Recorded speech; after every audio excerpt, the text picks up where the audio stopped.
Okay.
This stream contains fast-flashing images that may affect viewers who are susceptible to photosensitive epilepsy or other photosensitivities. Viewer discretion is advised.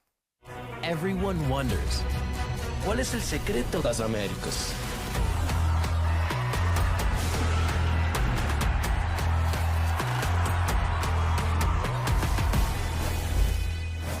Oh, dog it. North America is in shambles. Brazil and LATAM are on top. Loud1, it's absolute pandemonium in the streets. Hello, everyone, and welcome to stage one of VCT Americas, coming at you live from the Riot Games Arena here in the beautiful, majestic, and sunny Los Angeles, California. Of course, I'm Golden Boy here, the bald man yelling at you right now. We're joined by the recently aged elder Dryad who's with us here today.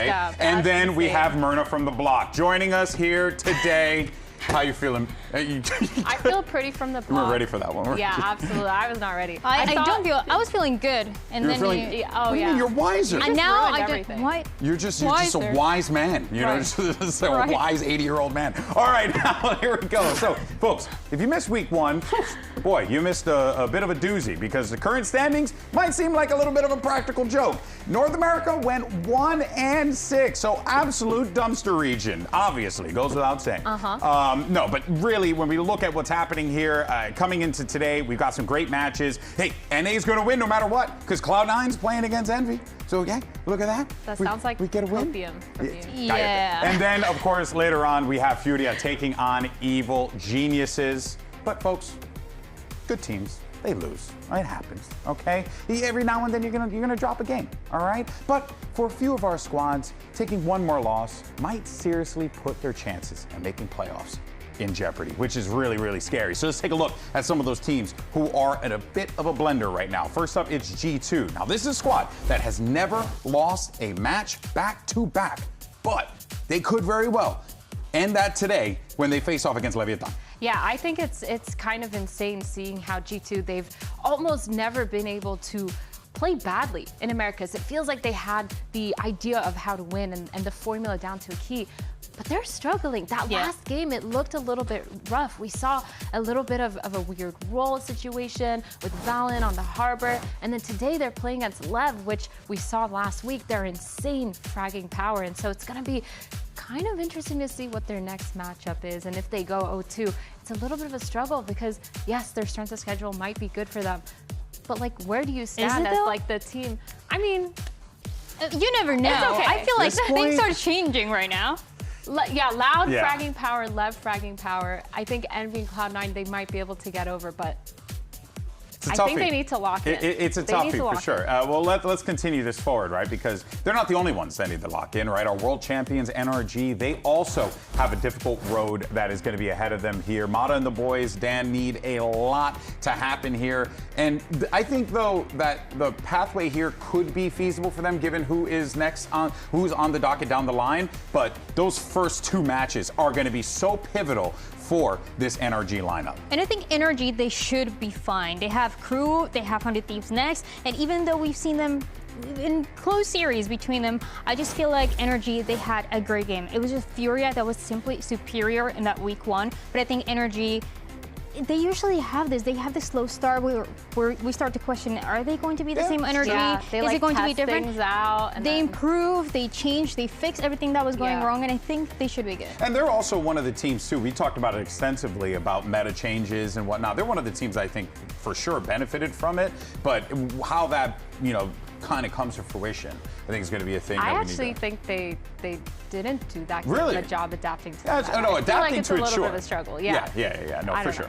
I would say like adapting to it. I don't know, NRG. Yeah, adapting to it maybe, but I do think over time, to Dan's point, is the team that should stabilize. But on the other side, you have the Sentinels. Now, this is a roster that needs this rebuild to work out, or else it is going to be another global miss for this team. Jerwin's coming into the lineup this time around, so there is some hope here. Yeah, everybody is just being so negative because of week 1, but they didn't have Jerwin playing. Jerwin is now here. He is one of the greatest players in challengers that we've seen for quite some time. And I think even if they didn't get the chance to play week 1, this is a team that you shouldn't have maybe the highest expectations, but you should think that they are going to be fine. I think everybody's kind of hate watching recently, and I don't think that's fair. Yeah, but you know, I do want to say real fast, I actually randomly just happened to stumble across FNS's stream where he was actually talking about the Sentinels lineup. And one of the things that he mentioned, and I think actually makes a lot of sense, he was talking about, like, look at the players on the team. How, like, can this team be the one that takes you to an international? When you look at the names on paper, it is going to be very difficult for Sentinels because you have some experience there, but you also have a lot of inexperience that is certainly going to I think it's rough, and I think especially with the amount of kind of pressure that they have from the community as well, it's one of those big things. And for me, the biggest thing for Sentinels, I'm not hate watching, I swear, but look at their schedule coming up. They have 100 Thieves, they have EG, FURIA, and NRG. And for me, I just don't think that they're up there yet. And losing those first earlier games that should have been a little bit on the simpler side for them is a little bit of a red flag for me, so I'm just worried on that front. Yeah, it most definitely stung. That much is for certain. But look, folks, there's going to be a ton of new faces on stage today, and there's new faces on this stage throughout. So let's get to know them a little bit better with a simple game: 2 truths and a lie. Yes. I feel like I'm going to be good at this one. Yeah. Okay. Yeah, well, we'll see. The famous last words. Are you a good All liar? right. So. Imagine you end up just being trash. That'd be kind of hilarious. No, that would never happen. That'll never happen. Let's see. All right, so you guys know the rules, right? I'm going to read some statements. 2 are going to be true, but you got to spot the lie. Chat, of course, as always, you can play along with us, only if you're on your best behavior. So here's the first one. 2 truths and a lie. What do we have? It's going to pop up here, as a matter of fact. There it is. All right, so Kuala has 3 sisters. Poppin's hometown is Bloomington, Minnesota, and Rossi listens to classical music on game day. Okay, miss, I'm going to get every answer right. What do you got? You go first. I think the first one is a lie. I think it's the second one. Wait, really? I think it's the third one. Oh, well, let's see who's wrong. You guys. Let's see who's wrong. Who's the best liar? Oh, no way. Because I'm pretty sure Bloomington isn't a town in Minnesota, but I could be, I don't know. Wow, everyone in Bloomington, Minnesota. I know, right? Then people in Bloomington, Minnesota crazy. are just in shambles. You just eradicated it. All right, let's see our next, watch it. Our next one, we got Eggster has benched 315 pounds as his personal best. That's small stuff, I've done more. Now, Alam was born in Kyrgyzstan, and Nerve wanted to be an astronaut when he grew up. Okay, Alam, I believe, is true. 315 is crazy. 315? I feel like it's possible. No, he could bench. I think he Eggster could probably do it. I think so. I guess being an astronaut, I feel like that's such an... Everybody wanted to be an astronaut. I mean, not me. No, I wanted to be an accountant. But outside of that, let's see what the right answer is. I'm doubting 315. Doubting 315. It's I'm doubting like astronaut with you. It's astronaut. There it is. Okay. All right. Well done. Well done. I'm just a truth teller. Funny enough, I knew about Alam because I was doing some research for an interview that we're going to do later on. So you cheated. Hey, I'm the best. All right. Next up, here are 2 truths about Cloud9. Okay. Now, here it is. They're supposed to be regular. Oh, wait a minute. Actually, I stand corrected. We're done with the game. I heard the music in my background thinking we're still doing the game. We're not doing the game anywhere. We're moving on. Let's talk about Cloud9 because this is a team that's supposed to be regular season demons. But instead, look, this team has all the potential in the world, but that last match was just not what C9 was looking for. They usually have Lev's number every single time they play them, but we saw a Lev that was very dominant. A Cloud9 that felt like they were a little bit lost every single time. Even though they changed their roles, and this is something that can work out for Oxy and Penny, the openings were just not going their way. They were going for the same kind of approach that we saw on Pro with these constant 4-1s. They're very readable, and I just don't think this is a Cloud9 that can win if they keep doing the same things. I think the Oxy change makes a little bit of sense. I do agree that their openings weren't the best, but at the same time, I felt like this was a C9 that was a lot more aggressive. My issue with them was their mid to late round. There were so many rounds where they had numbers advantage, and they just couldn't capitalize. Almost every single time they were losing those numbers rounds, they were just getting out-fragged at some point. And like, it's clear that there is some some sort of chaos in that communication in order to make them play the way that they're playing. It seems like they're relying a lot on what happens right at the beginning of the fight. Yeah. If it's this 4-1, if Penny finds an opening right away, or if they're going for an aggressive push and they're able to get some of the trades early on. If it is in that fast fight, I think it gets really messy for them. Yeah, no, it's definitely scary. No, I mean, and Coach Imi as well had a lot of frustration about what had happened. I mean, we saw him in a couple of the interviews. He even mentioned as well, Myrna, a couple times talking about how, you know, when we have those advantages, right, we need to win. We need to pick up those advantages. Elizabeth had an opportunity to catch up with Coach Imi earlier on today to get his thoughts ahead of the match. You're the coach of Cloud9, Imi. Now, you expressed frustration about the game, your team, on social media after last week. What have we done to course correct for this week? I mean, we played the match on the Sunday. Now we have a match on a Friday. So we've only had 3 scrim days, so it was just about getting our confidence back. I don't want to say last week was a bad day, because I hate that excuse, but okay, it was a horrific day. But so hopefully today is going to be a good day, you know? I believe. Have a good day. He's hoping for a good day. Well, one person's most definitely going to put a smile on his face, and that is Oxy, because he really has always been the standout on this team. And of course, seeing Oxy, you know, rocket on Neon, like just be this versatile weapon that this team can take advantage of. He's really going to need to stand out today. But I always feel like that's the same thing we're saying each and every week coming into a Cloud9 match. Every single time we talk about Oxy, he's really good. He gets the openings. But actually, I want to say something different. I don't think Oxy was able to do as much last week. He was, alongside Aspas, the duelist that got the least amount of opening kills, only getting 5. Wow. And Aspas, well, Aspas has second in his team. He doesn't need to. The second is going to be Neon. But for Oxy, you have Penny on the other side, who is playing that chamber. He's not going to find the openings every single time. There's a lot of pressure on Oxy for this aggressive plays that we've talked about. But if the team is not setting him up, even himself being good individually is not going to be good enough. Yeah, I mean, I feel like he managed to get them out onto site. We've seen before when Penny was on the Neon, he did a lot of that same thing. When Demon 1 was subbing in, he was just running into site on Pearl and not getting the frags, but everyone else was able to take the space. And so I feel like they were trying to do something similar with putting Oxy on Neon. He's really fast. He's got really good mechanics. Yeah. I think, yes, he didn't get the most opening kills, but he was managing to get that space. But for me, the issue lied in everything else after that. And I do think that maybe, like you're saying, the Oxy Penny switch might have a little bit of a play into that. I think Oxy on the chamber was really good, and he managed to get into a lot of those clutch situations. And so for me, I'm wondering what the discussion behind Penny and Oxy switching roles was, because I think it's pretty obvious that there's something going on there. And look, maybe they need a little bit more time to cook it, right? We'll see. We'll see what happens today. But let's take a look at the other side of the stage here, because you have Envy, our Ascension squad. Now at kickoff, they got run over by this C9 roster with Demon 1 subbing in, of all things, which I think is a little bit of irony there. But then they were all like, you know what? Let's go ahead and sign this guy. Why the hell not? And they picked up Demon 1 instead. And while they haven't quite gotten the results that they've needed, you still at the very least have a ton of experience on that team. And we know the skill is there, but when does it start getting put together, Dryad? Both Cloud9 and Envy, you see they've had the same amount of time with Demon 1, and I don't know how much time we have, because we say, okay, things didn't work out the way that they wanted to. Amy was just talking about how they got maybe a little bit unlucky. It was a bad day for them. But for Demon 1, I don't know how I feel about what they have them play.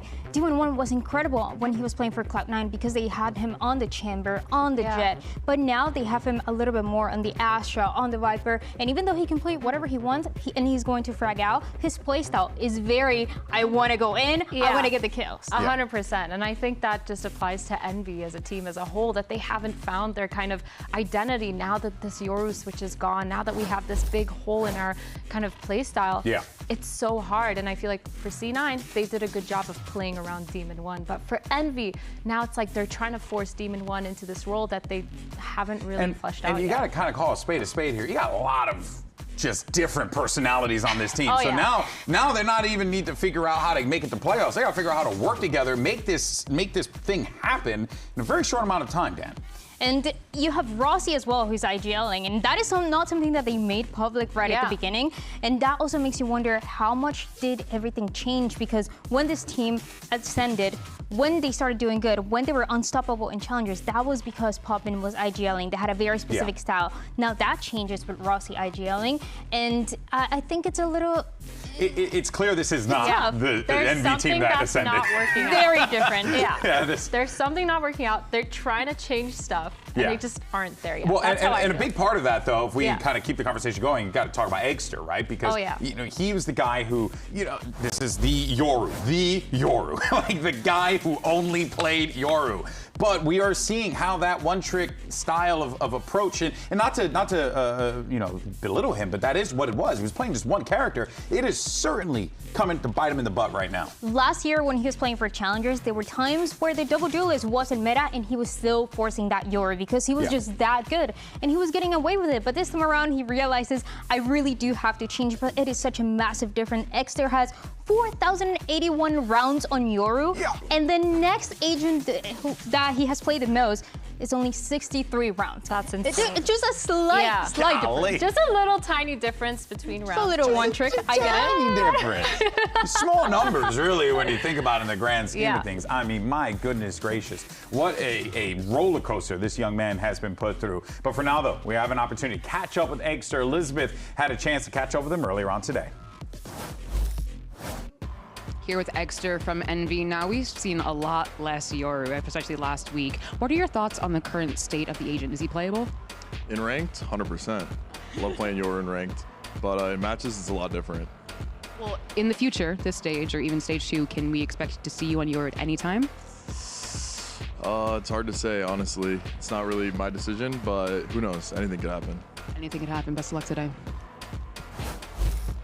All right, we'll talk more about what Eggster said in a second, but it is time for our skirmish side selection. We've got a 1v1 duel. This one's going to be between Penny and Rossi, but Myrna, let's talk about what Eggster said in that interview just a second ago with Elizabeth there, because, it sounded like, you know, it's not the situation he wanted to be in.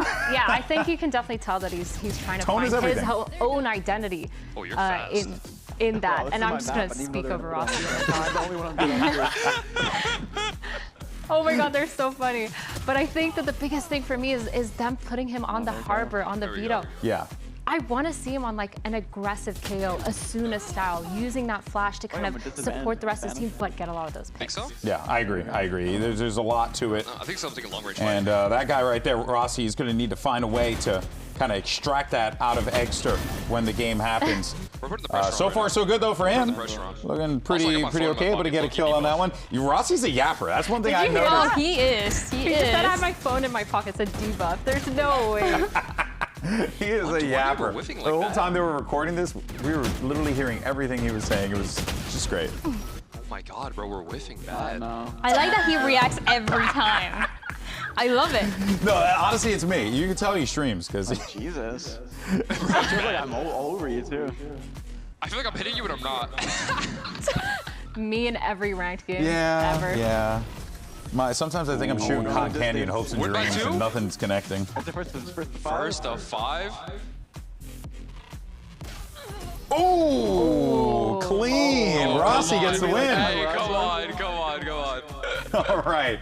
So Rossi gets the dub, and that will give Envy the advantage in the side selection there. But yeah, I mean, look, the pressure's on for all these teams because we're here. It may not feel like it because the season kind of just started, but it's kind of where the stakes are right now and how competitive this region has been in order to make it to Masters London. Let's take a look at some of the predictions from the broadcast team because we had some choice predictions here. Dryad, the only one who went for Envy. It's just me. No one just believes in EG. It's you against all of us, so. Dan, it's you Go against ahead. the world. Why Envy? And I'm going to win. First of all, I think people are underrating a little bit of what Loud did to get that win against Envy. Also, I think Envy, I know that there's a lot of personalities out there. I know it can be a little chaotic. We have a lot of questions, but something that they're good at is shutting down players right away. They're really good individually. And I think that is something that when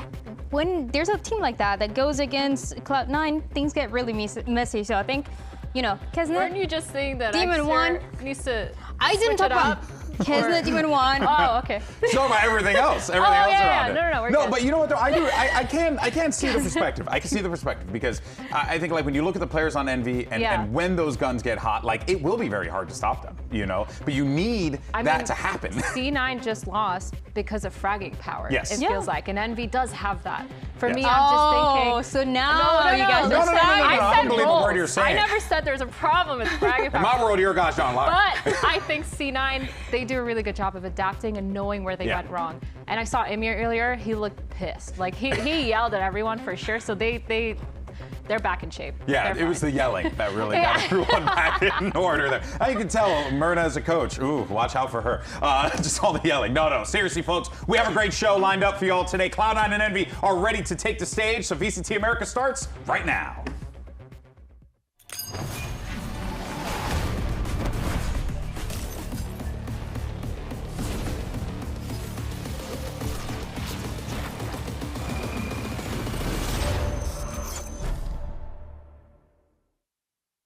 C9 they're the team we've played the most out of any other team. There's a lot of rivalry. Rossi's been on the team before. Demon 1, our team played with Demon 1. Honestly, what I'm thinking about is what Exer's playing.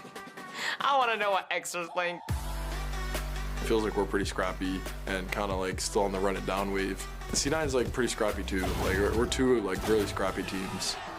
There'll probably be like a lot of clutch moments or like a lot of crazy stuff happening. Lucho que esta vez no lo logra, pero Darker dice que no hicieron la puerta. Ahora es Kesny, da 11 de vida en contra de Virti. Ahí está. Kesnet is their spearhead of the team, and I think he'll be running down, and I'll be doing the same. Moxie and Zeus is here. Blow is hiding in the corner, but they're just being taken out. So I know how they like to play. I know how they like to move in. If they bring Exer back to the Euro, I know what he does on Euro, so I will be able to take him out.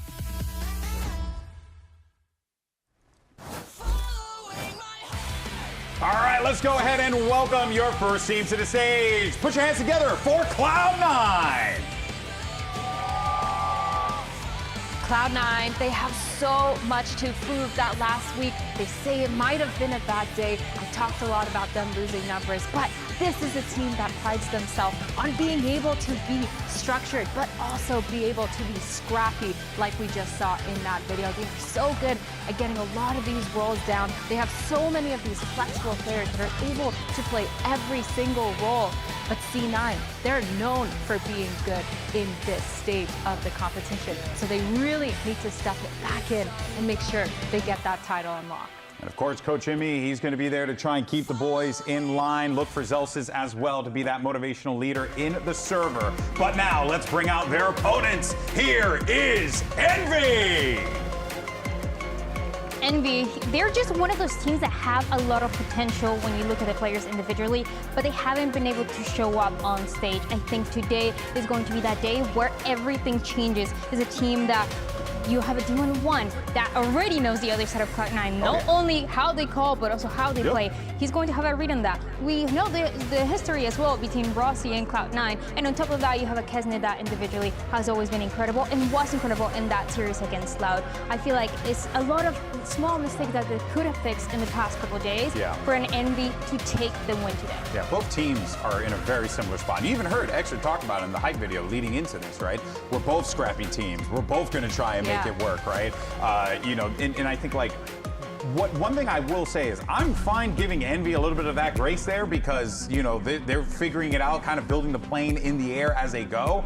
Cloud9's been at this for a hot minute now, and it is still a little crazy that we're still talking about this team being a scrappy squad, given the experience this team has together. Oh yeah, experience, and you expect there to be a lot of structure, especially with that coach, right?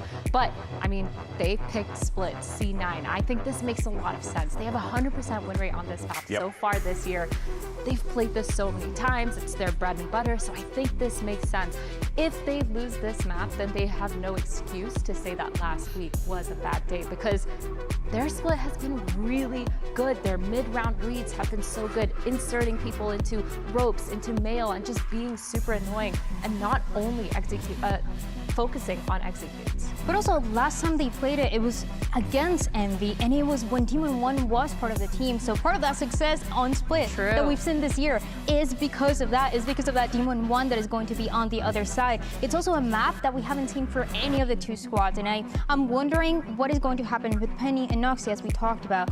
They've been switching up a little bit. They are able to play the double duelist, the chamber. Can we see? I don't know. I think I saw Neon. I think I saw I think Neon. the moment that those two kind of get down what it is that they want to do and how they want to approach this game, I think that's when we start to see the C9 team really begin to put it together.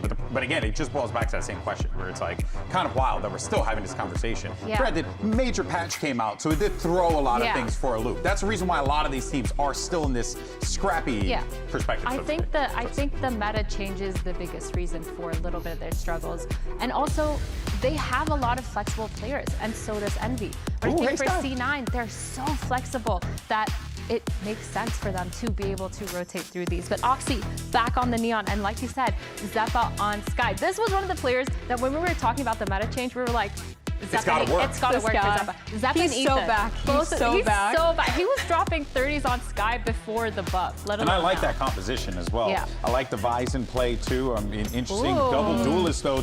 Demon1 on the Jet. Dan, your thoughts? I really like this. They played double duelist on Breeze last week, and even though they didn't win it, this is what they should be playing. You have Demon1, you have Kesnet on your team, put them on double Might duelist. as well. Yeah. And then this map is perfect. Yeah. Wow, that's scary. Yeah, that is very scary. That's going to be very fun to watch. Let's see how this all unfolds and get into our first map of the weekend. Let's have everybody casters. You know them. You love them. Here's Mimi and Ender. Thank you very much, Golden Boy. We're going to dive into Envy versus Cloud9. Two teams here that suffered losses back in week one. Now, one of them has a chance to turn it around, and with a pretty short stage one, you need to get this one on the board, Mimi. Yeah, there are already big implications for playoffs here. Both of these squads still have G2 and MIBR waiting. If you're going into those games down 0-2, your chance of making to the playoffs get real difficult. It absolutely is going to be tough for these two teams. We're going to be starting things off on Split for Envy and for Cloud9. It's time for the match start presented by Samsung OLED as we gear up to this pistol round. Interesting compositional match here, going for that Vice on Cloud9, which is so good against the Neon. But Envy instead playing this triple dive comp, which I think will do well to bypass that utility. You'll need to be a little bit more proactive on the defense side, and with a wall like this, it's not working out at all. Oxy with two quick snaps on the kills. Wall didn't even really come into play there for Envy. Yeah, that's the Oxy you expect, though. He said his last match was the worst one he's played in 3 years. Already looking confident early as Envy expecting an A hit, rotate all three that direction. Yeah, it's a hotter start from C9 this time around. Just choosing to slow down for the time being. Waiting to see, because you'd expect Envy down numbers to step back into some space, get some sort of fight going. That's what Cloud9 are waiting for. Penny's going to find the first player here, and Poppin does nothing to shut him down. Seeing that one player, Cloud9 make a great call here. They pivot directly towards B, and this will be a free site, a free plant, and a great look on the pistol already. Yeah, not really sure where Rossi and Exer are supposed to go from here. Now they finally hear the spike's been planted on the other side of the map. Maybe a ghost they can find, trying to hunt down wherever Penny wound up, but he's already left and moved back into mid. One of the biggest struggles last week for Cloud9 was their team fighting for me. When they were getting, when they were holding sites against flood retakes, or on their attack when they were going for hard executes, I feel like they really got dragged into the chaos and lost in those fights. Against Envy, a team that wants those same kind of brawls, I'd like to see a Cloud9 that is taking a bit of a slower start to this game, that is looking to avoid full committing into those hard execs for the most part. Yeah, very nice from them, even if Exer gets a couple kills on the retreat. Cloud9 take the pistol round, and Mimi, you know, you talk about them winning out in the early team fault brawl over mid, but also we see Penny getting to activate on the lurks too, which is going to be critical here, I think, on Split. Wow. Yeah, it was a good double swing, just much better shooting from Oxy. Neither player able to find him there. And this is a kind of composition for Envy that lives or dies on fights like that. And if that's a prelude to how those duels are going to go, it's already a bit of a worrying sign. Yeah, because you talk compositionally, right? You don't have that passive information of a Sentinel to lock down on a site, so Envy are forced a little bit more to play for forward lines to get that information with their duelists. On a round like this, though, they're just going to be bunkering down 5 players over on the A side, as again, C9, I think the solution to this map so far has just been to break apart mid. Absolutely, and welcome to 2026 Valorant, guys. We're picking Neon, we're abusing the judge as soon as possible. Oxy's got that one in hand, and seeing nothing here on B, it's another easy plant for Cloud9. Yeah, it's a quiet approach out of C9 till we get onto the side. There's the Neon spike. in the world. Could Envy hear anything? I don't know. Again, they're on the wrong side of the world when that spike goes down, so very easy to farm up some orbs here onto Zeppa's Sky. Okay. Oh dear. My, oh my. An ace for Kesnet! Wow, incredibly impressive. It's rare you see teams actually do that outside of Abyss, but without buying anything, just classics, I respect it. Well, it's because we haven't seen Raze in so long, right? And you need that damaging utility with the vulnerability of the Viper. Don't worry, guys. I'm going to throw my Yoru flash at the ground, but we're replaying this, okay? Oh, yeah. I mean, this is a big power play. Now, the right-click classic shots, those are just some flavor. Not actually helping there. I like the fist bumps at the end. Good job, guys. We did it. Yeah. But here's the round that matters. With everyone dying, it means no ults close for Cloud9, full rifles for Envy, and this time it's an A default for C9. Yeah, I like switching it up, getting out of mid, and actually just sending Oxy up into ramp to clear that close corner next to the smoke. And now after creating all that noise on the A side of the map, stepping back out of the space, and I think they're going to try and fake Envy out. Envy are going to step back into ramp, try and clear this out, and if they find nothing, that's exactly what C9 would have been hoping for. But now the re-hit is coming through. Yeah. The ramp re-clear at the same time, which means site is open, but Envy in a good position to flood if they can win this duel towards ramp. Kenny, how much can he get here? Snakebite goes awry, and he is taken out. Zelsis, soon to follow, hitting the floor. Envy now have to take some time. Eggster not with the rest of the team. But Demon 1 just lost his dash. Vic waiting in the corner, sees the shoulder. Nice work out from Demon 1. That's 3 for him. And now a flash to try and guide the rest of Envy back into the site. Still a judge in their path. Doesn't matter for Rossi. Zeppa takes 3 of his own. And now with popping onto the spike, goes for half. Is he just gonna hold it? Is he just gonna stick it down to the wire? No! Zeppa steals it right on back. Incredible Red Bull clutch from Zeppa to close out C9's bonus. And that one was looking good for Envy, but the way they approached it had such risk. After a successful re-clear towards ramp, you see them actually go for this isolated fight, right? Demon 1 gets this one with the help of his Sky, but then the rest of his teammates fall back. And he's just taking a one-on-one here towards Hell. He's taking another one-on-one towards Sight, and that opens up Zeppa to just get that one-on-two towards Elbow and have a great chance to clutch this round. I'm back! Yes, he's so back. Sir, come on! Emmy, that's a nice emotion to see out of Emmy. Yeah, rare to see the happiness from that man. Nice shot out of Kesnet to equalize here, even just on a Sheriff. And for Cloud9 too, losing all 4 of their pistol rounds back in week 1. Now, not only do they win their pistol, win the bonus, and go back to that mid-control that was working on those low-buy rounds. Early Skyle, you only see 1 towards the side of B. And Eggster under a lot of pressure here now, has the only rifle left, and it's gone. Yeah. No chance there out of Kesnet either. Back into spawn. I think those Seekers really help simplify the round for Cloud9. Oh dear. That spike has not been planted yet. Rossi abandoned up out of heaven. The news of him being back was a little too soon. Still, it's not really any guns to be picked up here. Just classics in the hands of the Envy players. Cloud9 with 45 seconds. We'll wait and see if they can get a freebie. Yeah, they're waiting for Vic to get a smoke reset, I think, for Heaven because the spike is out in the open. Doesn't have the dark cover yet, and that's given Rossi a chance to slip back into the site. And now as he goes for that smoke out, he doesn't have his gun ready. Doesn't matter. Penny and Oxy are there to get the kill, and do they have time for this plant? I don't think so. Still, though, 4 in a row for C9, not too bad. Yeah, I saw it from them. Got real scary at the end there. What a nice timing to find with that double headshot out of the classic. To zoom out on this round, though, I think Cloud9's approach to this one, but they're doing a lot of 1-3-1, show a lot early with the Neon to pressure, and then fall back and wait for the reply. Dirty, but we got it done. Is a really good approach. Envy, the last time that they were playing, they really like, when they hear pressure in one part of the map, going for big, active re-clears together where they saw that. And I think Cloud9's approach is all about baiting out these big plays early and finding that weak side. Yeah, identify where the brawl is going to be. That's going to be over on A ramps. Penny just locking it down for the time being. Trying to show a little bit more presence out of C9 on that side while the rest of the team creeps up into mid, and just sliding in is Oxy. Kaznit tries to take another fight, but it's disjointed out of Envy. And once again, Mimi, Eggster isolated on B.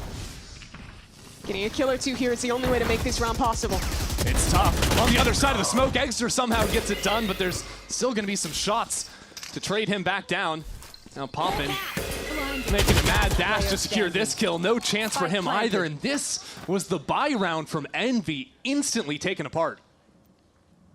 You see how much the Neon changes the respect that you have to give to an attacker, especially when you're playing a position like the Viper in mid, where you have to be up to Molly. When you're playing even against something like Yoru, there is just not that pace to be able to pounce on you, slide through, disrespect a Molly, and get that kill. Yeah. But when there is a Neon, it breaks that internal timing, and you saw how much Oxy destroyed him there to get the opener. Because on the Yoru, you'd have to wait for that timing for the teleport and it's to go also forward. telegraphed, right? You hear that, you see a flash, something like that. Neon, no. You just make the play. Night-night. Well, Demon 1 can still shoot. Verdict is in. But he can't see that third one, so no luck there. That's 5 in a row now out from Cloud9. No guns even saved over from Envy, but that's the play. That's just a sliding headshot, Mimi. And it's also cool sky tech, right? Did you see how he didn't insta-pop the flash? Instead, he let it ride, and then you see the Viper starting to turn, and then the flash pops in her face as she's turning, and the Neon slide is there from Oxy to absolutely own Rossi. Well, a timeout is going to be called. I can only assume that's going to come from the Envy side, but I do love seeing some of that sky tech as the agent sort of re-enters the agent pool, especially on a guy like Zeppa, who has literally been playing this guy for 5 years now? All of them. Every year that Sky has been an agent, I'm pretty sure. When I looked at this meta and was thinking, okay, Neon's good, Sky's good, we're moving away from Yoru. Every sign for me was saying, this is a meta for Cloud9. Sure. They like playing double controller. They have one of the best Sky players in our league. They have Oxy, who, I think people underrate him a little. You know, you might have seen Jaw put out his list in an interview of his top 5 Neon players. Oxy didn't make it.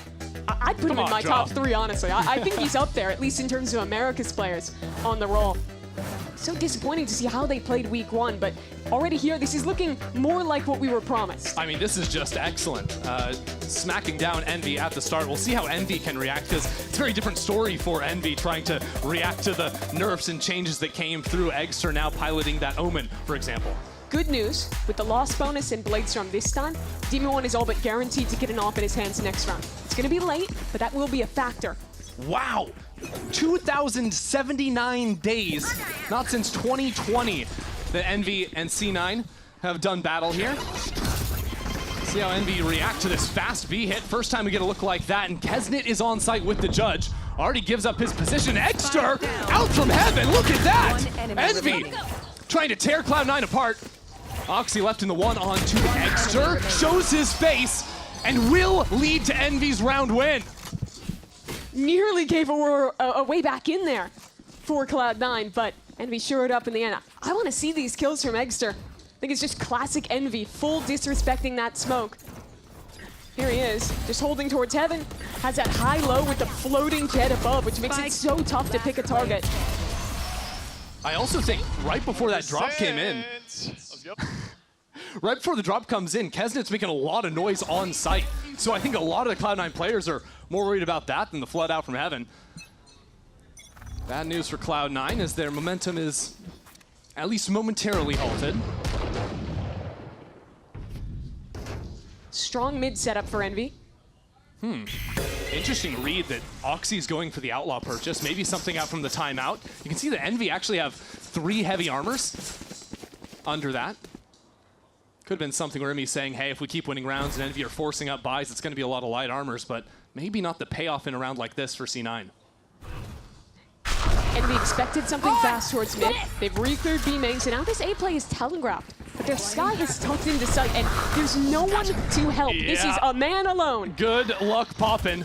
A dog in.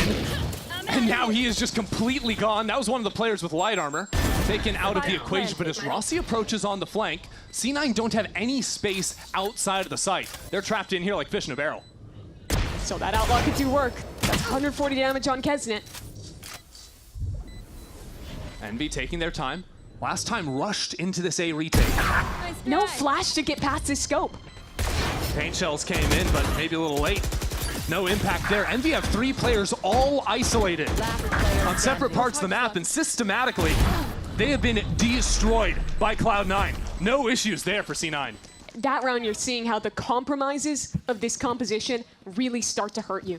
The only tools you have to set up fights are what your Sky has and what your Omen has. And as soon as Poppin's dead and Paranoia is used, even if you're in a strong position in terms of your positioning, your guns, your numbers, if you don't have flashes, if you don't have smokes, if you don't actually have any tools to get back into this site, it's so difficult. I thought Viper was the last guy. Let's go, boys.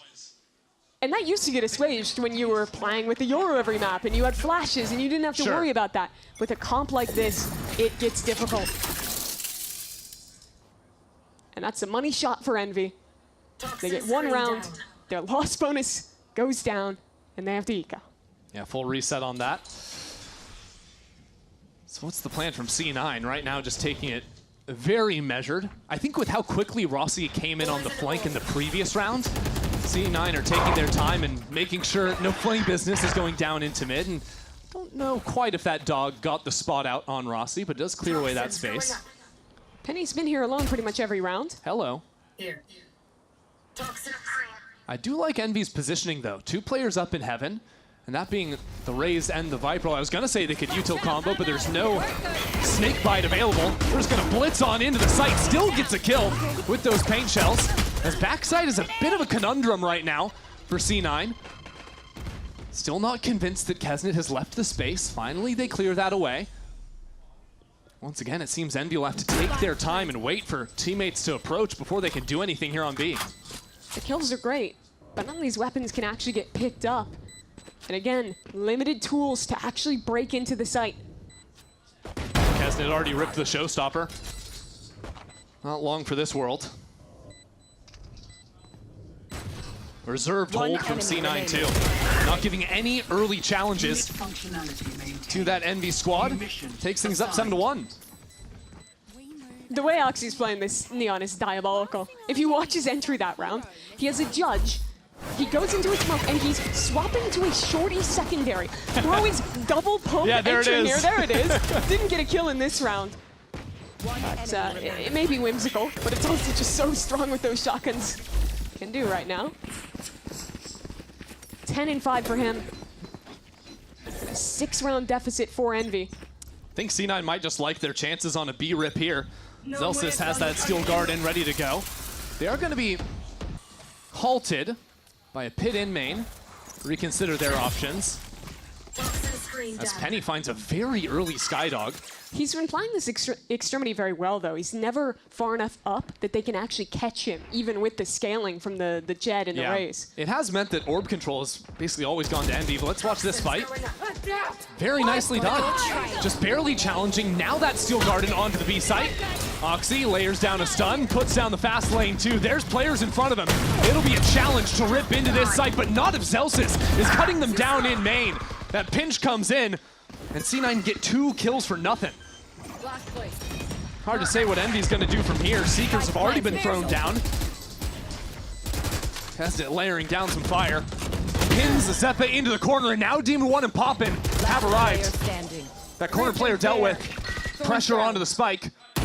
And Zelsis so low, he's out of it. Demon 1 will take the round. First round where I feel like I've seen the Jet Raze duo for Envy step up and win them one off individualism. So I think Cloud9's macro that round was better. They took early B main presence pressure there to incite the re-push on the other extremity. Spotted 3, go for this execute. Now have a 3v5 here. But it's all down to Demon 1 and Kesnet hitting some great shots together as they scale back in.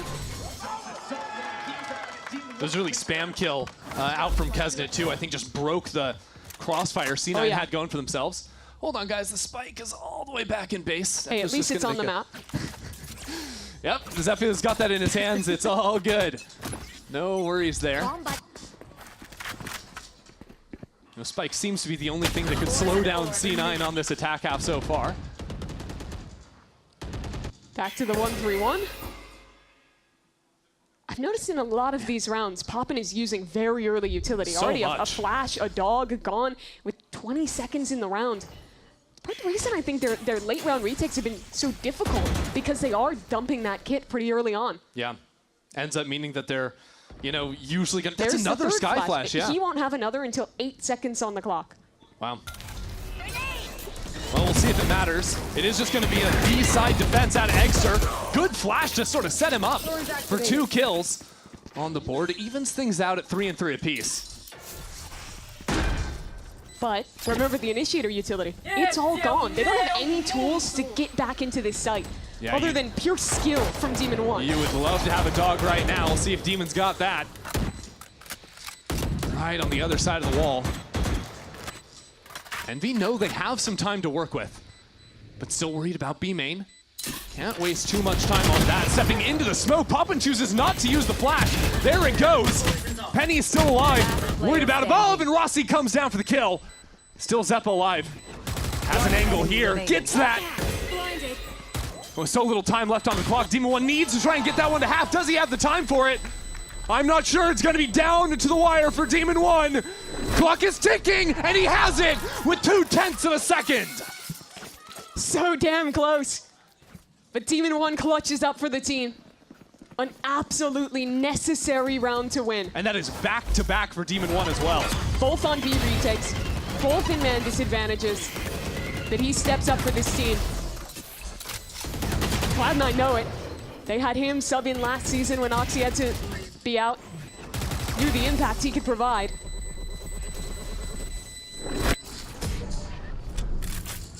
Bro, you're here. What the? Demon 1 stepping up here in these last couple of rounds. And that's going to bring us to a Cloud9 timeout.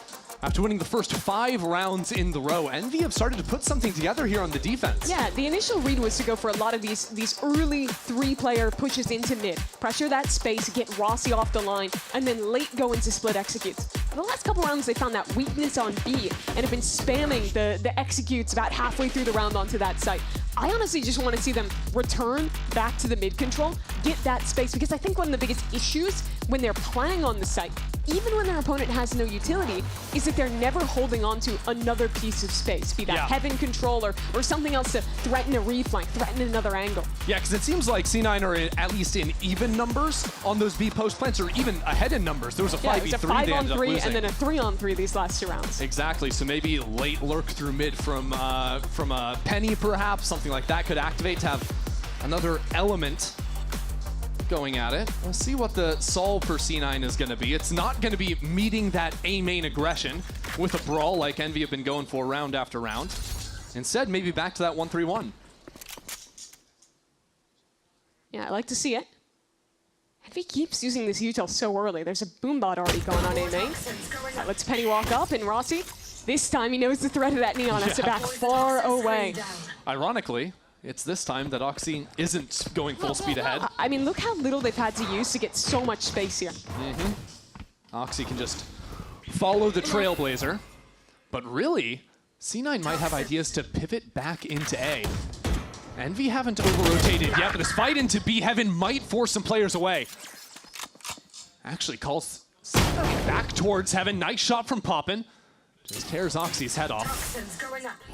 And this paralyzes Cloud9 a bit.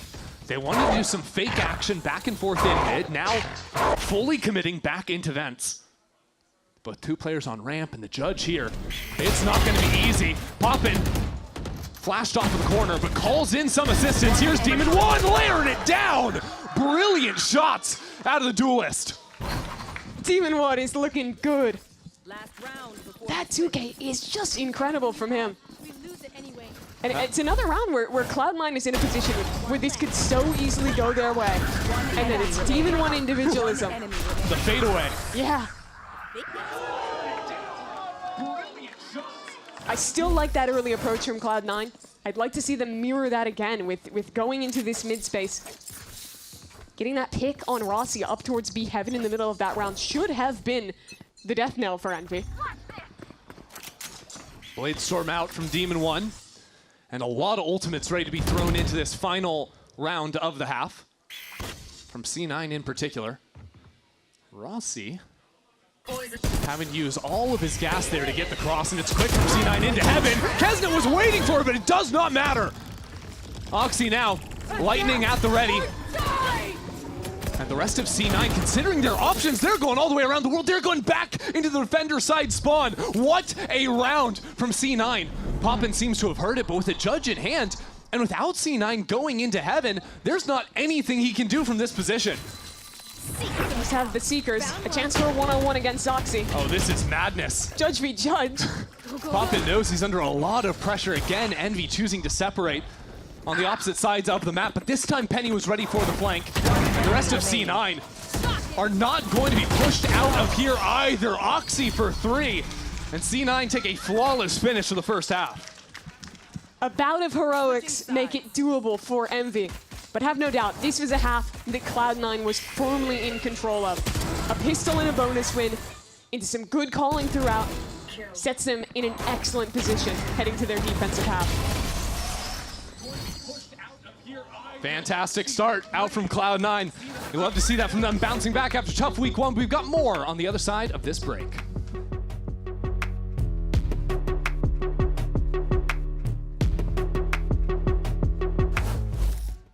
We got this old mattress. Waterbed. And the receipt. How about you beat it with a better deal on one of these fresh setups? We can't do that. Bring in your AT&T or T-Mobile bill for a better deal today. Guess you're not as cool as Verizon. I'm just gonna leave it.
Well, after a little bit of a bounce back at the end there of the first half, Envy are within 4, and that's off the back of Demon 1, Mimi, who absolutely tore up the server in those last few rounds. He absolutely did. And if you're just waking up from your 2021, 2022, or 2023 EG, my coma, favorite team. No, they're gone. Oh, but guess what? but they're still here. You can find comfort in the double duelist. Jet Rays is back. Also more years than that. This comp has just been good for a long time on this map. But it has to be predicated on Demon 1 and Kesnet. We saw those heroics picking up towards the end of the half, like you mentioned. But here's their opportunity to show out. Demon 1 has been afforded a Sheriff and light armor in this pistol round. See what he can do on the attack side. He's going to be solo up on the pinch into heaven. That's a nice typical path you're going to see all the time out from Envy, and they don't slow down. That's a little bit extra. Goes all the way back into vents, and more on top of it, too. They raid bossed him, by the way. Yeah. They know their win condition. Decapitation. So Oxy in the 1-on-3. Planted. Catches Poppin sleeping, and might have the 1-on-1 too. Demon 1 from above is there with steady hands. Nearly slips, but he holds on. Man, if that second kill was a bit cleaner from Oxy, I think there is a world he wins that. Even still, Demon 1 delivered when they needed. They invest in him, and it grants a pistol. I love this split. Very classic this comp with the Omen Rays keeping up one side, the Jet on the other. It's still effective. I want to see the health Demon 1 had at the end to see if there was a difference. No, okay. Even without light armor, he's going to be alive there. Nice. Go, W, Sheriff. W. Nice. But it is that Sheriff to get the kill. We saw Envy, you know, die to their own mollies last time. C9 going down with a little bit more of a fight. It'll be 2 kills for them, but 4 for Extra, and a very swift round.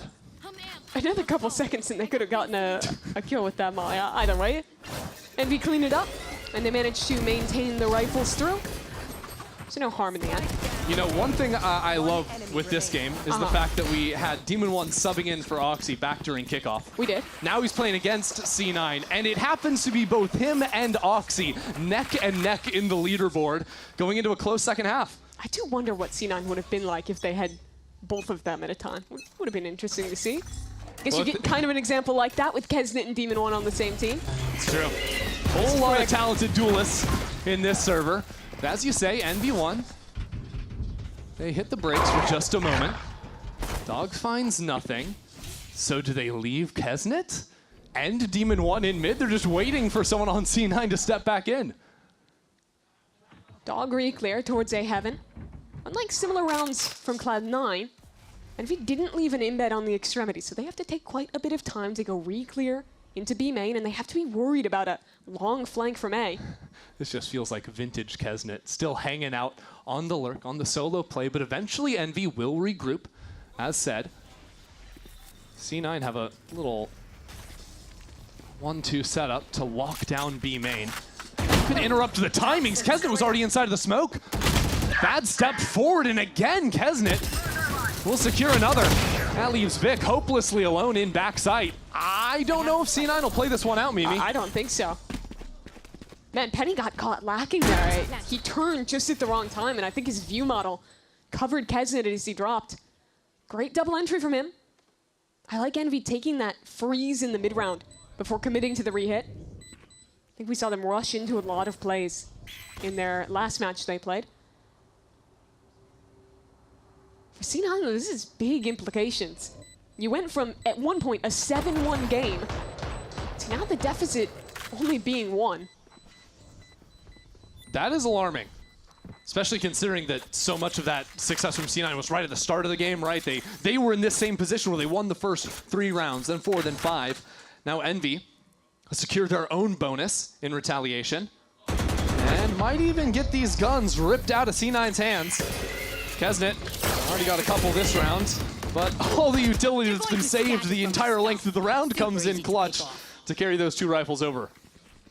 With the gun saved, there will be something in this round for Cloud9, but still, it's a huge opportunity for them to level up, and love these entries from Kesnet, picking up the gun. He was so quick on this kill on Penny. Turned just a second too late. And that's a danger of this team. No matter how much they're struggling in the team play, in the macro, in their last bout, if they can fix some of that, no one can doubt they have the individualism to pretty much beat anyone on a good day.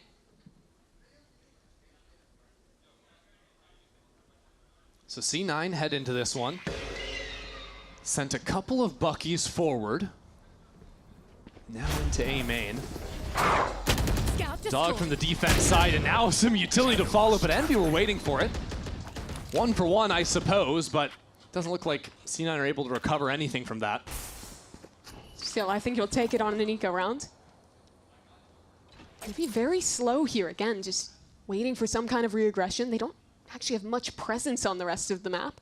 Bar Pop and playing Contain. Yeah, it's a weird round for both teams because neither of them have any control over mid whatsoever. So Poppin's worried that someone could have maybe walked down. C9 are worried about the same thing with their vent, so they fully give up A Heaven and instead bunker down 2 players on each site to try and fight through it somehow. The issue is, even with bad guns, the longer they let this tick, I start to get slightly worried about hitting into the Vise site. Yeah, there's a wall there, there's some thorns, there's a flash. Not to mention a Bucky right here on the opposite side. And Rossi's gone fully through A. I mean, is there... Knife out! What? Alive somehow. Now he's been taken down, forcing the hit into the Vise. Celsius with 1 kill already. Wall triggered, sticks the spike on the other side, the teleport on top. It's disgusting. Throw up in your mouth. C9 take the round. No, that's a despicable round that I have just witnessed. Even if you think you have sight, why are you walking through knife? This is... I mean, he even had a chance to get the kill regardless. You hate to see it. And they didn't have any presence on the rest of the map, so they're going back in blind. Guess what? There's a rifle there. There's guys there. I don't know what's going on there, but C9 are having some fun after a round like that, I suppose. And now Demon 1 picks up the op for attack. Will anyone challenge him in mid? Doesn't seem to be the case. I mean, look, Mimi, Envy aren't out of it. They've got the op. They've got a showstopper for Kesnet, but that was heartbreaking. Yeah, I mean, keep selling it, because I'm feeling the same tilt they probably are watching that round. 45 degrees by now. Dog sees absolutely nothing up mid. Demon 1 reconsiders his life choices. Why did I buy this op? There's no one actually wants to fight me. C9 are playing like cowards, just playing behind their utility. Where's the fight? Look how far back C9 are playing all the way around the map. Envy have done 40 seconds and not seen a single player on C9's side. Well, it's because they're not really putting any presence into this. You can call it a default, but they're not pushing and pulling in any way. They're just sitting there waiting. And even if you spend a minute with no info, you're still hitting a site with no info. You're coming into 3 players and you're going to rip an Omen ult, a rocket into it as well. We'll see what Kesnet can find. That's one, but Penny is there on the other side. Still not simple for Envy. Demon 1 picked up a rifle now into the site, inching forward, but Demon 1's looking the wrong direction. Vic on 3, Vic on 4, untouchable. Come and get him. Excellent anchoring from Vic backside there. Single-handedly closes out the round. But it didn't have to just be him. Watch the spacing on these fights. The first 2 are good, but the rest of this, one by one, out of Envy. Even earlier on, the Raze rocket is pathing after the Omen ult, and then the rest of the Omen TP and the second duelist are diving in after that. It was just very disjointed from Envy, and they were hitting into a site where, again, they didn't have any info. Yeah, I would have hit that timeout button so quickly. Right after 2 rounds back-to-back, Envy are going to be talking about how they can probably play these early rounds with more active information, looking for more map control, because C9 are playing so passively. What this comp excels at is early aggressive plays, freezing, and then refighting. You can think about that as like fast taking A heaven control, fast taking up mid, something like that. You freeze for the re-aggression, and then you wait. It's what they did on the pistol round. It's the pistol round where they pinched A heaven, and the bonus that they won as well, where Kesnet was hanging out in vents for forever. That's always a good look. No more sight hits into the Vice, please. Let's slow things, not slow things down without intent, with intent this time, of taking early space and then freezing. Now, there's a few more problems abound than how you play the round when you just don't have the money in your bank account, unfortunately, for Envy. So it'll just be heroes up for Demon 1 and Kesnet. See what they can find. 2 pretty great heroes to have. Definitely are. But they're eyeing up B main at present. Interesting choice. Oxy also has a Outlaw in hand. It looks like a fake B heaven dive out from Envy. There's a Paranoia sent up there too. Now double facing the line. Nice work from Kesnet.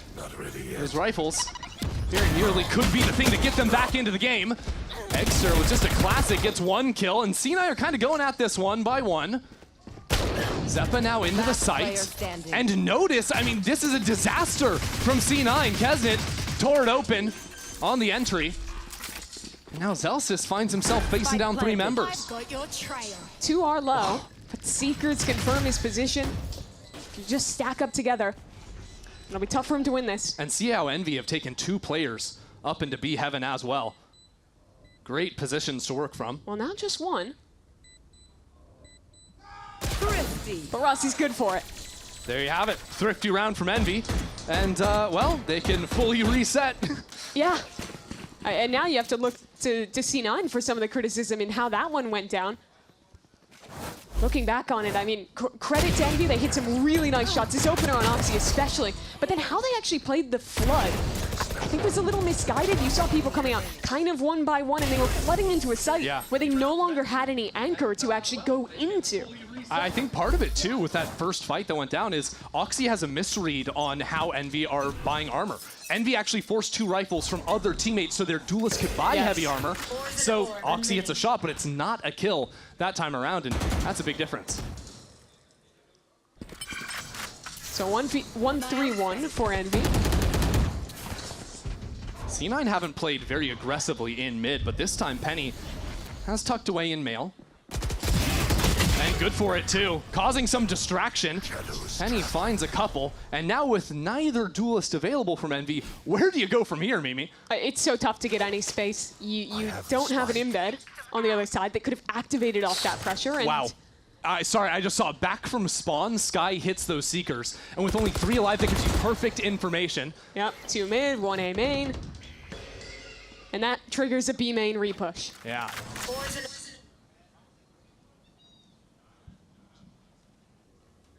Well, they're heading back into Vice, Mimi. I don't know if I'm optimistic about their odds. We'll see. You never know. So that Vice is alone. Yeah, Zelsis could get distracted with the minigame on his gun. 30 seconds left. 30 seconds left. This seems eerily familiar. I do like the choice to walk heaven. But there's a wall here, so we all have to get the timing through. Last time we failed it. This time together, nicely done. Flash up into heaven, but keep your eyes on Zelsis. Backside, tucked into the corner, not looking the right direction. Starts to fall apart as the teleport is stuck through. Cloud9 are all out of sorts. It is a mess on this A site, but Oxy and Zeppa still have a chance if they work forward together. I'm out of here. Envy have no control whatsoever, trying to walk out the 3 of them together. Player standing. And now it's all left to Zeppa. He's got to save. The money is not good enough. I mean, let's just dissect what happened there, because I don't know what in the world Zelsis was looking at. Might have heard the Omen ult and whips around, but... I think he was trying to turn a flash. I want to see back where that flash actually went, because his teammate flashed at the same time. And of course, we had Vic sticking the ult in backside, maybe thinking support was more on the way, or there would be no one guarding the planter, I don't know. Yeah, that Kez, or the teammate died. Oh, it scrambled my brain. He was thinking something, Mimi. Yes, I just want to see this again. Let's see if we can grab that for you. Yeah, Envy though, again, winning out these improbable rounds. Here it is. Flash comes through. I mean, Poppin couldn't even see him there. Oh, that it's his teammate's flash that he's trying to turn. And there you go. Yeah, there were even thorns. Okay, I understand a little bit. There were thorns on the spike, which I think also is something that Zelsis was popping at that time. So making that noise makes him think he has a window, but even then, it's such a high-risk play. You can see some of the elements, but at the end of the day, it falls completely apart. Envy within spitting distance now. A fight over ramps. Oxy slides on into it. Demon One's gliding from above, but Oxy remains untouched for a moment. Now Vic, a sitting duck, as Envy have carved right back through this C9 hold and should have control over this A site. No smoke into heaven just yet, so there's an angle for Zelsis to look for. Bring me the arsenal! Maybe even just a steel garden. Try and activate quickly back into this site. C9 just found themselves in a 2-on-3 position. This time, have to get through an orb, have to get through the Viper's Pit as well. And they don't have any tools, just this molly to try and flush someone. That'll be a help. Poppin taken very low. But he needs more. A first kill out from Penny. Penny holding the line, sees the player pop on through, and it's a 1-on-1. Penny has delivered for Zelsis. But he's facing the wrong direction. And Rossi has time! Rossi for 3, and we're all tied up. Cloud9 full scented on that A fight. And despite Oxy's heroics taking down both duelists, the trades here were just better from the other side. See him get caught on this slide through, and then Poppin with a flat, not even, just swinging through to reactivate on that one. Whew, gets a lovely play. And this second half has been so weird. Boys, let's go! It was Envy in a firm control. A blunder of a round opens the door. Cloud9 blunders back, and now the game is tied again. A little bit wild, getting all the way this deep in. Envy have crawled on back. So now Emmy has to figure out how exactly to play these rounds, because for a while, the passive approach was working, but now it seems as though Envy have been able to break apart these early fights. The issue too is it's a tough choice around the economy this round. You have 3 players enough to force into rifles, the others in a bit of a tougher spot. You likely want to save and try and play against a threat of overtime. I don't know if playing too passive is the problem, though. I think that in most of these rounds, where Envy is actually getting the pick is when Cloud9 is trying to make a play. Either that, or it's just in these kind of chaotic late rounds where they're failing.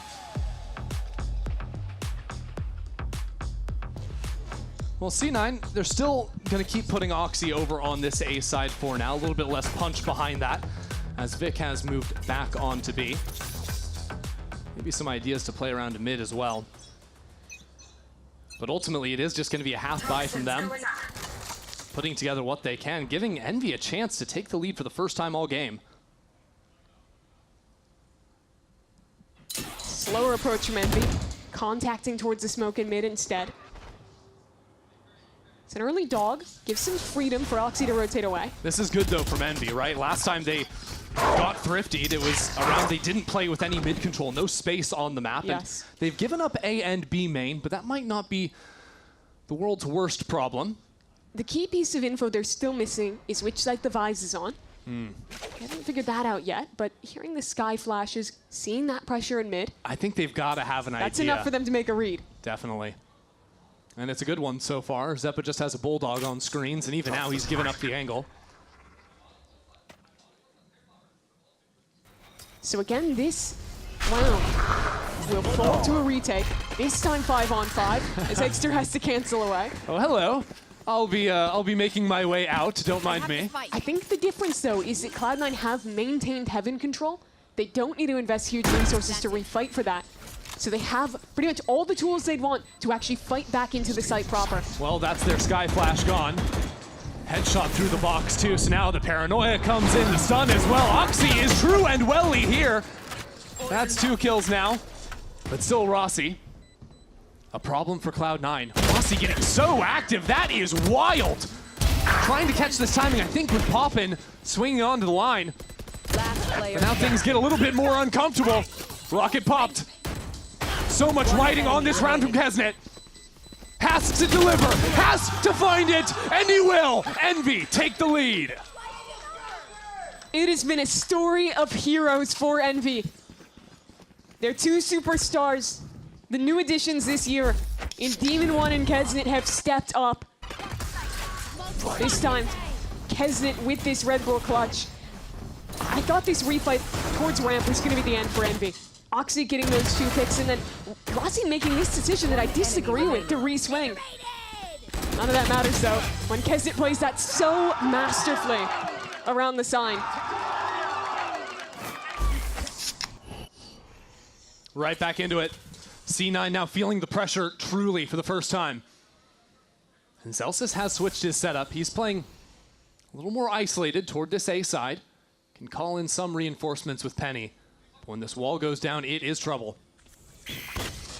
Flash through, and Poppins alone on the wrong side of the Vise wall. Spotted now. As the rest of the team filters in, Zelsis gets the first, and the distraction is beautiful. That push and pull between the tandem duo. As Team 1 somehow carves things a little bit back, it's still Penny holding down the fort up in heaven. Now Exter has to make himself a hero.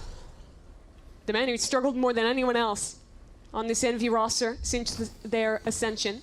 It's been a good game so far, but now every angle is being held, and he teleports right into the waiting arms of Zelsis. It's tied again. This year with the initiator nerfs, with the changes to the game, we've talked so much about team fighting, how important it is to have those fundamentals down. And this is a perfect example from C9. Watch the ping pong here. Zelsis swings, then he tucks, now Penny's back in. Then it's another piece of utility before they head forward. It's so difficult to deal with when those teammates are playing off each other well. Envy just gets torn apart in heaven. But they still have another buy. They still have another chance to push to match point. C9 might have some ideas to fight over B main. This is a new look. Vic teleporting into the corner, and Envy are somewhat wary of that area of the map. Their idea is to brute force their way through mid. Cloud9 largely giving this space. Comfortable with the hold they have towards the extremity. They can feel like there's more presence off that Sky Flash. Feels a little bit like that third round of the half here, except this time Demon 1 and Kesnet have linked arms in vents. I've got your trail. And a Seeker's now popped from the attack side, sends 3 over towards B. And that tells Envy so much. It means 2 on A and very likely Vi's on this side of the map too. But it's the 2 best tools to stall. Can they hold firm? Demon 1's into the side already. Slowed down for the time being. Good flash, but Demon 1 can't capitalize. Here he comes, and he is out. Celsius! Who is this guy? Tears down 3 in the blink of an eye. Spike left bare. 30 seconds And Envy are ignoring it. They have to deal with Celsius first. Eggster somehow does. And with 25 seconds left on the clock, Eggster has stepped up in week 2 to give his team a chance. 3 on 2 now. Kesnet posts forward. He wants this fight.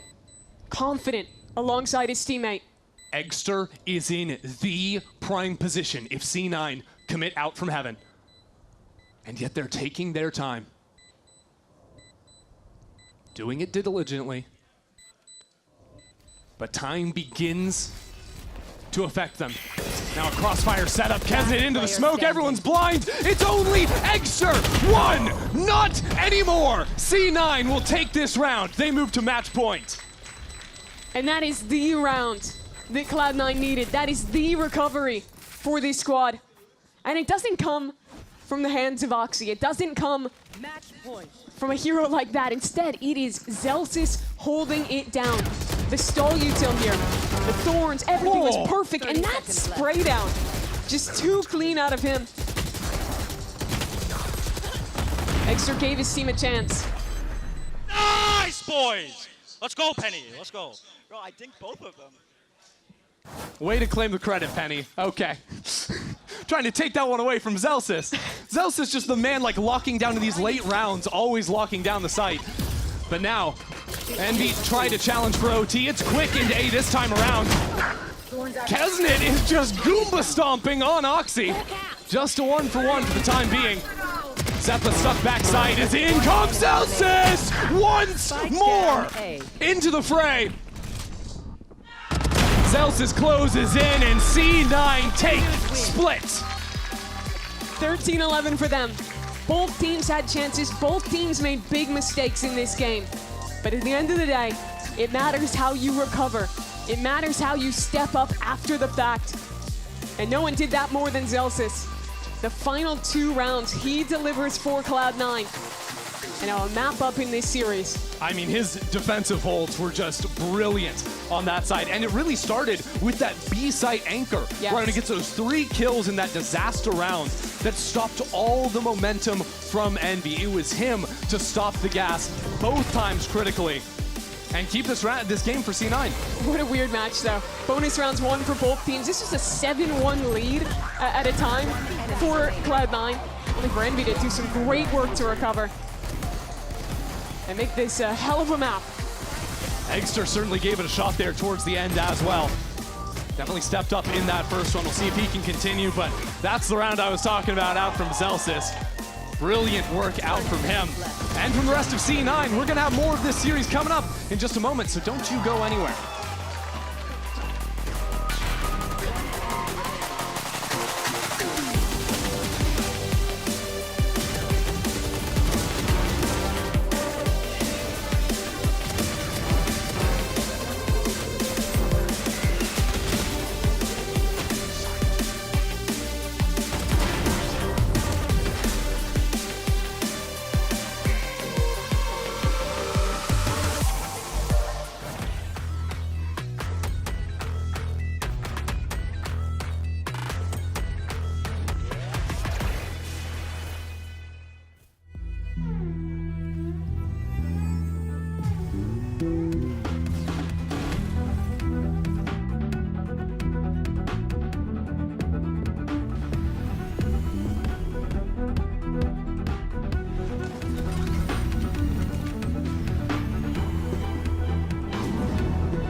And the walls drop. Oxy's huge with Zelsis for a moment, and that's a third one in an instant.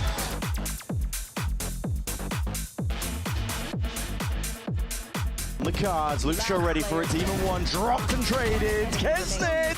Peeking too much though, because Verdi has got his eye!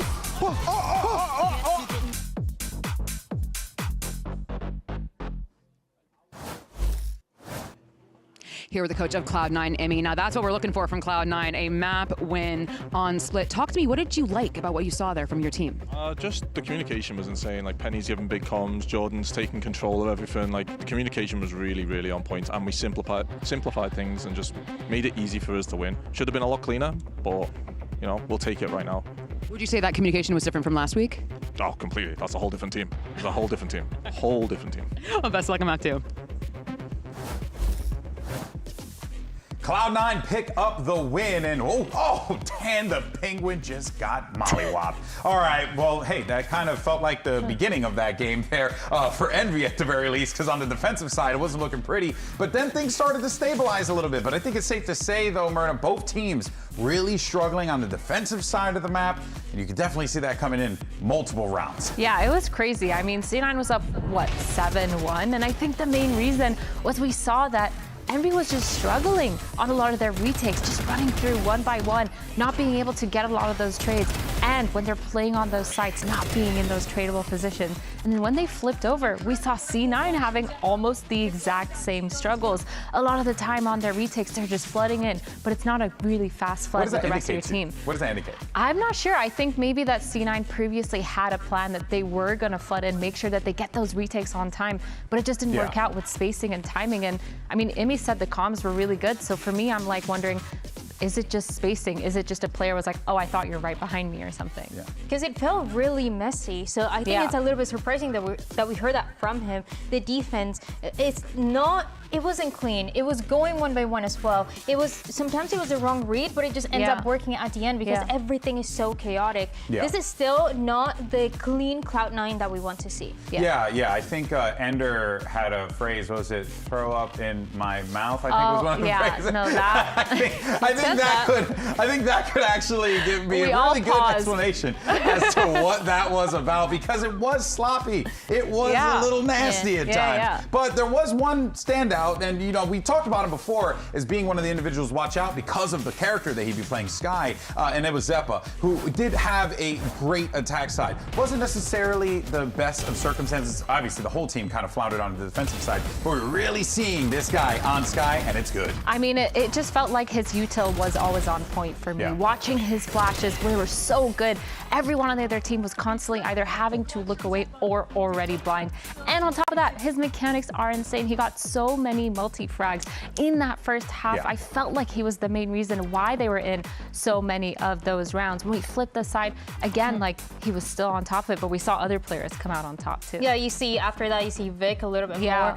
I feel like Oxy is always a consistent piece for Cloud9. But I think this guy is going to play a massive role going into Pearl, because last time that Envy was playing this, they were playing with the composition with no flashes, and they were doing a little bit of what we just saw, going one by one, sometimes getting away with it, sometimes not getting away with it. But when you have a flash to kind of slow down that individual push that we saw for Demon 1 for Kisnet, then things can change a little bit. So I think Zeppa is going to be massive for this. Yeah, no, for sure. But now as we take a look at the other side of the field, what's going on with Envy? We have Coach Stunner standing by and a person to get us the answers. Liz, take it away. Here with the coach of Envy, Stunner. That was close, but we're going to your map pick of Pearl next. We saw Envy struggle a lot on the defensive side. Are you worried about that moving into map 2, and how are we going to fix it if you are worried? I think we have a bit of a switch up on this map. I'm not too worried about the defense side. We're looking pretty good in scrim, so hopefully it translates over. I'll see you for the switch up. My guy was ready to just GTFO. But no, real talk though. Hey, what does that stand for? Him saying, "Oh, we're not worried. We have a switch up for Pearl." I hear that, and that does give me a little bit of concern, given how things kind of shook out on that defensive side. I think this can be interesting. I think they can play a double duelist here with Demon 1. Demon 1 last week was playing the Astra, and he was playing a lot of he was by himself in a lot of the situations. And again, just like in this map of Split, he gets away with it. But in a situation where they're able to work together with Kesnet, I think that could work better for this team. For this one, it's an Envy that is going to start on the defense. You can expect a lot of the Kesnet operator. You can expect a lot of the Demon One trying to push forward, getting a lot of the angles towards A. And you can also expect the Cloud9 that just loves to run it down. Yeah, I mean, we just saw on Split, right? Kesnet and Demon One were the reason why they even came back so much. It felt like there were so many multi-kills on their side. So I agree with you. I really want to see a double duelist come online again for this comp. Yeah. And you're talking a little bit about C9. We've seen Penny on that Chamber and Oxy back on that Neon. I think they did a good job, but I mean, if Envy are saying that they have some switch up, based on how one-sided I thought that first map was gonna go, now I'm thinking maybe Envy have a little bit more tricks up their sleeves than I thought. They're cooking. They're cooking. Maybe you were right. I mean, I was almost right, Matt. You were almost right. I was almost right. Yeah, no, I definitely would say, though, that if you're an Envy fan and you are, on pins and needles, hey, maybe you can breathe a little sigh of relief right now getting ready for Pearl, but this is still going to be a battle. A scrappy matchup sets the stage for map 2. We're going to go on a quick short break, and when we come back, you got Mimi and Ender on the other side. They'll take care of you. See you then.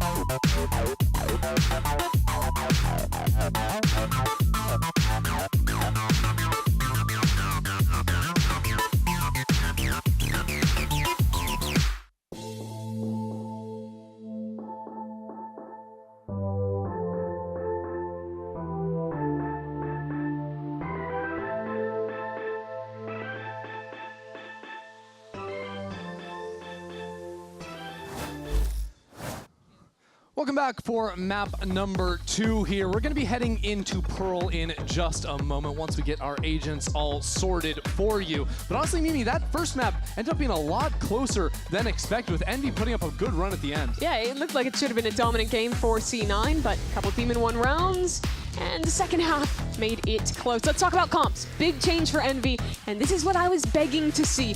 Demon One on Chamber. Thank you. You were literally begging. I was literally begging. Wow. Cloud9 knows how good Demon One on Chamber is. That's on true. This map. Like literally when Demon One was subbing in for C9, Imi was like, you know what? We just decided let's just put him on Chamber, and it just why wouldn't you? I think that's great. Other changes I like. The way I don't think it was doing anything in the last time they played as compared to a Neon. Hurtful, but true. Great change in my mind. And another excellent change. Eggster's not on Veto. He looked really uncomfortable on that role, and I think the Phoenix is good on this map. I think the Phoenix is close to the Yoru, and it brings back flashes, which they didn't have in their last comp. So very happy with these changes for Envy, and hoping for something a little stronger than their last Pearl showing. Yeah, they are going to be starting out on the defensive side, and what I'm really curious about is, well, on defense, that's where Demon One is obviously going to be thriving on the Chamber, but because C9 had some experience playing with him directly on this map, how much are they going to be able to read around where he wants to play specifically once that operator comes into play? Are we okay? Someone's excited. Someone's excited. I love it. Are you not excited? I'm excited. I just, I hope that wasn't one of our players. Okay, good. I am excited. So here we go. Bit of a death ball for C9 to start towards A main. As Envy was looking to trap play in mid off the Chamber. Well, Poppin is a little bit left to his own devices here. Slithers back towards Secret. C9 have taken their time for now. Envy ready to pop on out from the smoke. There's that first Phoenix flash, sends Zelsis packing, but Oxy again to strike first, and Oxy for a couple now just rinses through this Envy lineup. And now down to a 1-on-3 for Rossi. Tries to take a timing, but the drone is there in his face. And the setup is very strong for C9. 2 different angles to swing off the player on site. Well, he knows where Penny is at least. Don't know if that's going to help him. No stars.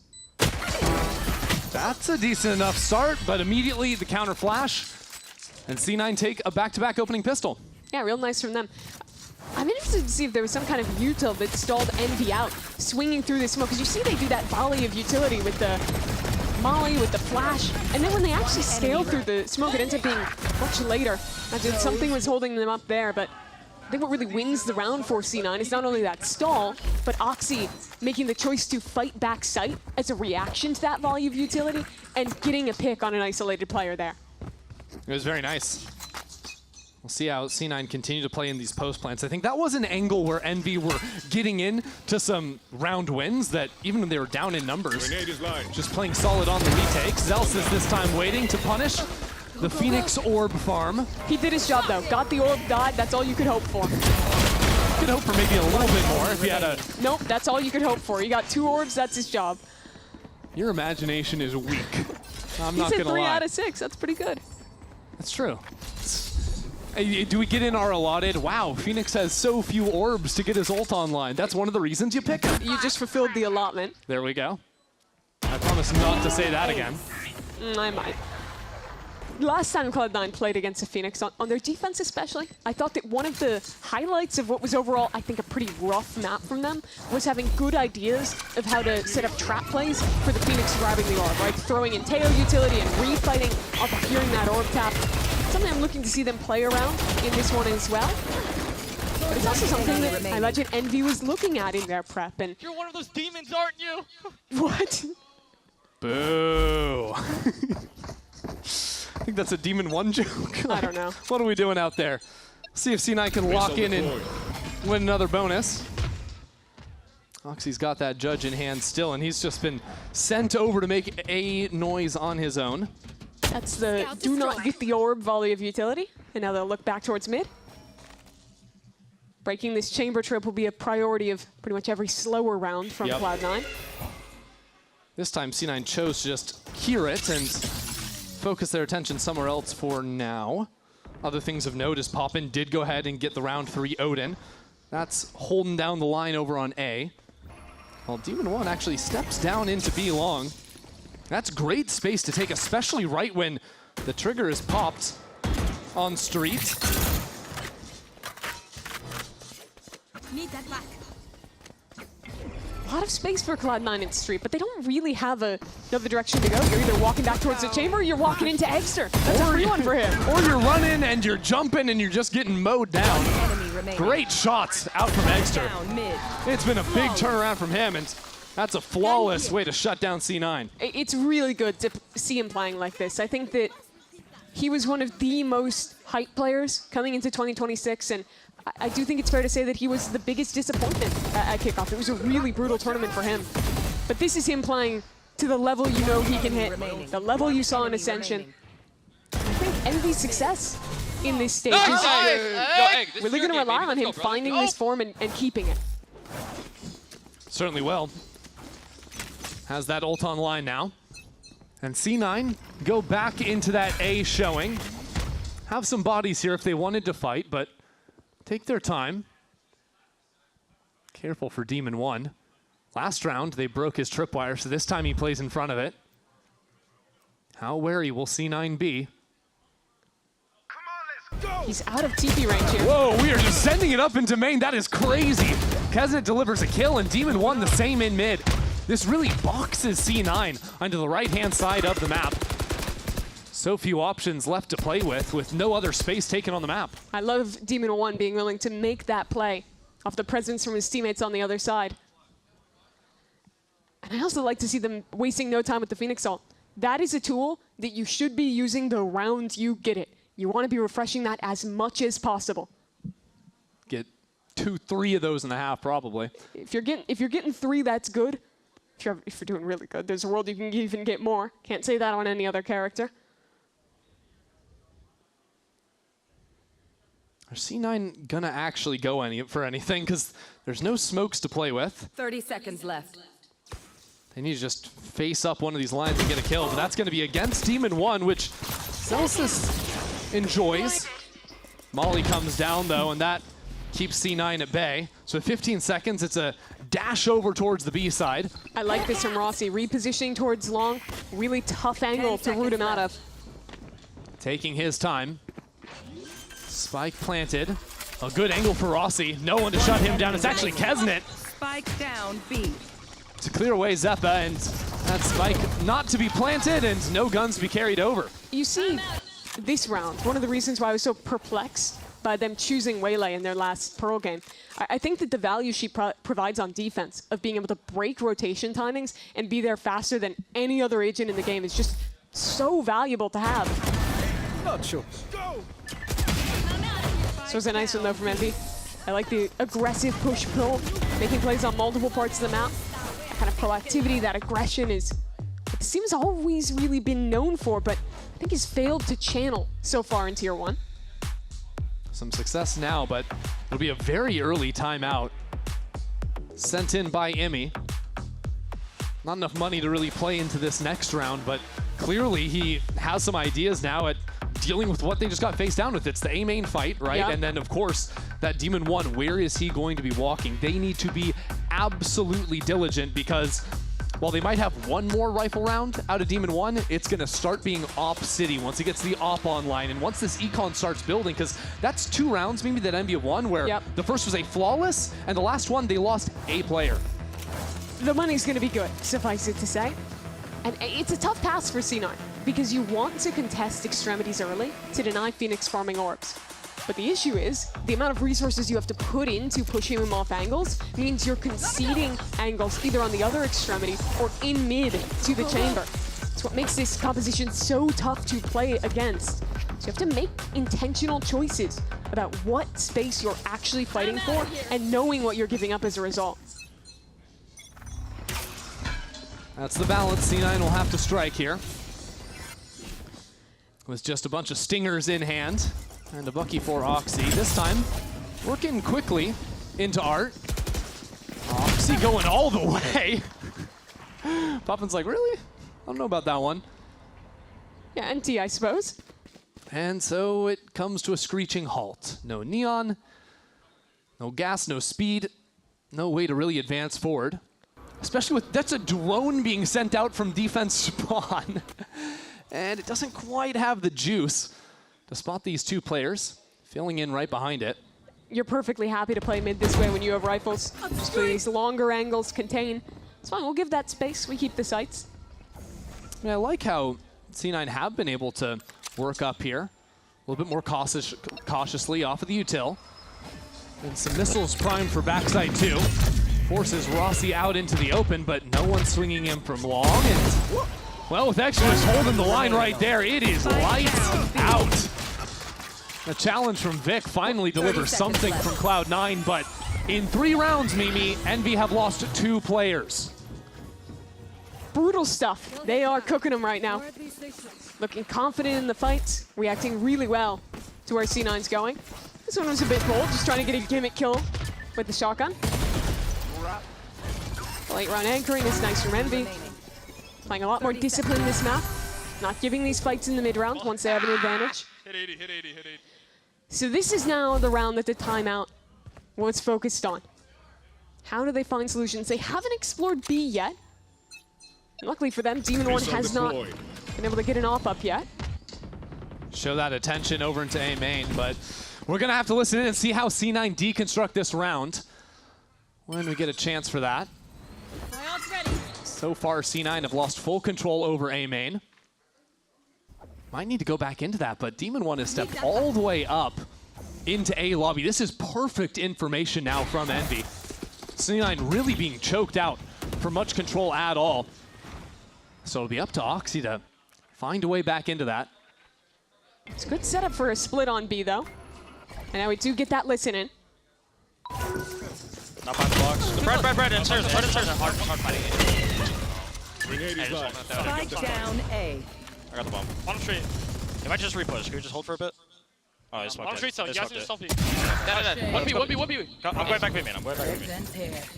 I'm gonna leave the cards. Okay. I don't see anything. It might be chamber, back or something. We're up here right now. Taking that back. So let me listen. Yeah, I'm coming. Probably just one more street. Back off. Back off. 30 seconds left. Yeah, I'm coming. Take your time in. They're gonna know. I'm going right Now into a 2-on-4. Cloud9 losing those players in Artist, but that's a big pick onto Demon 1. Now a chance at this round. With 14 seconds left, I'm not sure. How quick can Zelsis get over there? Less than 10 seconds now. It is going to be down to the wire. If there is any pressure on to the site, he's too slow. He took out his gun and lost the timing, if he ever had it to begin with. And even with Team 1 going down, you thought there might have been a chance, but not to be. At the end of the day, C9 only scraped through with one gun. That is another tough one for C9. Envy, just waiting, not giving anything in the mid-round. You heard in that comm check-in, it's also saying, wait, they might repush. Let's see if we can get a fight with it. But Envy, this game, is not giving away those opportunities to the same level. Said just hold, wait, get that kill back haul, and it becomes really difficult for Cloud9 to find anything on this map. I mean, the game plan is kind of let Demon 1 do some walking. He's your forward information. The rest of the team can chill out a little bit more. Unless C9 deal with Demon 1, who, by the way, is still rifling. He hasn't had an awful once this game, except that round on attack with Jet. And even if he's not getting kills, it's the forward information that allows his team to find the right stacks. This time, 2 players over on B. Egster, a big problem in back hall, has somehow escaped for the time being. Stuck inside of the site, but there's another body there. Rossi waiting for his moment. Forced back onto his shorty. And now with the wall coming down too, it is pure pandemonium right now on the B bomb site. Envy now into it, pop in, lays down some fire. It is all over the place, and Oxy can't hold it through. It's another for Envy. Round starts all right for Cloud9, getting space on site. But Envy's play in that retake was lovely. They scale off each other so well on the work back in. That just suppression with the spam out of the Odin means the player from long couldn't swing as Penny is fighting from back hall. That isolates these fights, and without heavy armor, the Odin does even more work when you're swinging into it. 5 rounds in a row now for Envy. C9 yet to find the answer. It's been a continued, you know, at least feigning presence over towards A, but maybe the fast rounds just get the spike on the ground. Could be an idea. Some early spam out from Poppin.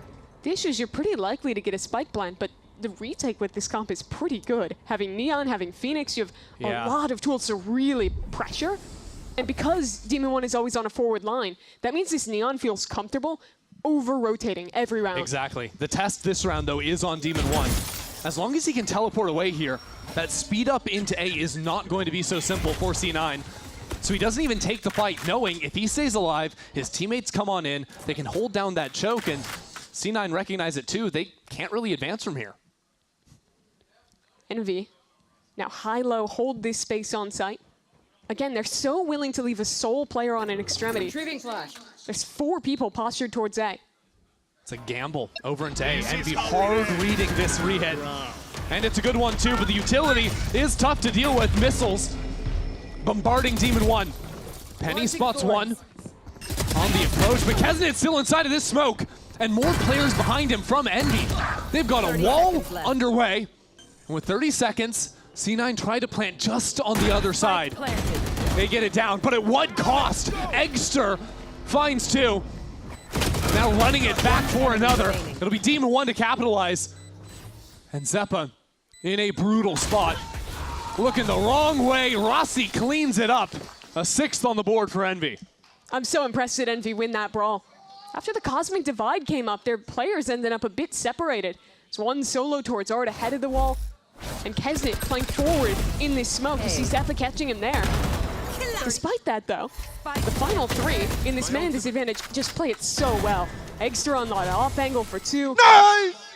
And then the trading back into the site is on point.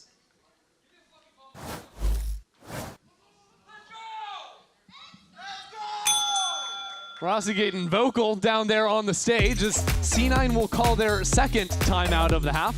More time for Rossi and C9 both to talk to their teams. Yeah, I mean, Rossi is, I don't know how well this comes through on the broadcast, but he is the loudest guy in the room right now. He is yelling, he is hype, he is calming to his team. We can hear it through the headsets. Yeah. Do you remember at the start of the game, someone was like screaming insanely loud? Like, I don't know if that was Rossi, but he's like matching that energy from on the stage.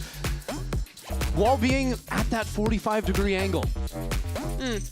Impressive. It really opens up the diaphragm, Does you it? know? Maybe. I don't know how the Just let me dynamics lie. of that work. Okay. Just let it happen. Well, I don't know what you do here if you're Emmy, because you called the timeout, and then your team lost 4 more rounds in a row. Yeah, well, I mean, the side hits have worked to at least get space. The issue is losing out to the retake with these fights. When they play the slower rounds, they've never been successful at actually pushing Demon 1 off the line. And, I mean, the guy's 4 and 6. It's not like he's taking over, but that's just because he's been sitting on the extremity, providing map pressure every single round. Yeah. And when C9 do those freezes, Envy in the last round just fully rotate over. Seems like they've had the players ready to come in and contest these side hits every time. I do like the idea of just hitting into that chamber, trying to run him over with the Neon and see if you can get that pick early.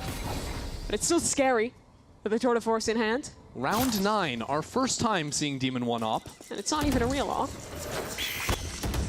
It's real enough in his hands. Let's see. Deals with the drone first, now Oxy sliding forward. And yet the bodies have started to move from Envy. Already 4 players ready to come on out from this. Demon 1 is good for 3.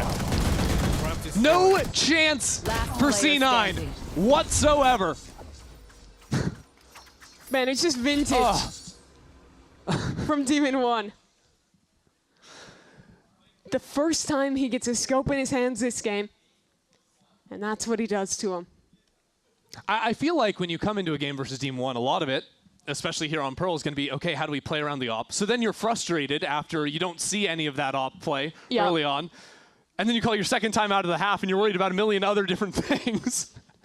The Demon 1's like, oh, hey, yeah, I can still do that, by the way. I actually think when you go his site, Oxy might have to scale directly next to the Teo drone, so there's not time to 30 break seconds it. left. Because that drone, the suppression effect is so strong. If you're scaling together and you make him pick, choose Oxy or get suppressed, and then you get the trade, maybe that's a way to get a pick on him, but damn, is it tough to deal with this guy right now. The counterpoint to that is, of course, if Demon 1 isn't standing in the open and he lets the drone go through, you think you're safe, and then he swings out and just kills you anyway. Or if he just has a friend. Yeah, it's always a little bit of a gamble, a little bit of a coin flip. Well, Zeppa got his. It's so true. So impactful, even. Survives with Demon 2 health this round. I just want to watch this again. Third shot, he didn't even see Which is your favorite kill? I think number 3. It's just so casual, so quick. What did I tell you? Are they gonna finally give me a fight? They would. They did. What happened? They all passed away. Due to old age? Yeah. No. So sad that they passed. Well, it might happen again. He's got friends this time. And that's enough for C9 to like, absolutely not want not. to go here. No, thank you. We'll leave. That last round was enough. Gotta go. Actually trying to pull back into Art a little bit. C9 are making a lot of noise very early into the round, but it's not really amounting to much. Oxy's down on 8 HP. Zelsis already out of it. Every time C9 takes space, they don't actually have presence elsewhere on the map. So the way that Envy rotates is they just encircle that area and take them apart. I feel like C9 is never actually giving threats of a push on the other side throughout this game. It's hard, too, when there's threats of ops and whatnot. Yeah. And they'll oftentimes like make your lurkers slow down or be less confident to step out into the open. And that's why this comp is so tough to deal with. The permutations that you can play behind the chamber with. You saw, I think it was round 3. They had him solo peeking mid, but it was a trap play with the Phoenix behind ready to flash. Sometimes he will actually be alone, but tough to know. Little peekaboo out from Oxy. And from Demon 1 too. Instantly snapping away. So C9 can get the spike down. Kesnick can kill all 5. I'm out of here. 3 already, but only 4 bullets left and none to spare. Switches on over. One enemy remaining. remaining. On the hunt for the ace, but no chance as Zeppa takes him down. And Extra will collect. I mean, we're just counting up higher and higher and higher. That is 8 in a row for Envy.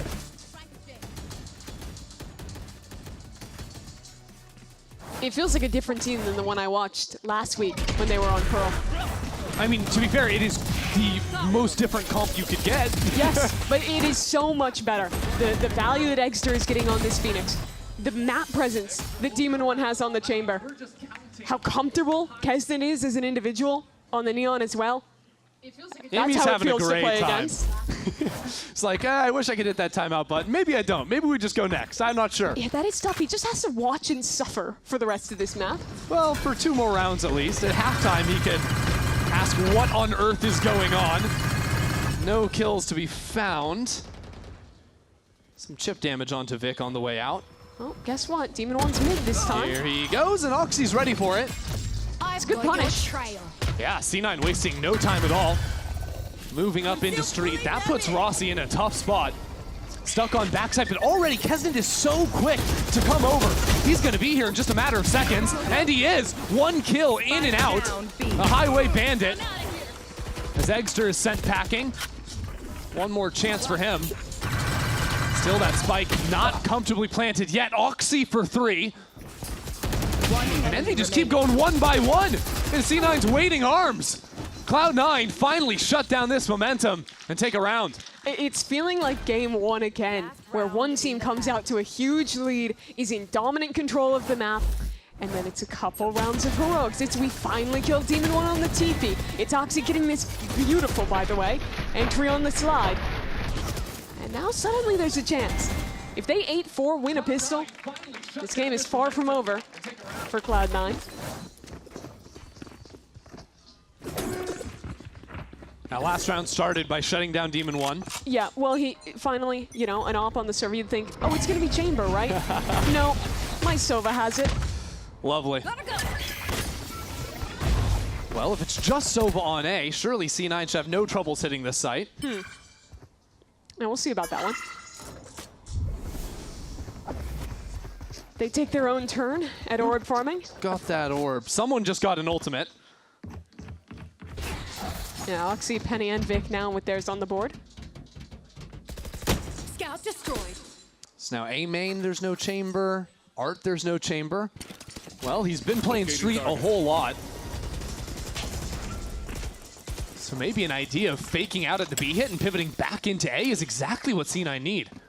They know that Keston likes to quickly rotate off that presence, but there wasn't a lot to sell it. Just a drone and a jiggle. They're not biting. And Rossi just jumped up over sign 2 and saw there's no one down B long. He does not play a passive anchor at all. And what it affords Envy is now motion to bring 3 players onto A, almost 4. Even if they sold this, this is so slow. Keston has the ult. This could be ugly. 30 seconds Less than 30 seconds on the clock.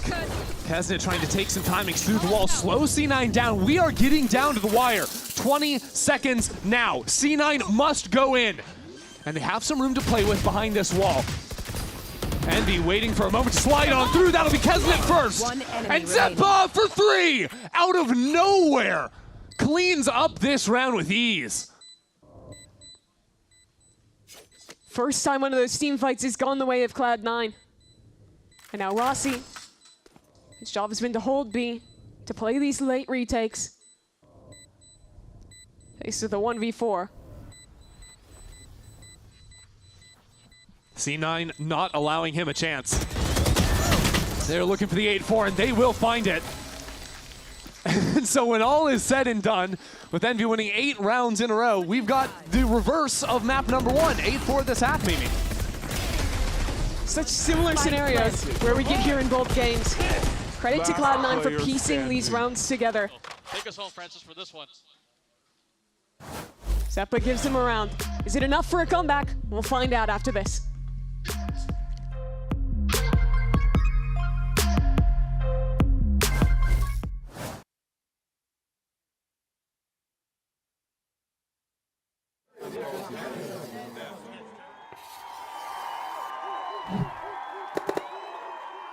Red Bull gives you wings.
Envy have the lead 8-4 at the half, and by all accounts, Mimi, the big switch up in composition has paid off for them on the defensive side. Now they need to see that carry through to attack into C9. And this comp is also very good on attack. It's overwhelming to hold the site against the Phoenix and the Neon. You have great tools to fight early for extremity control and prioritize maximizing orbs for Eggster. Seen a lot of teams across the world go for this Neon Phoenix type of look. And it does seem like it is perfectly suited Envy's style. But for Cloud9, they've been solid on the defense. Oxy's having an okay game. If they win this pistol, they can get right back in. Well, Eggster's Phoenix making some presence down A, or B rather, and well, that's your first orb of the half, taken in just 10 seconds. Interesting read for Cloud9. They're trap playing towards Street, expecting a fast play there and then being able to stun and refight in. I think one of the big benefits of the Phoenix is fighting all these close corridors with the flash. Street, Art, can be very good angles for you. This comp also gives a lot of agency to Demon 1. Walks around, baits out the wall, and backs up. Send C9 scattering for a moment. I like sending the dog down B long after spotting the players in mid. So good work from Rossi to shoot it down. Only reveals one player on this side. And they don't see any forward look on Street. So 3 players here to receive. But the execute power of this comp, it's tough to hold against. Envy don't have too much left to work with if they want to break out of here. What's it gonna be? Molly in backside. Vic goes uncleared until Demon 1 shows up into the server. Zeppa still backside. C9 are bringing in reinforcements. It's nice out of Demon 1 and Rossi though. Zelsis realizing his teammates are out of the equation. So he steps on through, doesn't find any of those shots, finally turns it around. But Demon 1 is still fighting forward. A little bit mad out of him, but Envy will take their pistol. So aggressive from them, not giving any chance for Cloud9 to fight through. Who are we to disobey? Round nearly went wrong for Envy. They didn't have a second flash on the Phoenix, so breaking the crossfire as they scaled through this smoke caused them some problems. But still, the fighting later on was just excellent. Yeah. Rossi getting this kill backside. Demon 1's aggression and presence in this pistol round as well.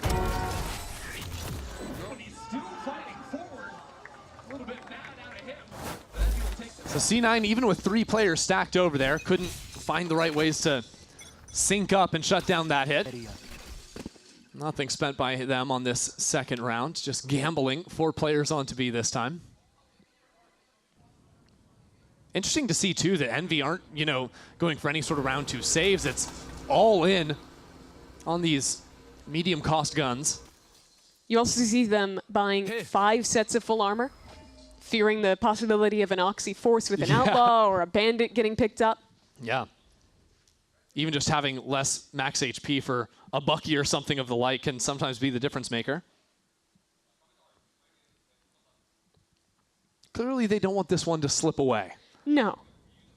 And they've really taken their time with it, contacted through, and they'll be rewarded with a pretty easy A site.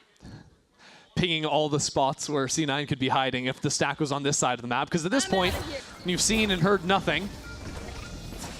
You've got to assume that one of these sites is going to be firmly held by C9, and Envy have guessed correctly this time around. Oh, listen to all these footsteps. Rossi has complete control.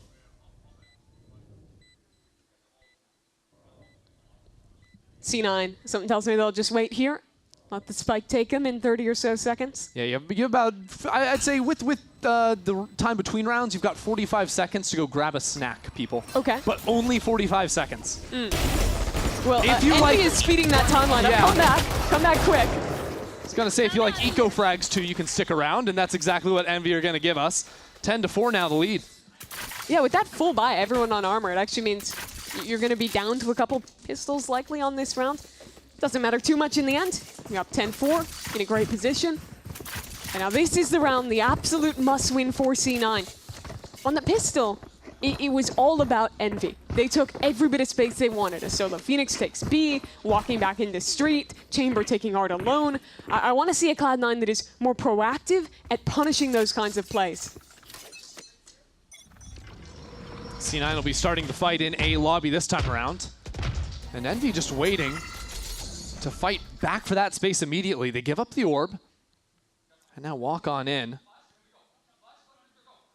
I hear Rossi calling for a flash. Oxy stunned up, but hasn't been cleared just yet. He's still alive. Now taken out. As Envy go 2 for 2 in A main. Still not so easy for them to accelerate into the site because, unbeknownst to them, Zelsis has been able to get himself in here and get a kill through the smoke on top of it. How has he done that? Now a drone too as he steps back, supports his teammates. Vic closes in. The challenge and the shot connects out of Demon 1. The push and pull is perfection. Demon 1 for 3, and quite honestly, that could just be the game. It should be. Demon 1 has been a beast today. And this round, absolutely no exception. 2 for 2 is pretty good on that main fight when you're Envy. And just look at that reset. It's another here at the end to close.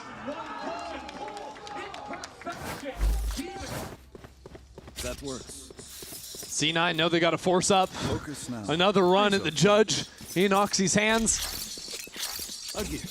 Maybe another chance to run into their demise. Envy have steered clear from them this time around, though. Joke's over. You're dead. Run it back to take no chances. As Envy move up into street. Eggster just another drone, I suppose, this round, as no one's going to give him a fair fight, but Kesnet was right behind it. Kesnet sliding through everything. Let's go ahead and listen in. I'm gonna go back, I'm gonna go back. Go ahead, I'm with you. 3, 2, 1. Sky heaven, No fighting him. Back right now. Left side, He's good now. Sky's heaven. Wait. I'm talking, we're good. Wait, door. I'm blind. 1v2. Back on. Ow! Nice, guys! Let's go, guys. Go. Nice. Good patience. Nice Go, guys. exchange, Good patience. bro. Yo. Nice fucking exact, bro! Match point. Did you get that all written down, Mimi? Yeah, I've got it. Okay. A lot of it was just Rossi. He is so vocal with this team. Yeah, I think that the screaming is the secret sauce. You think so? Yeah. That's what I think so. IGL's trying to be like, come on, guys. Casey just screaming at the end of the round. A little bit of chaos. But he did play this so nicely. Excellent entries out of that Neon. Let's go, brother! Let's go, brother! In case you missed it the first time around. Yeah, there it is. We got you covered. Don't even worry about it, Kesnet. Full blind. And yet Envy just brute force their way in again. This one has started to run away. It started? Yeah. I realize maybe not the best choice of words. It's 12-4, buddy. Yeah, well, maybe this is the round that finishes it. Okay. Yeah, I mean, that would be running away. Good setup for a bit of a feint. The rest of these players were worried about a flank coming back through. They contact back through into mid. Eating up some precious time here. And some precious resources that Skyalt already used from Zeppa. Now Envy might just be thinking to themselves they can throw down a Astra Wall and punch out any anchor over on this B side with the Hunter's Fury, but I recount a round where Envy took their time and committed into a Vise with 30 seconds left on the clock before. And now there's 30 seconds left and 3 players. Yeah. And also scratch the 30 seconds, we're down to 20. And now there's Thorns on top of it too. This isn't looking good, is it? Down to 15 seconds. Envy are going to need some kills, and they're going to need them quickly. And it's not going to happen when they're split up on opposite ends of the wall. So let's just go ahead and run this one back, and we're going to go into round 18 here, Mimi. Yeah. I do remember that round you were talking about. This feels a lot like it. Mimi, but it's okay because they had 8 chances. Yeah. Now they have 7. Okay, that's chill. They can afford to wait out the clock on 6 more rounds. Yeah. And hoping they don't find a Vise on the end of it. Me when I'm an hourly employee. Just run it down to the wire. That's how Fnatic gets played. Anyway, that was a rough round. I mean, not having any map presence towards B, I would have liked to see them leave an embed on A and be willing to pivot back towards there after the reclear Util came in. regardless, they have lots of chances to atone for that round. You didn't have to atone for that one? Yeah. We're going that extreme? Okay, you know what? I'll give it twice in one day, sure. That's reasonable. By the way, 10 seconds in, and where are Envy? All the way through mid with their duelists unsupported. Pretty much everywhere. C9, look like they want to re-swing this. Oh my word. Stepping straight in to their own deaths. Exter gets 2 more kills. And Exter really has been a bright point. For sure. Especially here on Pearl. 3-on-5 retake now. This should be it for Envy. They have great positions. They still have utility. Just have to hold and close it out. Stuns into backside. Oxy's been dealt with. Something tells me C9 aren't getting back through this. Smoke still in their eyes. Not a huge amount of time left, especially when post-plant util comes into play. It is over. Envy gives C9 a brutal smackdown and send us to a third map. Great recovery out of them. Love the compositional change coming into Pearl. I think every agent switch up makes sense. And I think as a whole, the comp fits their style.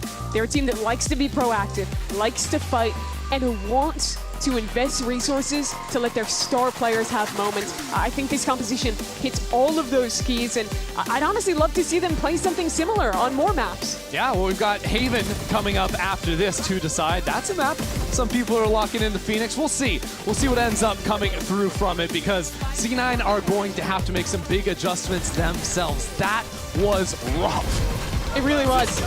This was such a tough loss for them. Now having to rally back. This is a map that Envy played before. Let's see where it goes. The final map of this series coming up. One enemy remaining.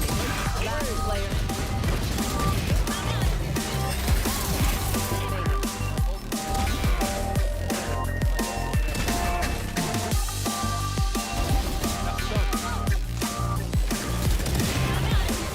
Enemy remaining.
And the walls drop. Oxy's huge with Zelsis for a moment, and that's a third one in an instant.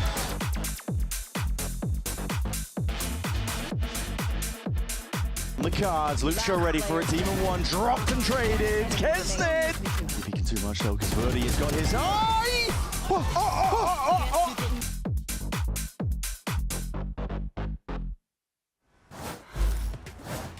Welcome back, everyone, to VCT Americas in Team Envy, or as I used to know them back in the day, Envious, picked up a massive win over Cloud9 on their pick of Pearl. And they did so with some inventiveness, honestly. And there was a conversation we were getting from Mimi and Ender toward the end of their cast on that Pearl map that I think is worth kind of expanding upon a bit, which was the switch-ups that we saw from this Envy roster. But more importantly, Exter's been the talk of the town for a long time. We were wondering, where does he go? What does he do? What agents does he pick? Turns out the answer was in front of him the whole time, bruv. Yeah, bruv. Yeah. Was that supposed to be your British accent? Hey, bruv. That was okay. Well, in the pre-show we were talking about Exter and how I feel like he didn't find his identity, didn't find his new role in the team, and I feel like with this Phoenix, definitely what you were saying is really, really good fit for him. He has the flashes to support. He's still able to get in and get a lot of that positioning to make sure the team gets past whatever points they need to, and it's working out really well. And it's something they didn't have before on Pearl. They didn't have any flashes to work with in the first place. So not only is an agent that fits him really well, but it's also an agent that fits what they want to play and how they want to play in this map. I really, really liked it because for Cloud9, they bring the same thing, they bring the same ideas, but they were not able to get as aggressive because of this. And it showed round after round. Let's take a look, though, at that defensive side because Envy looked fantastic. A lot of it predicated just on them wanting to fight. They like fighting, and fight they must have.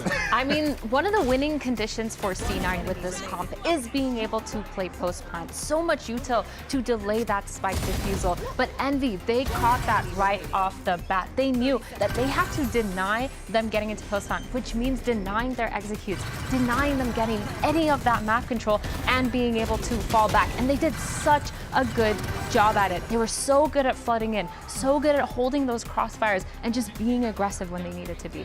They were really good at getting proactive, but also understanding how they needed to take that map control early on in the defense, which is something that was lacking last time around, where they had massive gaps in art, in mid, and link as well, and that made everything a lot more difficult. So now, not only do they change the composition, but they fix these things to take more space, take more control, and also to win those post plants. There was a very clear idea from Envy that we were extracting from that, which was, get in their face, get aggressive, throw them off their game. Don't allow them to be comfortable. And they did that. And the thing is, they need to do that by making some of their teammates, making these pieces, vital pieces of the team, more comfortable as well. We talked about it a little bit at the start. Eggster playing the Phoenix, a real gutsy performance out of him, and exactly what you want to see here at this point for Envy, because, I mean, Dryad, look, we were talking about the consequences of losing these games early on. You need players to step up, and Eggster's proven why he managed to get himself from Ascension to this seat.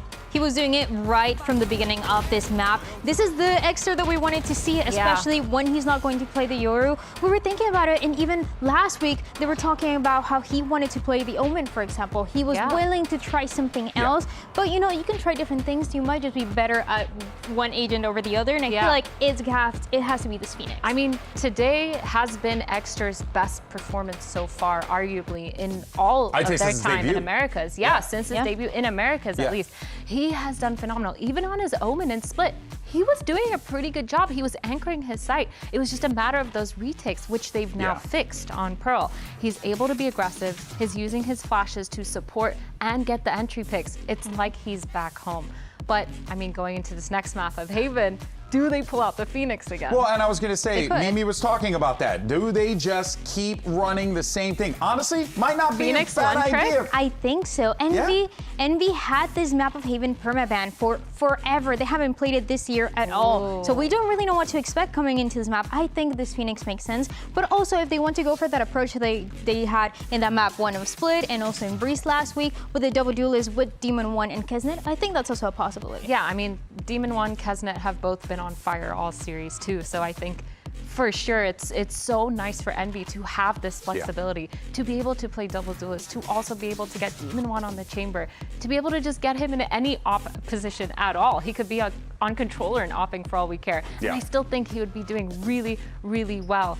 I just think that Envy now, they found a good idea within Pearl, and I'm hoping that they've cooked on Haven too. But I don't want to get ahead of ourselves here, right? Whoa. Yes, they had a great idea here, right? And it worked out really well. Now you got to take it over to this next map. Let's see how this works out. But what does Cloud9 do to stop this momentum? Because something you both noted, and I think it's really smart here, Kesnet, he's been hitting like a hammer the entire time. So you got to shut this guy down. How do you do it? It's not going to be easy, but Cloud9, they had some right ideas last time around. They lost this map to Lev, but still, it seems like it's all going to depend on Penny and Oxy, especially Oxy, how aggressive he wants to get and how much space they want to get. Do not allow Envy to take that map control. Folks, one of these teams is going to pick up their first win of the stage. Who's it going to be? Let's send it back over to the casters, but for now, we'll take a brief moment. Don't go anywhere. We'll be right back.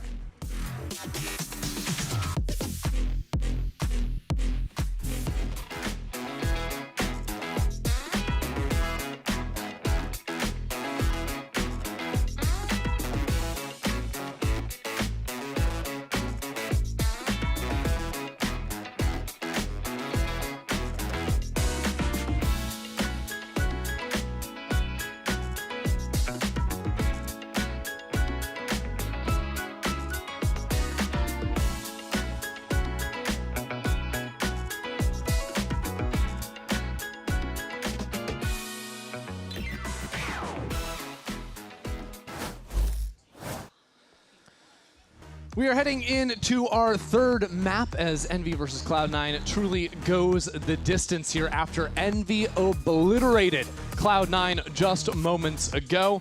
And we're heading on to the map that C9 lost their opening series on with Haven. They are going to need to make some adjustments here to bounce back after last week and after 20 minutes ago. Yeah, they will. And they're also going to have to look down the barrel of the same comp they just lost to. We were kind of theory crafting after the end of last map of, hey, maybe they just play this on more maps. And yeah, Haven's great for it. A lot of teams are playing the Neon. A lot of teams are playing this Phoenix combo with it as well. I think this is a great direction for Envy. Yep, gotta love it. Those Phoenix fights with the flashes, very good. Again, in those closer corridors, in the mains, of course. And we saw Eggster really stepping into his own in that second map in particular. Of course, though, for C9 getting to go back to the attacking side, I think Oxy has been a standout when they are on the attack. For sure. I think on attack, though, a big thing I'm looking to improve between maps is how they're pushing Demon 1 off lines in the mid-round. I think that far too often he was allowed to sit on an extremity, which gave free rotation to Kesnet to be wherever he wanted on the map as fast as possible. Those are the focuses. But it is the same comp they just faced. It is a map that they were working on after losing it last week. Question is if it's enough. Envy geared up and ready to go here for our opening pistol. This is where C9 have been very successful. And it's been off Oxy's back already, throwing down the fast lane, but it's all a ruse as the rest of the team steps in mid. But Envy have two players in mid trying to get this catch. It happens at every single point on the map. Envy cutting down Cloud9. You might just want to wrap this one up. Zelsis gets a kill, but he is being hunted down and taken down. Look how many people got invested in that kill, too. We had an Astra star, we had a Phoenix Mall. Like, it's just madness that he had to deal with. Envy plays so well in these fast-paced rounds. I think the decision-making here from Demon 1 is excellent. Pushing through the wall, fighting back up, recognizing so early that that was a fake, and setting his teammates up to not only hold here together as two, but then to have the backstab at the end.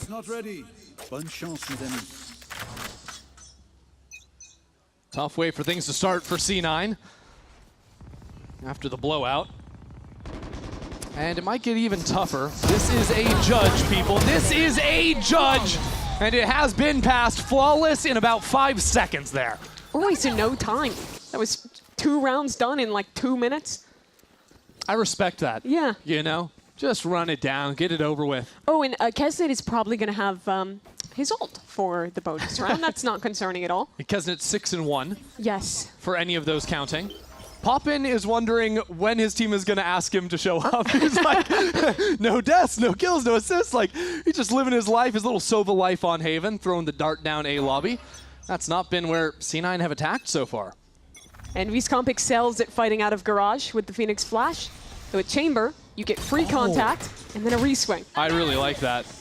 Unfortunately, no one there from C9's side this time. They were trying a really similar thing on Pearl as well. Yep. And now it's just going to have to be a retake unless Demon 1 wants to just waltz into sight. I think he might. We have a flash ready to go. No, it seems like Envy taking their time. Now into backside goes the rest of Envy. Kesnet backs in and gets that kill. No trade. How is that even happening? Envy have taken the C site, and C9 are running through Garage with the bomb to get out, and Poppin is still waiting for them on the pivot into B. It is an execution. The reaction times from Envy there. And I'm not talking about the flicks, I'm talking about the positioning. We're so good. They had absolutely no fear at fast flooding. Look at this from Kesnet. His teammates are pressured in Garage. He's immediately sliding into a smoke, giving them the chance to refight. And as the pivot comes through, Envy is ready again. Yeah, you could see from Vic's POV like how claustrophobic that position is. He's inside of an open smoke in that hallway between Garage and C site. There's players coming at him from both angles. Just no chance there. And lucky for Poppin, he got on the board. Just comes in. He's the guy that's shutting down that hit into the B site. So a second bonus round taken away here. Go, go, go. Poppin. Bit of a rough time, but it doesn't matter when Extra's there to back him up. Yeah, those two players walking together. And now a fight towards Garage again. Oxy gets a good kill, but through the stun, Rossi fights his way through. That'll make it 3. Vic recovers the Phantom, but at the cost of his position. If he gets a kill, he has the ult. Does he escape with it? Yes, he does. All the way over onto the A side. He has a chance now. Poppin will be here quite quickly. Vic repositions towards short. He's looking the wrong way. The wrong way. It's so fast out of Poppin. Showing up in the right position, back-to-back rounds to catch C9 in transition. And that hope that was there for just a moment, plucked away. Nice try for Vic. But tough to read that Poppin is going to be in that position. Earlier on, I think Penny takes that lurk timing a little too early. His teammates hadn't actually provided that much pressure on the other side. And as soon as he falls, Cloud9 feel like they have to accelerate that play. Go straight into the meat grinder. So finally rifles. First 4 rounds of this game, it was a blitz, it was fast. Here's your chance if you're C9 to reset and try and wrangle some control. That can, of course, be disrupted by Eggster with an ult. When does he use it? Because again, it's just going to be off the rip. Yeah, because out of Garage is Demon 1, so Eggster just using that to break everything and sprint in and get a kill. Are you joking? Meanwhile, Demon 1, a thorn in C9's side. And when the dust settles, it is just that 2 for 1, favoring Envy for the time being. But they've got players ready to punish and deliver once more. It's just like clockwork. The only loss is over on this A side, but unbeknownst to Penny, there was another player behind Poppin, because, well, there always is. The understanding of how to play the map has been there, but Zeppa carves out 2 more kills and brings this into a one-on-one. Kesnet is loud, is noisy.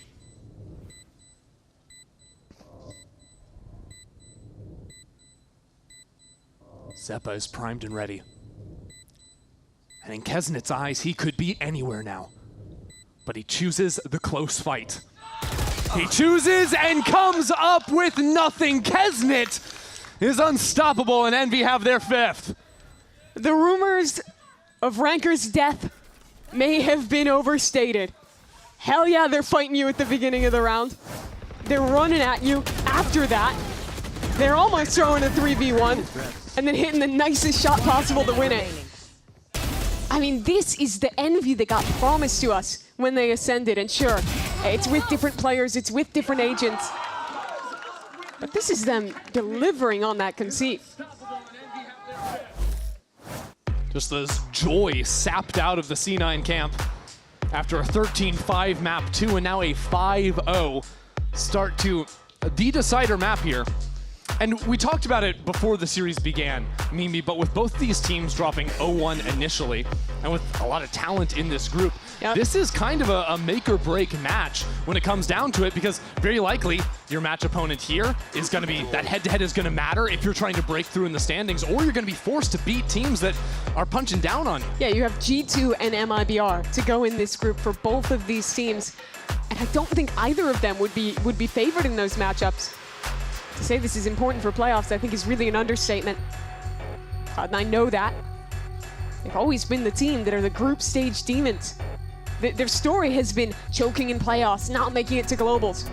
It's never been losing here. It's never been losing early. It'll be the first time they've backslid in years. If it doesn't happen. Sure, and it is still early days, right? But when there's only 5 weeks, early days can still catch up on you real quick. Well, you've got 5 days, so 2 is not that early after all. After this, we're, hey, quick math, 40% of the way there.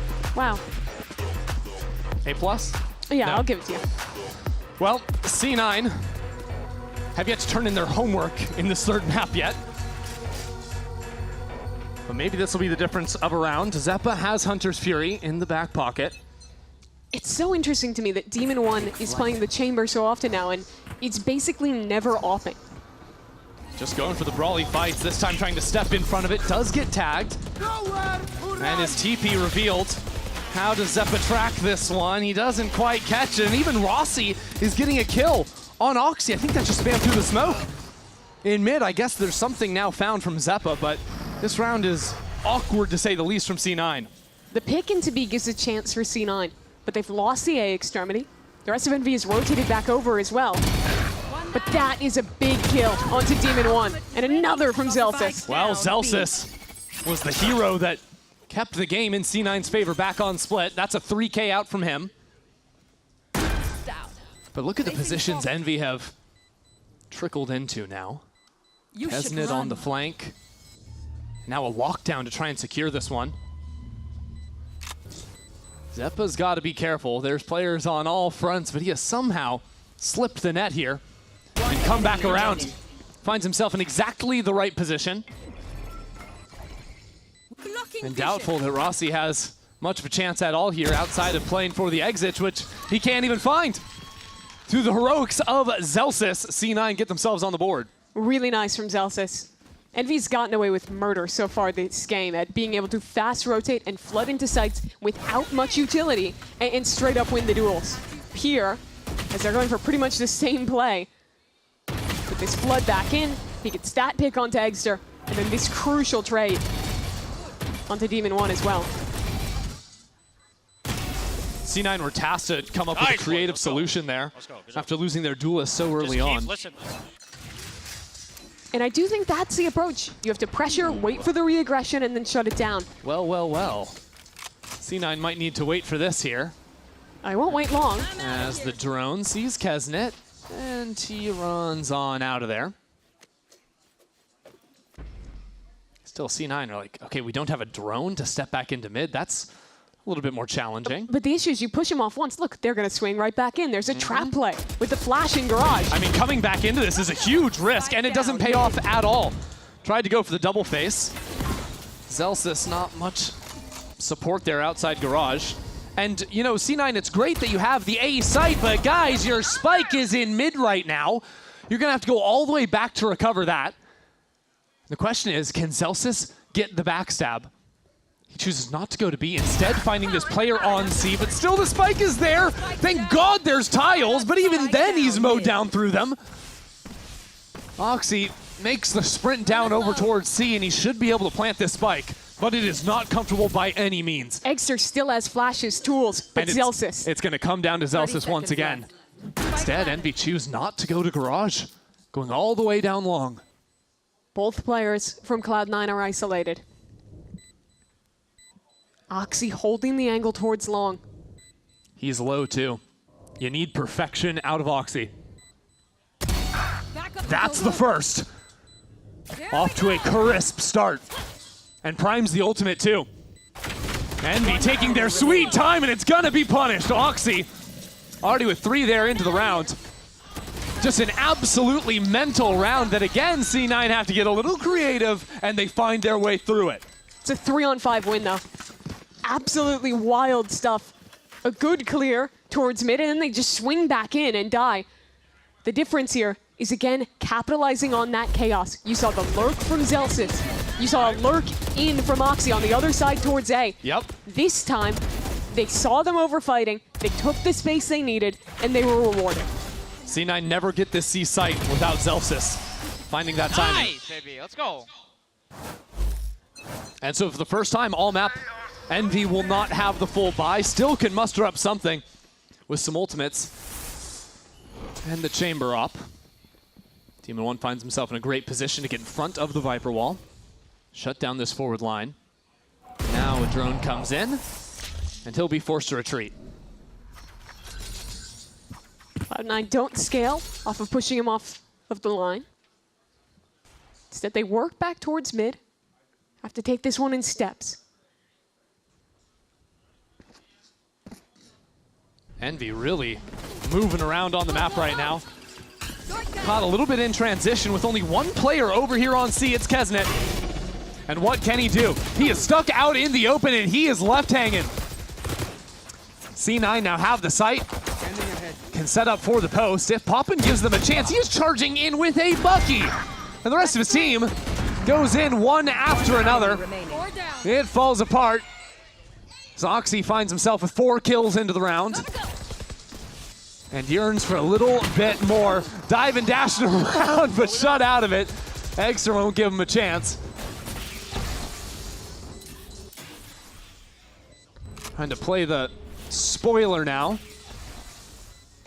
As he switches over to the Phantom and carries it on out. I'd like to see him die here, get an orb. In the end. Well, that's rude. Yeah. He's Phoenix. That's your a person. job. Kill's even better. Unbelievable. Yeah. How about we dream bigger, Mimi. Okay. Dream for a kill, not the death, or maybe dream for both. Oh, if he dies too, that's good. Okay. Good enough for me.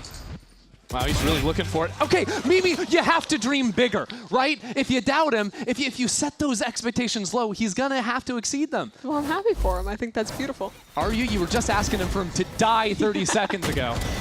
This round, I think, is what was missing from C9 in map 1. And I'm not talking about the 4K from Oxy. Instead, I think the crux of it is step 1, push Demon 1 off the line, and step 2, wait for Envy to over-rotate. They're so proactive at running around the map off any pressure. They're so willing to give you fights that if you push their extremity information away, you wait for them to make that mistake, and then you make your informed decision, it's going to be such a better route. Yeah, I think it's something they learned after playing those few rounds where they're down numbers, where they, have to find those openings on the board to get into a site that, even on this round, even though it's a 5-on-5, they still are able to manipulate the map in a way where they're hitting into a weak area. Yeah, with Envy rotating so often, it's harder on this map to not leave gaps than it was on Pearl. One chamber trip on Pearl is basically a quarter of your information dealt with. On this map, there's so many more angles you can contact up through and find those gaps as Envy's big time rotating. And especially as soon as Demon 1 ever gives up that forward line, which the round started with, right? He got forced off of A main. That sort of sent Envy into gearing up and being a little bit more unclear as to where C9 would be. Now Envy have had time to talk that through. They've got every ultimate under the sun except for Demon 1's. Now try to use that to get the ball rolling again. The fights were the key early game, and Cloud9 might just give them one on mid, a high-low for Envy here.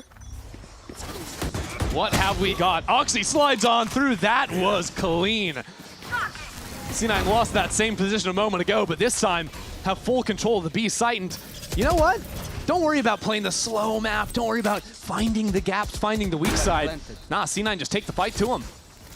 Happy to see it. 2 big rounds from Oxy. The 4K on the NC Eco, the opener on this one as well. There's not much to play here for Envy. I don't even know Money's if they're not great. really going for it. Like, Rossi is just hanging out on the C site. Envy are waiting for some oversteps. But yeah, they're just going to let this one slide over to C9. And I guess hold on to their ultimates, give it a go again in the next round. think that's actually a pretty cool call out from C9 when you're playing against a team that has so many tools at their disposal. Don't even give them a chance. You just run your own vision, blitz through them, and Envy don't really have the opportunity to react. Yeah, and I think the real sweet sauce is kind of finding the combination of that. You show us rounds like the previous one where you slow it down, you push the chamber off the line, you wait for the reaction. You threaten rounds like this where it's fast, where you're the one setting the tempo. Good calling from Zellsis in these last few. He's put a streak of 4 together. This is the best chance Envy have had to reply. They still have 5 guns, they still have those ults. Can they get back in?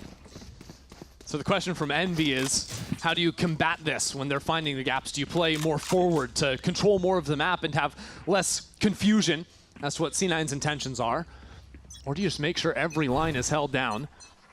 Right now, it looks like their duelists want to fight up into mid. That's a fast lane and a Hunter's Fury. They are full on sending it. And the backup is there too. Beautiful work from Envy. Every round just coming down to these mid-fights, silly shenanigans, ridiculousness, and get Oxy down to 19 HP. It is only a matter of time before he's out of the equation. You ask these silly questions like, is Envy gonna play slow? Are they gonna do something different? No. It was a hypothetical, Mimi. Okay, they're just gonna run it down.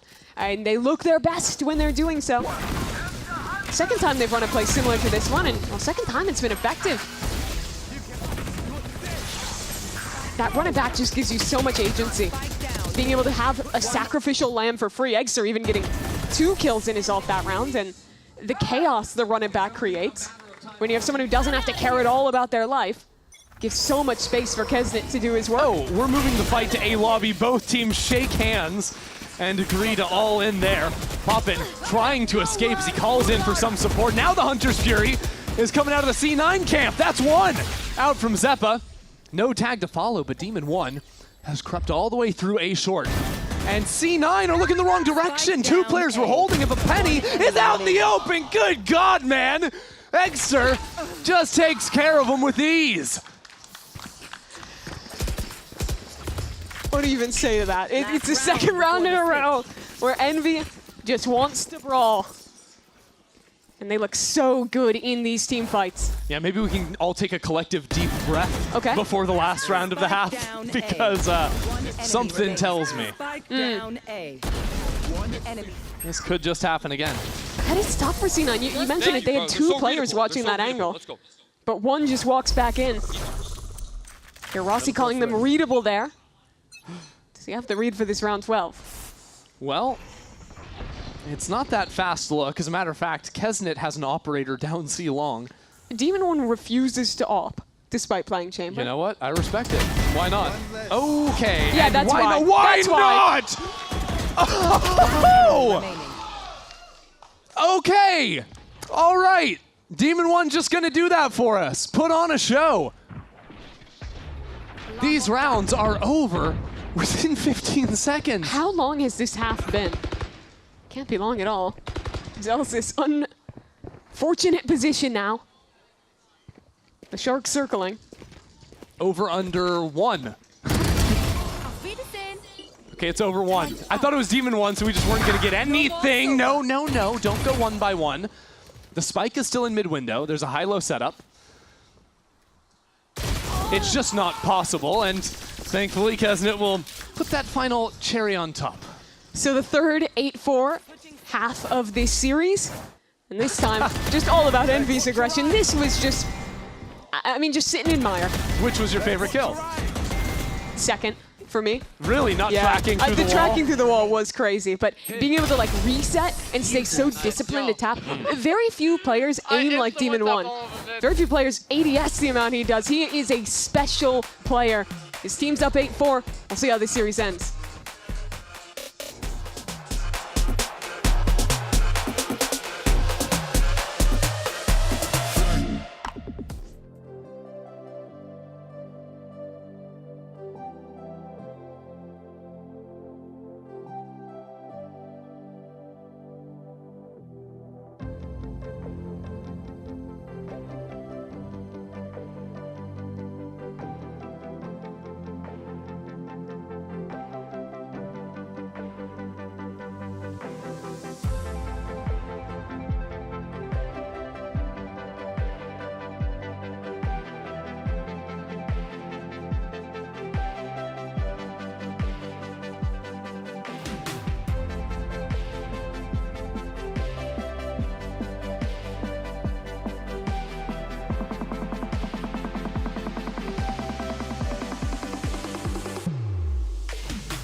Well, apart from 4 rounds streak from C9, that half was again kind of impressive out from Envy. Kind of? Kind of impressive. That was my neutral take on it. Okay.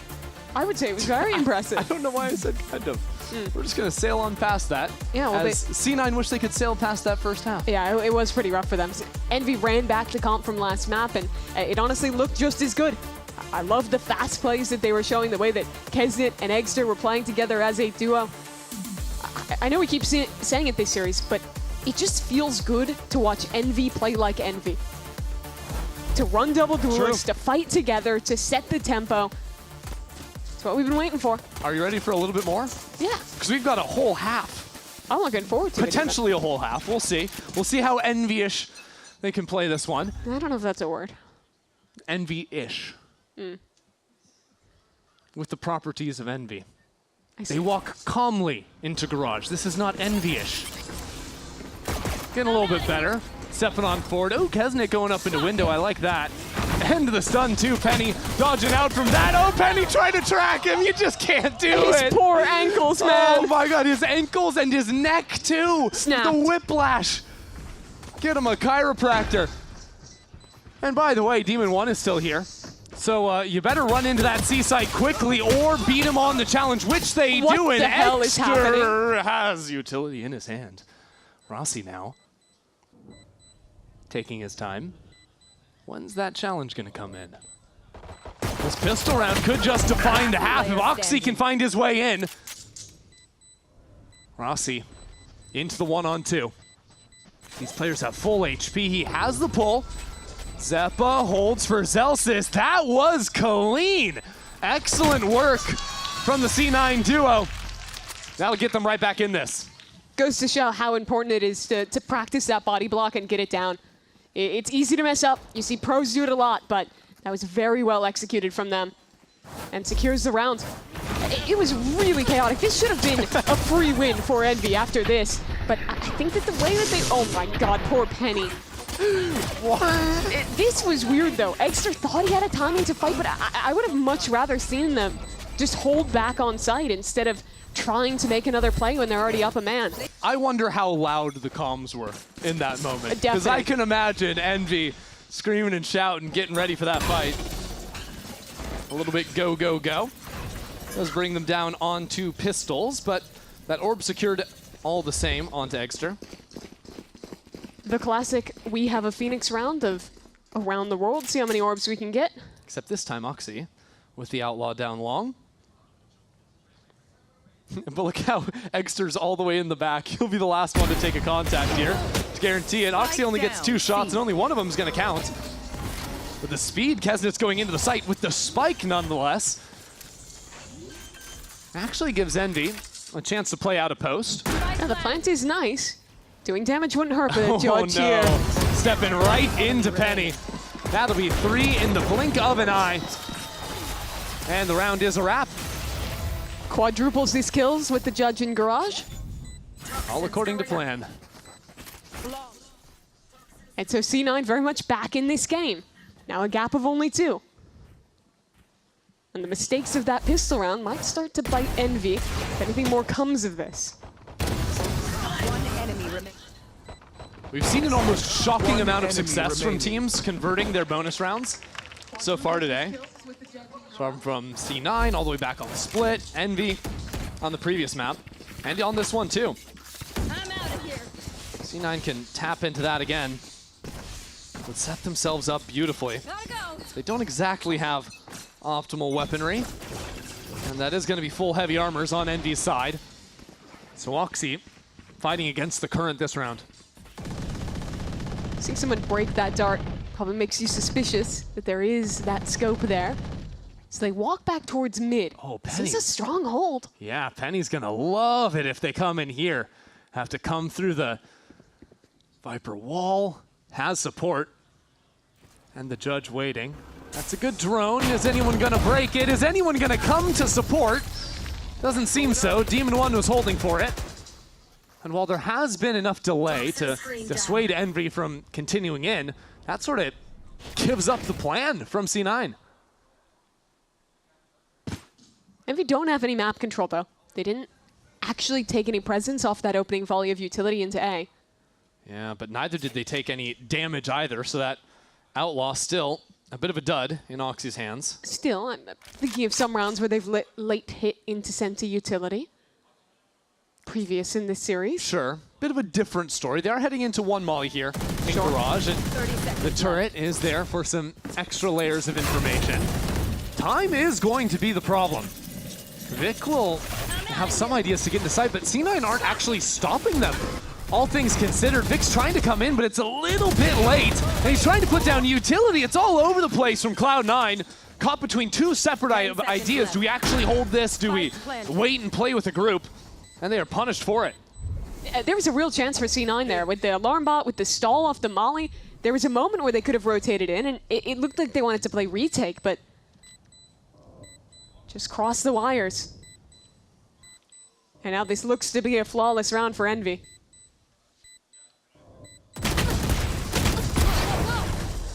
You just had to, didn't you? Oxy takes down Eggster. And some chip on the backside. Upgrade to the Vandal and get out there. Just play for the exits. There's going to be absolutely nothing he can play for whatsoever.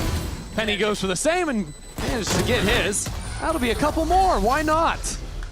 Feels good even in the round loss, but that one, really, I think both on this B hold and on C, there were serious winning chances from C9 they just couldn't capitalize on. Yeah, this ended up just being a little off in the coordination there. Okay, Vic dying, the Odin suppresses. Just keep trusting me. Rossi asking for that trust. Trying to bring the team through, close out this series.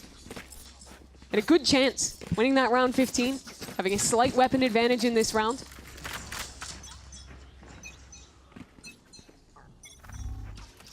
Where is Envy going to prod? Not too committal just yet, but at the same time, C9 playing fairly reserved. No one taking a forward line, just a drone into A lobby that sees a whole bunch of nothing.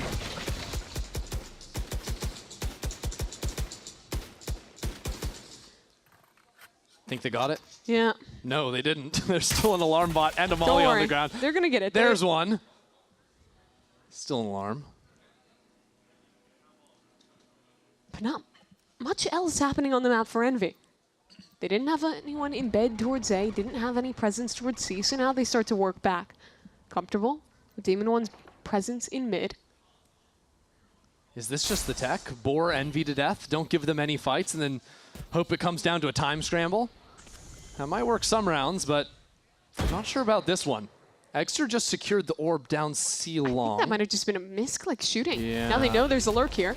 Smoke down too. 30 seconds, they have basically nothing. They're just going to low info hit back towards B. This is risky. There's a snake bite and there's a Viper wall. That's going to be the first layer of stall. And the timing of that is absolutely critical. Right now, Penny getting confused a little bit. He gets pulled back to Garage. It's that attention drawn that gets Envy this site. And the fight is going to continue forward. Fully clearing out sight.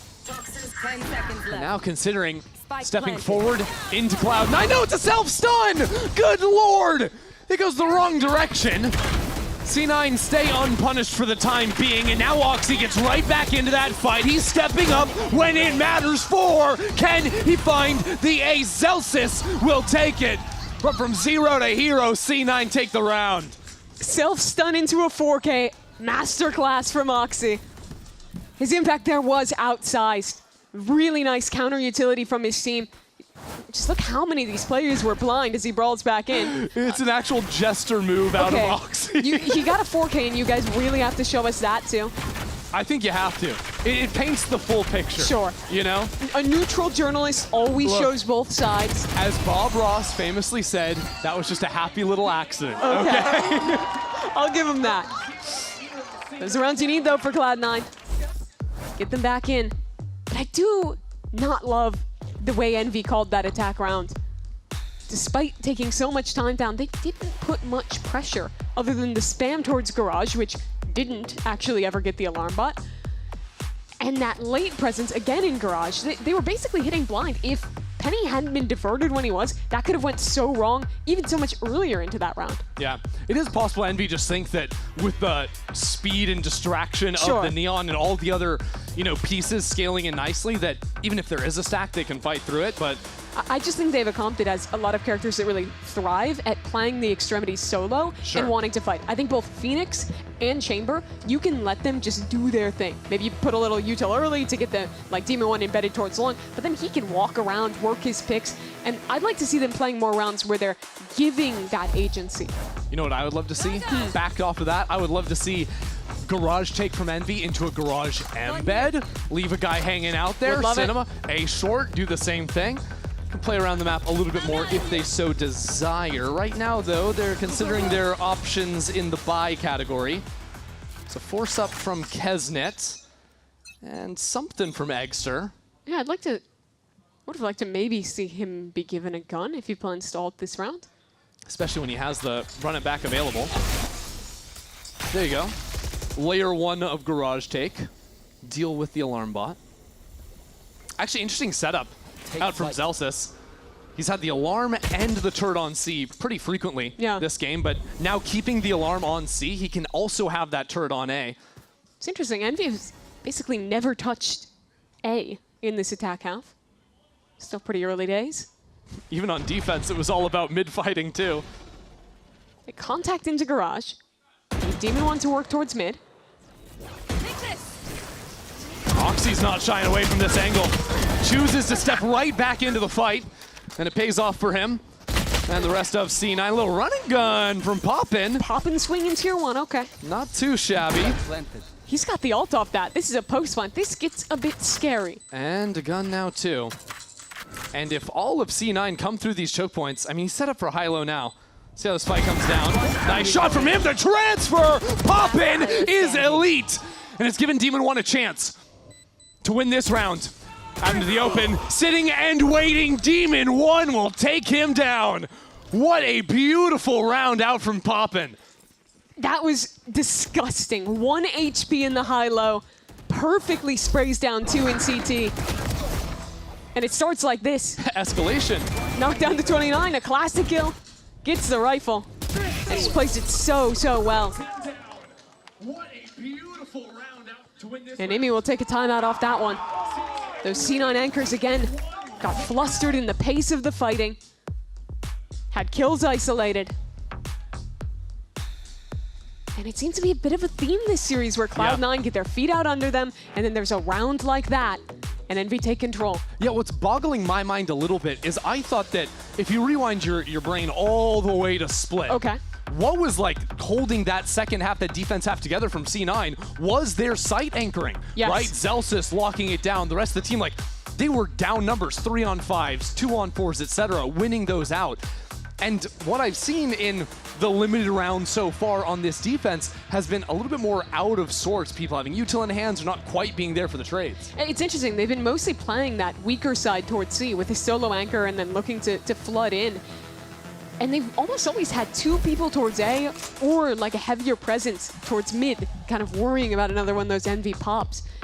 So I'd like to see them kind of pick a side, either commit to playing more retake on that C site or actually put the forces into hard hold. Envy has really been favoring ending there. C9 have picked the A site for this 18th round. I mean, with Sova ult, with Phoenix ult, you are kind of expecting a faster round from Envy. I wonder what it looks like from C9 though, because Envy haven't done a lot in A lobby. Just turns into getting Oxy or someone on the forward line and then shifting back to play heavy on the other side. Keep your eyes on C long, by the way. Penny all the way up in his pit with the judge in hand. Joke's over. Oh dear. Run it back through garage to pull some attention off mid, unsuccessfully, mind you. But now Penny is getting wrapped around on. The run it back runs out of time, and that's going to be taken down with the molly. They'll have another lease on life as Penny steps right back into it. I love this reposition. And the one-way here as well. Meanwhile, Kesnet is rinsing them in the backside. It'll be a fight between Kesnet and Penny. But look at the spike. It is on the other side of this pit. Madness. Oxy just sprinted all the way through A to find that one. I think you almost have to go back around the world to try and recover this. Oh my god, look at Kesnet. Look at Kesnet back in spawn, he really is. We have fully traded sides of the map. Running low. He's literally going the whole way. I don't see what this achieves other than walking back garage, but... Have you ever seen this before? No. Maybe he thinks there'll be some kind of crossfire like here and here. Well, let's see, because they're making noise. It's 25 seconds left on the clock, Mimi. Oxy in the corner and delivers on both. No surprises whatsoever. Lights out from the kid. Another round from Oxy. He's definitely been the one to step up. 25 and 13 right now. This was the pivotal piece of the round for me, though. So many times Zephyr has lost that fight to Demon 1. This time he wins it. And despite this, which is just literally a 1v3 in the middle of the round from Kesnet, the Viper's Fit and Oxy, it's enough to close out. Really just a duel of the Neons here. Both doubling the kill just counts of their next best. Ridiculous numbers on the board. Now, unfortunately for Envy, those numbers haven't been filtered into their bank account yet. Still waiting on the tax refunds to come in. As Envy do have themselves a B site for now. Now let's see how much money matters. There've been quite a few of these Ecos won. Poppin'. Whoa, Demon 1 just got a kill out of nowhere. As the retake is underway. That was a classic. Okay, Rossi, why not? Having a little bit of fun. It is a 2-on-2, and Demon 1 has ripped the ult. Vic might need to get creative. Paranoia. Teleport up on top. He's through the smoke. No! It's a disaster. Couldn't find the angle. And now Demon 1 is holding the other. A thrifty win just stolen out of nowhere from Envy. Not again. How many times this game have thrifties been the difference? And credit to Demon 1, the shots he hit here were beautiful, but that teleport, that is gonna haunt Vic. Not a great lip reader. I think that might have been a what is he doing? Yeah. Not sure if Vic knew where he was going on that one. High flash for fun as Envy shows something a little bit different. Barreling down A short, or A long rather. But C9 do have a more reserved stack behind all this Senti utility. Are Envy just gonna try and push on through this? Seems a little bit difficult. Just walking it in. There's a turret in their way. But in all the time they've taken, they are losing space on the rest of the map. Doesn't matter. They're committing in. No more gas left in the tank. Throw up the wall again. Demon 1, there it is. And now the Hunter's Fury 2 lays the groundwork for this site hit. Should be easy enough for Kesnet to pick up the spike and go for the plant. Penny considering trying to get back in here, but if we were to go for it, it would be all on his own. Only now has Vic joined him side by side. You are divided. And a wall too. No chances taken. Difficult to get back in. Paranoia, maybe their only hope. That's the paranoia. I don't know if it accomplished anything. And now Vic trying to go for a teleport, but he doesn't trust the TP. He doesn't trust it after the last round and with an Astral Wall in his face. So he is trying to run on out here, bail out, and it falls apart. Shaky as Envy move up to series point. And it's just such an Envy round to do it again. They spent this entire time with 4 players outside A. They feign the hit twice, and when they finally go, Oxy gets caught by surprise. The trading between the duelists is excellent. They're now a round away from the win. It's just brutal to slow it down like that, guys. Yeah, I'm not a lip reader, but I'm pretty sure that was, ooh, something like that. Yeah. Work on it a little. Yeah, well, C9 gonna have to work with absolute zilch in this round. He just knows. I think he's hunting for an alarm or a nano, but if it's all the close same, enough. Hurts.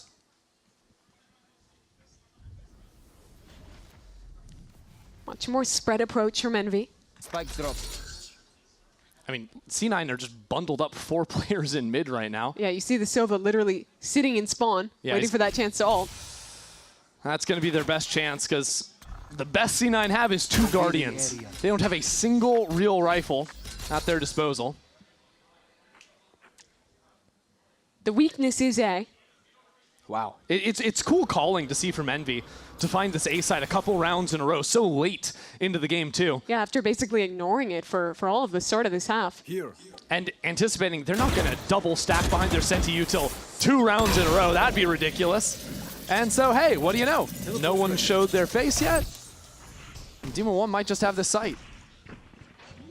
There is still Hunter's Fury, but it's saved, not used to stall. Egster I fighting like up. I like it. He gets caught, util in hand, but we'll see that. And that is a lockdown coming in.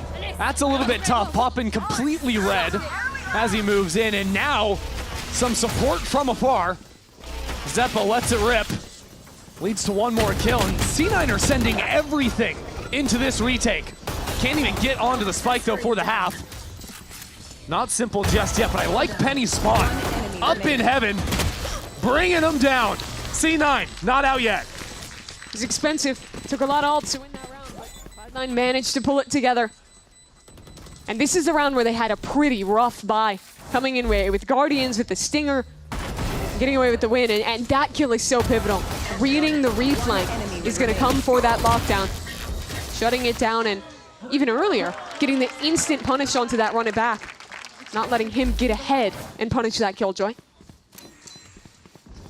Amy doing his best to gear up for potential overtime. Needs his team to deliver 3 more in a row, though. If that's going to be the case.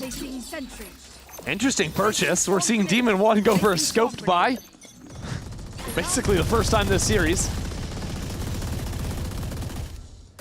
But only 1 player on half armor.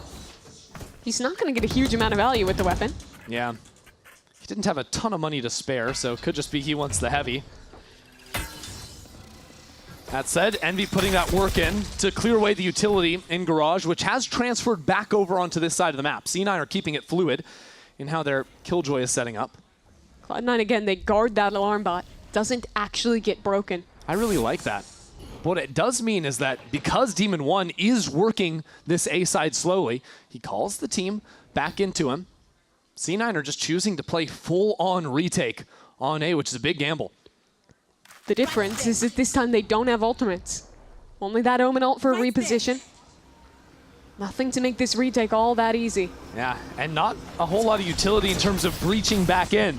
Paranoia and a stun going to be your best options. And an Odin to hold the line, no reflank coming. This is going to be difficult. First shock. Spike planted. Lands down onto Poppin. Second goes awry. And the drone in. C9 are taking their time. They're flushing out, making sure there was no lurker coming down. But everything in this series is riding on this retake for Cloud9. At risk of falling down 0-2 in the standings, and it might just come to 4. Penny into the smoke, everyone's being revealed. It's mayhem, it's madness on the site, but it's C9 coming up on top. Demon 1 delivers, dodging out. With the smoke blocking his vision, he has to activate. Now he has to activate quickly. Oh my God, he's done it! He has delivered! Demon 1 out of nowhere!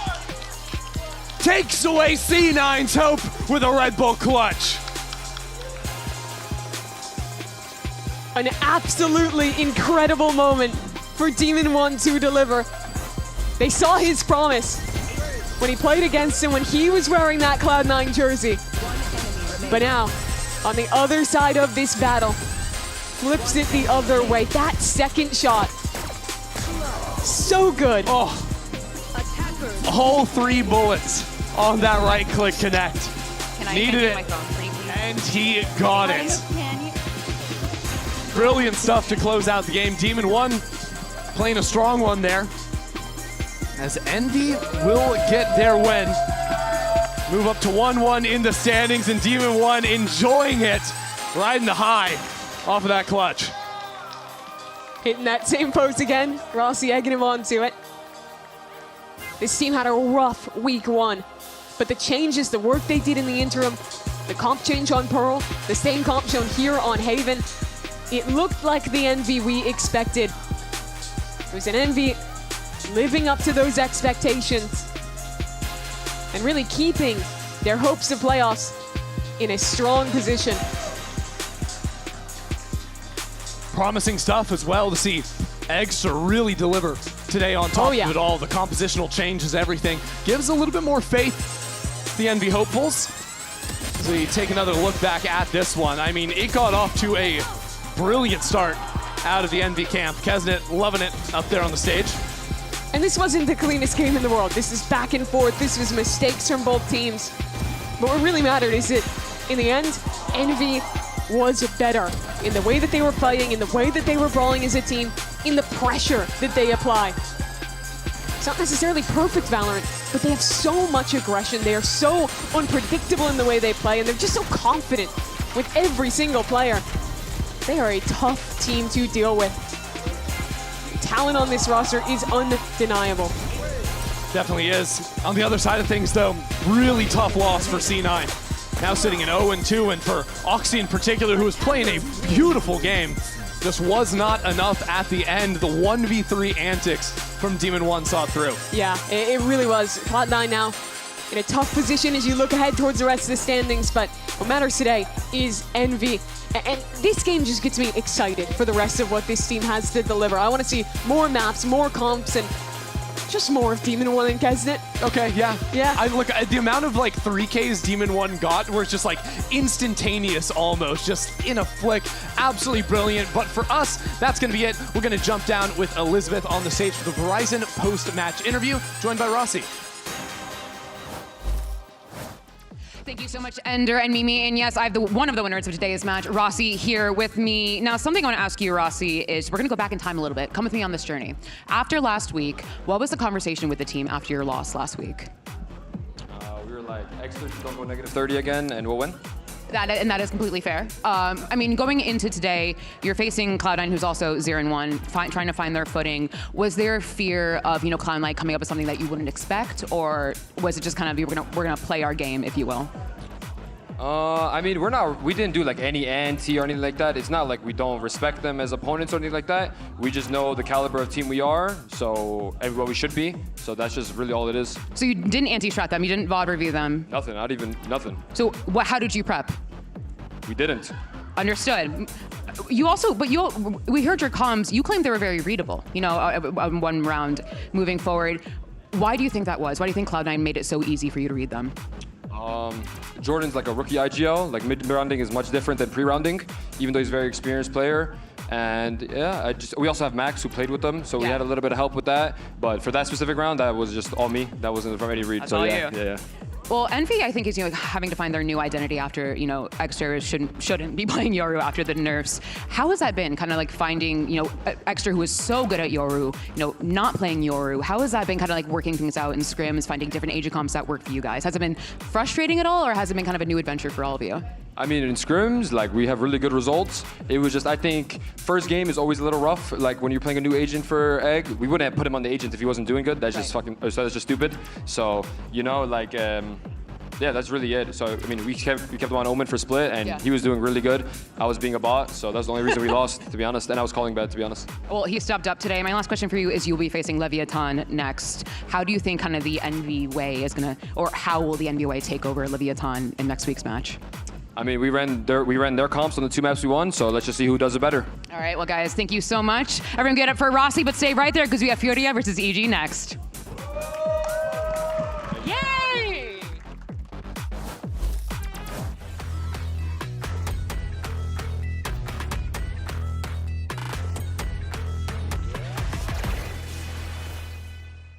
Demon for these two guys to overcome.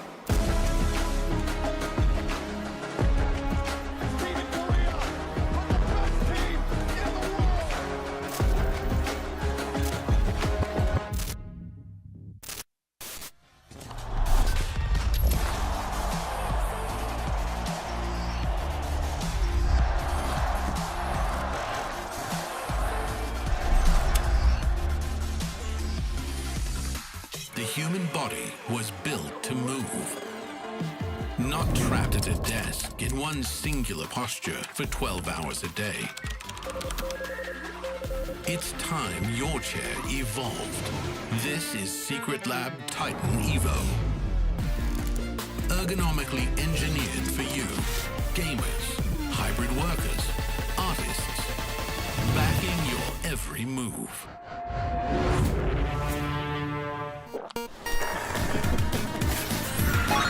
Red Bull gives you wings.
Bao is in a great spot to be that kingpin to shut the round down.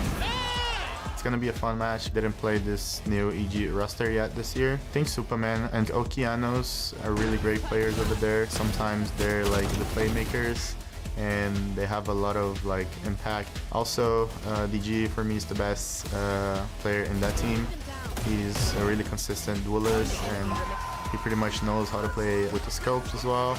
We're just thinking about how to prepare, honestly, after this loss for 100 Thieves and just seeing on what we can improve on and what we can change for this match against FURIA. I mean, they were looking like a solid team in kickoff. I mean, Qualanoob was an obvious pop-off player. Overall, it's not going to be an easy match because they're a good team, but I think we should be fine.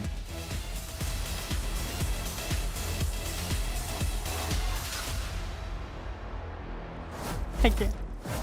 Welcome back to VCT Americas in our second match on this Friday. You got FURIA taking on Evil Geniuses here. Golden Boy back once again. We got Dryad. We have Athena. You look like you were about to fight there. What happened last game? Oh, I don't know. What happened? Because I'm pretty sure I predicted Envy as well. So we'll just move on from that, though. I think everyone predicted Envy. C9? Yeah, she was the C9 pick. I don't know if that's what happened. Oh, silly Dryad. You just, what a...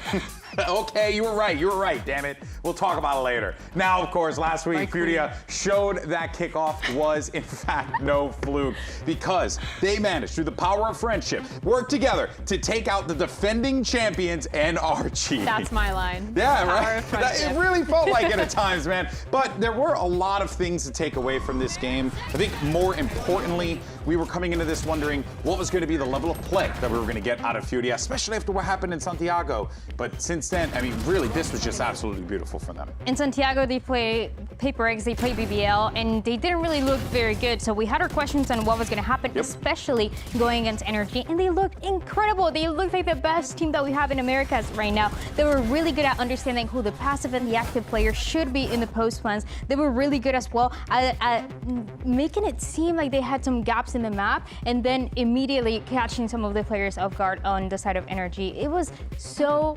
nice. I'm so happy. It was really refreshing to watch. Yeah. It was like, this is a team that is completely on the same page. Every call that's being made, every strat, every playbook idea, everyone has it ingrained into them. And even then, when they want to pivot in the mid-round, you can see that everyone is talking and communicating and listening to each other, which is one of the biggest things that I feel like players tend to struggle with, specifically when it comes to chaotic rounds. But FURIA, they don't have a problem. They have that one person speaking their mind. Artson, we've heard him a lot talking and being that alpha and making sure that everyone is doing what they can. We saw on their post plants, on their retakes, their mid rounds. Everything has just been so phenomenal by FURIA.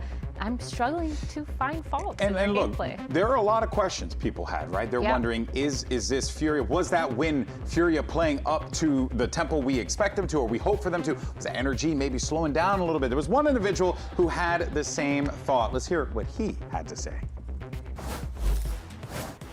And I'm telling you guys, rewatch this game and then tell me NRG played bad. They played bad.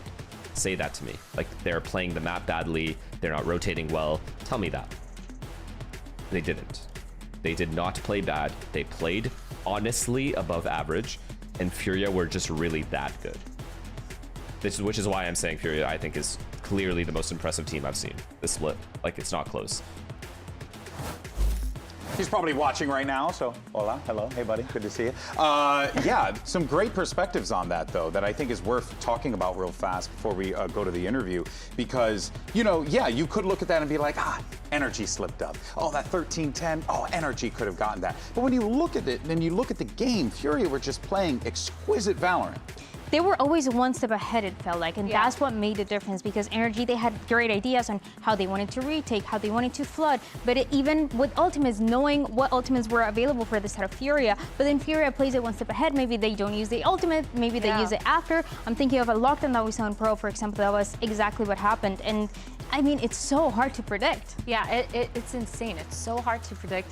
And FURIA does such a good job at finding the weak point as well. I think there was one round where EU on split had walked all the way through A Haven and made it behind the B players on B, which is insane. But that's just, again, finding those flaws. They knew that the deadlock had to have some sort of weak point, and they waited for EU to make that play before then distracting and just getting onto the site. So FURIA, really well played. Huge props to them. I definitely don't think Energy was lacking, but I think it just proved how It strong was they clear are, that but it was a competitive overall- team, or sorry, a competitive game between two very competitive teams. But FURIA just so happened to get the better of them in that matchup.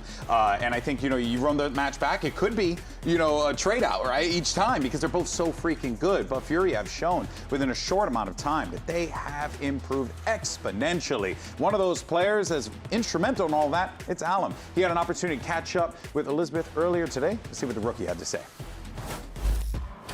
Here with FURIA's Alim. Now, FURIA has not lost a single match in Americas yet. What do you think separates y'all from the rest of the pack? Just play our game. We feel comfortable. We own this region. So just we know we're the best. So just. When you say play your game, can you be a little bit more specific? I mean, we make sure we are not fazed by whatever other teams do. So we should always, we go according to our plan. And it doesn't matter if we lose a little, we're still confident in ourselves, so we just play. Well, best luck today. Furia's win con is sticking to the game plan. We'll see how that works out because it's also very similar win con for pretty much every single team that competes in the VCT. But let's go ahead and shift over to the other side of the field because EG was competitive in their first map against 100 Thieves. But then we go to Breeze and it just fell apart. What can this team do to score a big win here, an upset? Because let's be honest, it would be an upset if EG beats Furia, which is a sentence I can't believe I said out loud. To be fair, 100 Thieves played really good going into this series. They were always aggressive. They always knew how to play around the Neon, around the Phoenix as well, to get the orbs, to condition these two players to get more space. But it just felt like the game plan, it wasn't bad. It never changed. It never adapted to what they wanted to do. We knew that it was a DJ Sand that wanted to get a little bit more aggressive, for example, in Haven towards that seaside, but that was 100 Thieves that was not going to contest it. And then you see the A pressure every single time that gets punished, and then nothing changes. Yeah, I mean, it was like Asuna just had this chokehold on long A the whole time on their defensive side. And EG just couldn't do anything about it. They were constantly getting 3K. They couldn't re-clear space, and they couldn't make pressure on the other side of the map in order to delay. But if there is one thing I know, is that Potter is so good at fixing those kinds of issues, especially when it comes to gameplay and when it comes to the game plan. And she's so good at building those layers. So I think that this is something that the team can definitely come back from with their upwards trajectory. It's just a matter of executing, right? And it's going to be very difficult against a Furia that it looks like they are showing no signs of slowing down from their dominant run at kickoff. But now let's shift gears over to our 1v1 showdown for some side selection goodness, because we got Qualanu going up against the assistant coach of EG. It's Fa, and let's see how this one works out. This is Ghost versus EG in the open qualifiers. Oh my gosh, that's throwback. What a throwback, what a throwback. That's hilarious. I love how they just great. start it by going, whoa. I know, right? All right, Koala's gonna be on the KO. Foe will be on the fade. Trying to get some mind control in there. He's trying to get his mind. Oh God, how long did that go on for? Too long. Oh. I mean, that's tough, no? Wait, I gotta dial in, wait. I'm getting flashbacks. He's a coach, he's a manager. I'm still thinking about how Koala said last week that he was going to play a lot more passive. And I cannot forgive him for that. Yo, it's all about to win this for the team, man? That's funny. I hope I lose this. Yeah, he's like, I'm gonna play more passive, and then ended up being the like primary. He was talking about it for like a whole minute. Yeah. I'm like, dude, 3-0? No way. Wait, is Fa winning this? Wait a second. I mean, at this point, right, it would have to be no, wait, 4. No, No shot, Koala's getting bodied. Koala? Koala, can we talk This Koala? can be a strat. This can be a strat. You know, like, yeah, like ruin their I saw Koala in the hallway and I chatted with him for a little bit. I feel like I may have done this. I feel like this could have been me. I don't know. Dude, why would you? Okay. Okay, we're back. All right, we don't have donuts, we got breadsticks. Is We're this a chilling. comeback? Could be. Not could be. good. Donuts and breadsticks. You don't know about donuts and breadsticks? Come on. A zero's a donut, but you get a 1, you have a breadstick. Like, no. looks like Yeah, no, that's how it is. Because sometimes, you know, you What's just... a 2? A 2. Oh, we'll never know. We'll never know. It doesn't matter because he doesn't get there. Oh, Fub defeats Qualanoob. The assistant coach makes up the win over the star duelist. It happens, you know? Amazing. Hey, Dude. sometimes things like that, it all breaks down. That's cool. So EG is going to be getting that first pick. That's kind of nice for them. Any advantage you can get coming into this matchup against Furia is going to be a big deal. So shout out to the assistant coach for pulling that one off. I bet. And I think we talked a lot about how they struggled on their attack side on that Haven. So maybe this might be a step in the right direction where they can start on the side that they've worked really hard on fixing. And we know that they love to go back in that server, love to kind of review and make sure that everything is good. And so for EG, it's gonna be kind of cool, gonna be kind of interesting to see what they come up with to counter a lot of that aggression. Yeah, they're gonna need a lot of plans there because I feel like, Dan, Furia is a type of team that even when you shut down one of their plans, they're so capable of being able to have something else in the back burner so that they can lean on for that next round. So you shut down one idea, then there's another one right behind it. They're really quick to react, and that is something that we saw in last series. But I really like the maps that we're looking at. Haven and Pearl, especially to start us off, they're really strong maps for this side of Furia. We saw this map of Haven last week on Evil Geniuses, and it was a map that didn't have a lot of control on that A side. It was very weak. They only had comp. And it was their best map in that series. Yeah, and it was red. It was rough. it was so difficult to play around it. And again, you understand how they want to play, where they want to get a little bit more proactive on the other extremity, but it's still just something that is predictable. Yeah, I think when you know that Supa is going to be lurking and trying to do his best to get a lot of those picks, you can shut that down pretty easily. And FURIA, they're going to stick to this regular comp, which I think makes a lot of sense. I mean, a limb on this Neon has been an absolute There's a lot of versatility there. It gives him a lot of options. He's been so versatile. He's been so good at abusing the team's util, making sure he's going with those kind of aggressive peaks and post plants, pushing, taking space, and re-clearing really easily. And it is going to be a mirror matchup, which I think is really interesting because for me, for DUs and on Neon at least, he's so good at just being that solo duelist and doesn't need that much support. All right, folks, let's get ready and send us over to map 1. You got your casters for this one, who I've been tossing to for way too many years at this point. God, I'm old. Here's Brennan Sideshow. Me too. making us feel old as well. It's crazy. Let's get to it then, man. I mean, we've got FURIA, we've got EG, two teams here with different expectations, I think, over the course of the group stage. You can say that again by the look at your face here. But still looking forward to it, because from what FURIA displayed in that matchup the other day... Dude, it was sick. It was unbelievable. They look like, I would say, the best team in Americas currently, from what we've seen. And I think I would agree with Finesse in that they look like the best team that we've actually seen so far. Was he on the desk? Across VCT. I mean, he was on his co-stream. He was featured on the desk. He's a fan. He's been tuning in when I haven't been paying attention. No, I mean, they were talking about the FURIA versus NRG performance. I agree. It was just genuinely phenomenal stuff from FURIA. But this is the first time that they are coming into a game and they are massive favorites. And I think that's kind of true all year. Even when they went in their first game up against the Crew sub-roster, people were still saying, oh, I don't know about this FURIA squad. You know, they could actually lose this game. You're absolutely right about that. But it's, the tune has definitely changed. FURIA have been gaining more and more respect, and this is the first game where they are massively favored to win. Momentum building for EG. They're going to need more than a few tricks up their sleeves to handle this one. The trade is quick indeed. The Jazeen, not outdone at all. It's a quick little two-piece, and now a quick little split into the A side as well. Stunted for now, but Superman is already going to be cracking this one wide open. If there was any signs of resistance, it's going to be firmly stopped in its tracks. And they just take a little pause here as well, waiting to see if there's going to be a response from Nerve and Ardazine. It's an amazing play from Jazeen that gets them in through that A lobby area. And now it's just about closing out. I think this is one of the big things we've got to pay attention to in this game, Brad. Can EG close out advantages when they're up? Yeah, the game the other day was not ideal for that one. The first round they won, ended up losing the follow-up anti-ecos consistently. Just need to hold on to these advantages once they get into the spot. But this one looks pretty set in stone, I have to say. Post-plant positions, tucked crossfire from Hell and Graffiti. Last player standing. Slowed down as well with the stuns. Almost flawless. Yeah. Really good start for EG. EG are going to need some things to work well for them here. I mean, big performances from individuals, that's an absolute given. In order to overcome with how good FURIA has been looking, both individually and as a team, they're going to need individuals, not just Dujazine, because Dujazine is the guy for EG right now. You know, get him on rifling, get him on, you know, an aggressive duelist, put an op in his hands on defense. You know that you can rely on him. But I'm looking for other people on EG, if they ever hope in this game, to step up and have outrageous performances. You've occasionally seen... The classic Superman nuke. Yeah, like a Superman who just turns up and suddenly drops 30 in a game. But they're inconsistent, the rest of the squad, in terms of when they give you those performances. And my God, do they need them today? Hold on, this is a stack of bodies. Smoke in the wall to hide you from the dart. Yep, seen this one. It's cheeky. You were saying that these were the rounds that EG have got to convert. And they have to, don't they?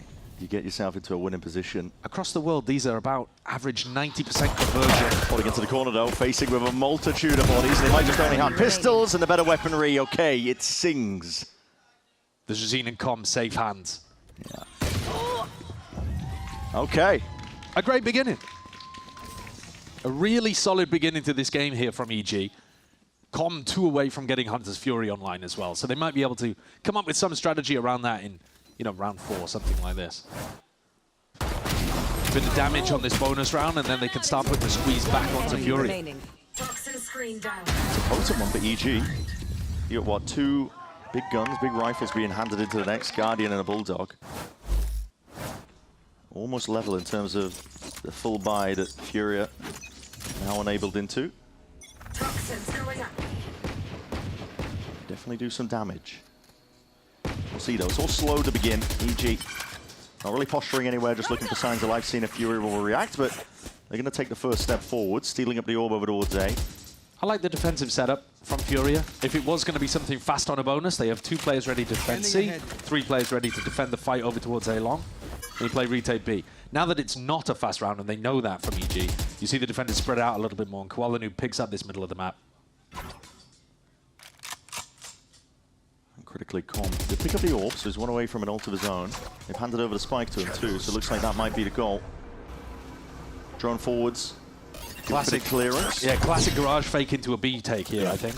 And then if Com looks to plant, he can drop back and play his hand as Fury, along with Bowers sending over these long-range nanoswarms from spawn. A lot of that pressure, fast lane up, Paranoia as well, whipping its way across the side, but no one is home. Nanoswarms can be causing a bit of issues. The turret does need to be dealt with. There it is, broken for now, a bit of chip damage occurring. Superman going exploring, and one hell of a timing to take. Nerve, his head's clean off the shoulders. Jump spotting around, this is an aggressive play by EG, looking to take it one step further, but hold on, bit of miscommunication. Koala9 surely should have been spotted, but he's the one that at least bring down Okeanos. And Digizine, though, will look to stem the bleeding, make sure that this round is within their grasp. Nanoswarms are coming up and over. Long-range artillery going to be flying in. I really like this from EG. They've put themselves in a great position. And Hunter's Fury as well. It's a cherry on top. Plenty of insurance policies. The tap is going to be pulling this one out now. Beautiful idea for the bonus conversion. Time still ticking here. Fury are getting necessary kills here, but the players are dropping, falling, damage done, and that blind just a little bit too late. Koala9, smoke placed down, but again, no more win cons earned. This is EG with a conversion on their bonus round. What a great preset idea there from EG. Control the map at the beginning just in case Furia throws something at you. Go into a garage fake, B plant, and then crucially, in that kind of post-plant transition phase, the 3 players that are not required to play post-plant, they push forwards and make something aggressive happen in the C connector. That allows Com to extract himself, and Com and Bao just play the world's safest post-plant to absolutely lock up that B round. That is lovely. Let's go.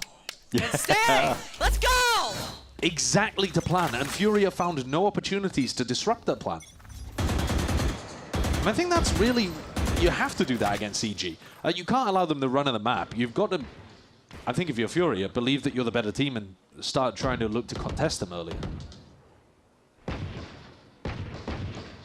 Slow starts at the beginning of these rounds, but it's been working for EG so far. Digizine, Outlaw, primed and ready. Any sort of peaks.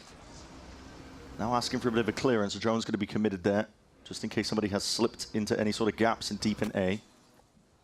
They're not going to want to touch short particularly, though, in this round. You know that Furia's economy is not great. So that's a danger area, and you don't have drone to go and clear it. So Superman's going to have to be slow in terms of how he takes this spot. No real stack of bodies. Alan is just hunting for that information. He's going to be paying the price there. Bullet to the chest. Quarter transition potentially. Digizine has a couple of stray shots. Alarm bot placed down though. Signs of life are heard. EG, you've only got about 35 seconds left before they're going into this. There isn't too much in terms of a pushback. No, the defense is not really set up to deal with this. I don't think they're anticipating an A re-hit. Koala9's got the rifle on the other side of the map.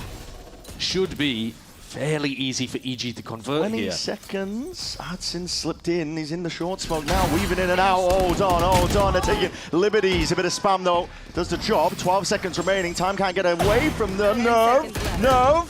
Still active, but eventually dropped and toppled. 8 seconds remaining. It's a nail biter, but eventually getting themselves into that post-plan position.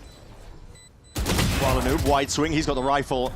With Com being dropped down, this is suddenly a 2v2. Anyone's game at this point. EU, though, not quite the right weapon for the job. Just a Marshall in his hands, and he might be putting his own body on the line to set up Koala9 to succeed. Waiting for the smoke to dissipate. Now moving in, it's up to Okeanos to see if they can shut this down. And just spotted him in the cross. 4 kills for Okeanos. That's what they needed. And they are converting in these advantage positions. That one was a bit more touch and go for EG. They left things really tight in terms of the timing. It's not like EG knew, like we did, look at the mirror map, that A wasn't heavily defended. If Koala9 had been here and they'd been gambling and stacking because this is where EG had made noise, that could have been a really difficult anti-ego to convert. But Okeanos comes out with 4 towards the end. And now Furia, up in the hands of Alan. This is the round where Furia need to get on the board. EG would be a perfect time to speed up in a round like this. They've been playing slow going. Most of these rounds, bit of a take towards that A lobby area. Deep Nano ensures that Valorant did go into that direction, but the operator won't be able to play there. Just poking and prodding though for now by EG. I'd like to see FURIA getting a little more aggressive in some of these moments. You know, a walk down mid, a little bit of a garage peek off this A noise that's been happening. But EG have been slow at the start of the round, so I think FURIA struggling to understand exactly how they're getting into positions. But look at Alam, he's on such a passive line with this Yeah, op. he is. And they're still contacting, walking up most of the space, but not too far. Lambot's going to be heard by Digizine, communicating that to the rest of the team, and looks like, and it feels like, certainly a similar game plan.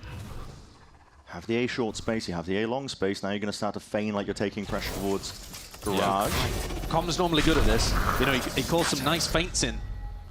Okeanos with a fake teleport as well. Pulls Koalanu back to check into spawn for a moment. Just trying to soften up the A site, and so it all lies into the shoulder of Alan. Stun. It's going to be ricocheting, at least helping him out for but a moment. Paranoia, though, does connect, but EG are slow going to get themselves into this real spot here. The one-way smoke has been propped up now. With that kill, I'd say he might have just done a bit of a number on them, the reveal, but there's no really follow-up, no gunblade inside. Overdrive to Jazine, looking to save the day. It just beams them all down. Good tracking towards the back of that side, but again, that time pressure still there. The spike needs to be reclaimed. This is getting dicey. But in the end of the day, surely not Nerve in a 1v2. Snake bite. It rebounds and pushes Superman into some very uncomfortable territory. But all the Jazine. Another kill claimed, 3 in a round for him. A big round for EG. A fantastic one. They have just kept this momentum going off the back of a successful pistol constantly. And they're doing the same things again. This is a re-hit into the A site. Recon Dart finds so much value from Com as well, never broken. And Dujazine's Neon ult, overwhelming. I'm really struggling to see from FURIA's perspective where this excellent team with so many fast, reactive protocols has disappeared to. This is now, I'm just looking at the world's most passive defense team here. It's like you could draw a line in the middle of the map and they're just not crossing it. Yeah. No reclears, no looking for information. No, nothing at all like that. I mean, you've got to have some level of play when the noise is cut and there's 30 seconds of silence. There has to be some information gained around the map there to figure out where exactly they're ending. You could just see a flash there from the FURIA coaching booth. Shaw unable to make it for the game today because he was recovering from some, I think, minor surgery. So instead, Camino stepping in. Yeah. Might have a bit of an influence in moments like this. You're down 0-5, your team actually does need a big strategic adjustment to how they're approaching the game. So right now, just too stagnant. Too passive for FURIA. That's what's called the timeout for. And you know what's lovely is that coming out of this, Jazine is picking up an operator. Yeah. And you're expecting FURIA in the next round, probably once they get rifles back, to go aggressive in some area of the map. And Jazine's just looking to punish. Yeah, the slower pace here. Knocked down as well in terms of weaponry. FURIA not going to be working with much in this round at all. If you're looking to try and change anything, you'll be looking towards the next round here. But for EG's game plan, it's all going right for them as well. It was the attack side of their Haven, I think, as well, that really struggled in their match the other day. And when I think of EG, I do think of this slower, controlling pace, where they're trying to shut down aggression early on and be quiet in terms of where on the map they're trying to hit. This round, it's pretty similar to the anti-eco they played before. They cannot allow the clock to run down to 30 seconds and then be walking into Bucky's. Yeah. So, for all that we're giving EG a lot of credit for how they're playing the attack side, you might need to step the pace up a little bit on this round. Yeah, I'm a little bit concerned with the time. It's been left in the tail end of some of these rounds. Doesn't give you room for error. Nerves watching those bullets whistle past his nose. Oh, he's sucking in his breath. And here, this is a bit of poking, isn't it, with the attack side op? This is the danger, I think. 45. The attack side op should be great in the next round, but I am worried about the clock here. Yeah. There's no gamble stack from FURIA. But there's Bucky's everywhere. There is, lurking around the corner. There's dangers here. Where are they ending? I don't know. Don't know what the plan is. 30 seconds They're going over towards left. B. They might be Sorely disappointed here. But it is only Allen with a pistol. Yeah. They might have found the right spot. Possibly. Stunned, rebounding, and that's the connection that he needed. Hunter's Fury as well. That's going to be helping out. Its ultimate's offloaded, and EU, yeah, happy to oblige. Push through, though. Watch for by Bao. 14 seconds left in his style of play to nail Biter. Right down to the bitter end here, but he finally do get that plant down. Bao tags. We'll have to respect it. Shots from the wall will bring him down. My God! How the hell is he getting away with that? Deep TP though, up towards the top. It's Koala Noob looking to sow a bit of chaos into the mix, but Addison dropped down. It leaves it just down to Koala Noob, and there's not much you can do from a position and spot like that. Listen, I'm getting worried for EG. I'm not going to lie in some of these rounds, but they are getting it done. And you've got to take a step backwards. Nobody thought EG is 6-0 up to begin this. No. Absolute perfection from them. The way in which they're dismantling FURIA, yes, they've got nailed by moments.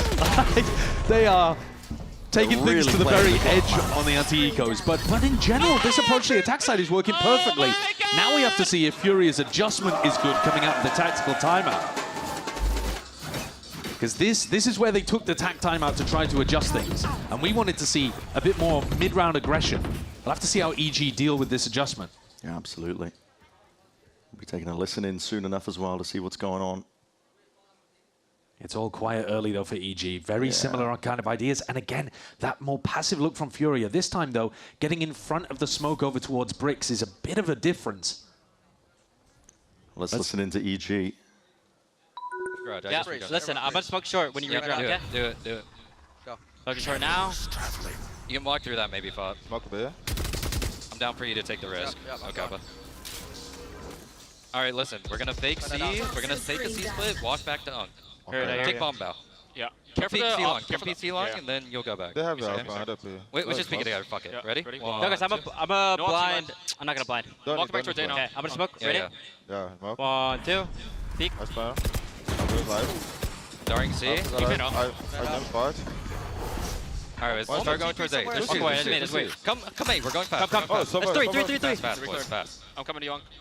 I don't have Go triple long, me. I hear you. Yeah, we go quick.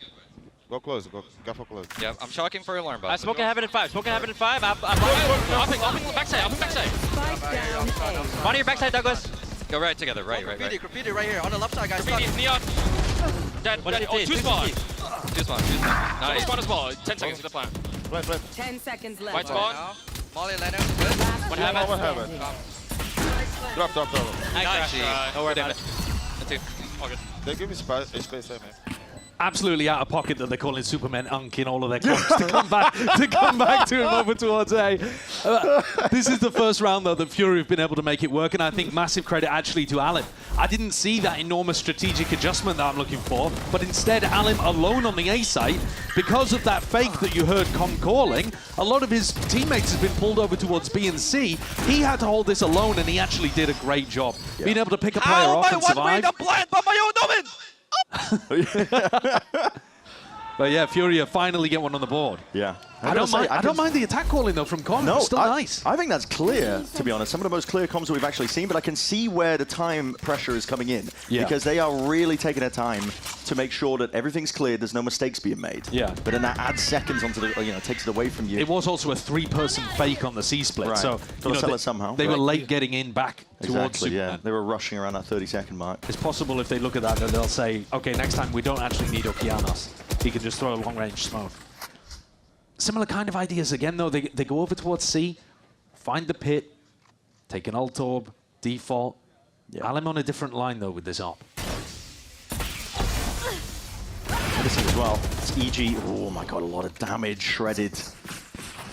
Down to 30 HP for Alim. It's got to be careful. But over towards A, EG, they are hard abusing the fact that there is no reclears happening over towards A short. Yeah, I don't get towards it. A long. I need FURIA to be thrown in some kind of A lobby crunch in one of these rounds as well, because Superman's just realized He's just can been walk sat down there for 40 seconds. Yeah, he can just walk down short for free. It's very strange the way that FURIA are approaching this after we were talking about how good they looked last week. Yeah. They do have a lockdown for the retake, though, so looking to play fully off-site. Zadson survives. He'll be able to have this. He's already in the prime position for it. There he is, primed, ready, waiting in his grips, finally lets it loose. Com, if he gets the plant, will have the Hunter's Fury, but I think it'll be too late to kill the lockdown. It's going to be a little bit too late there, isn't it? About 5 seconds remaining. These players are going to get detained way out into the open. They are all corralled into the corner. There's 3 of them tucked up. Any sort of follow-up might be absolutely brutal, but it's not quite there. Bit of an exchange of weaponry. Alam's trying to play gun game at the same time as this one goes off. Still, they have time, synced up, grouped up, and side control now for Fury as well. They have completely pushed EG into the extremities. Not in a good spot here, but it all comes down to these first shot accuracy. Someone needs to tap this spike, at least pull them out into the open. There's a Hunter's Fury. They waited a long time for this one. Whips its way across, double face, but onto that high ground. It's Koala Noob, and he's shredding them. Chopping them all down with that rifle in hand, eventually brought down. Alam's got to try and hold down his angle. It's a bit of miscommunication is what it feels like, but really down to the wire. It's Furia who managed to clean it up. If you want to try to learn how to position yourselves on retakes, take a look at that from Furia. They had completely pushed EG out of the map, out of the sight, and they had people holding every angle. I mean, a player up towards heaven, a player on the short box. The only thing that they hadn't done was create some level of the diffuse pressure. And then once they did that, you see how much the positioning advantage is favored towards people like Koala Noob and Alam here, just getting free kills, on people peeking into them. Very nice protocol actually from Fury on the A retake with lockdown. Yeah. But mostly, again, the one game where you could say Furia are enormous favorites this year, and they're 6-2 down. Yeah, they are on their own map pick. Exactly so. And now Potter gets another opportunity to adjust the game plan a bit. Because so far, EG have just been conditioning. We are slow at the start of rounds. We have not thrown a single fast hit in against you. Every round has essentially been some level of fake as well. Yeah. Anywhere that our Soba's putting pressure, we're going in the opposite direction. This is the perfect opportunity for Potter to call, all right, now start following the Soba util. Now throw in a fast hit that isn't a fake. We're crediting Furia, I think, as well, when they were playing against NRG for getting one step ahead of the NRG timeouts. Always trying to predict what plan they were going to be coming up with next. They're trying to get ahead of it by one layer. We'll see if they can anticipate this by EG, whatever the change might be.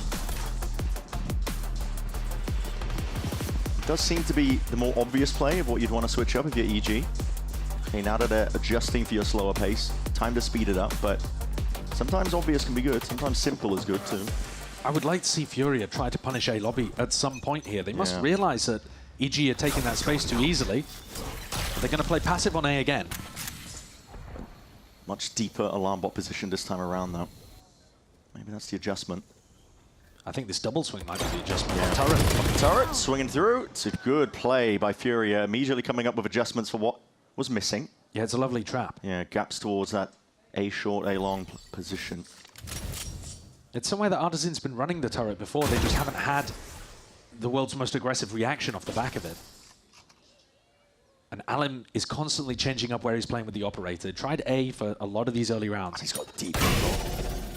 What a timing on that.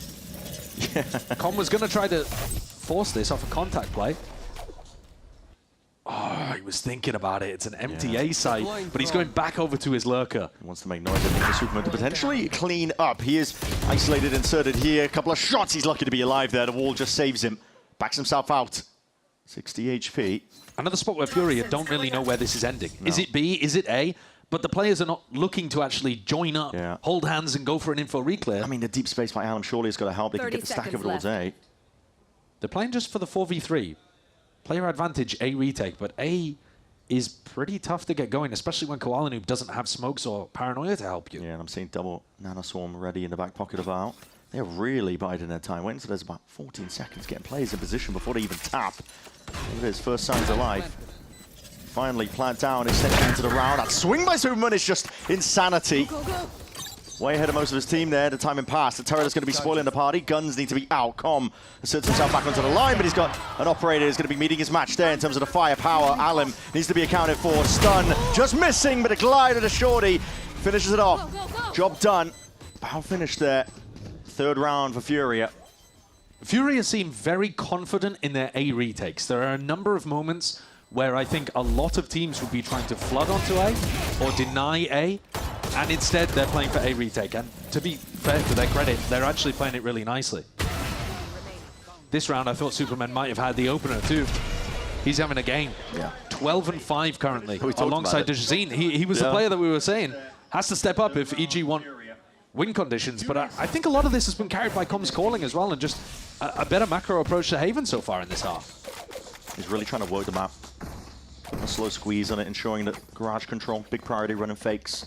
Now, if this was a 6-6 half, though, which is still possible, that would be an immense recovery from FURIA. Yeah, they're well on the way to it. Building it up one round at a time, but they've got to keep it perfect from now on.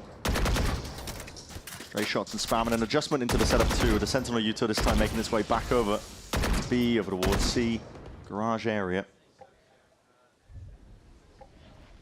The money got knocked here for EG2, so they're not going to be working with the best. Still running the same slow defaulting rounds, though. This might be one of those opportunities, though, to have what looks like a C fake split be real. But no, again, they're faking the opposite direction to the Sova utility. Trying to get there with a drone. Turret's going to be broken. Now that's almost as well to buy a little space and breathing room and shots. I mean, crispy stuff with the Sheriff bow. Just decapitates Koala-Nu, but when you have a little too wide there, but you have ults to be expended. Okeanos just out into the open, and as these players fall, now the lockdown gets committed. Worst case scenario, it's going to take some insane shots indeed. That needs to be broken timely indeed. There it is. Fast lane's going to be propped up here. As much as you can keep that calm composure of your shots. Artisan's got it all locked down.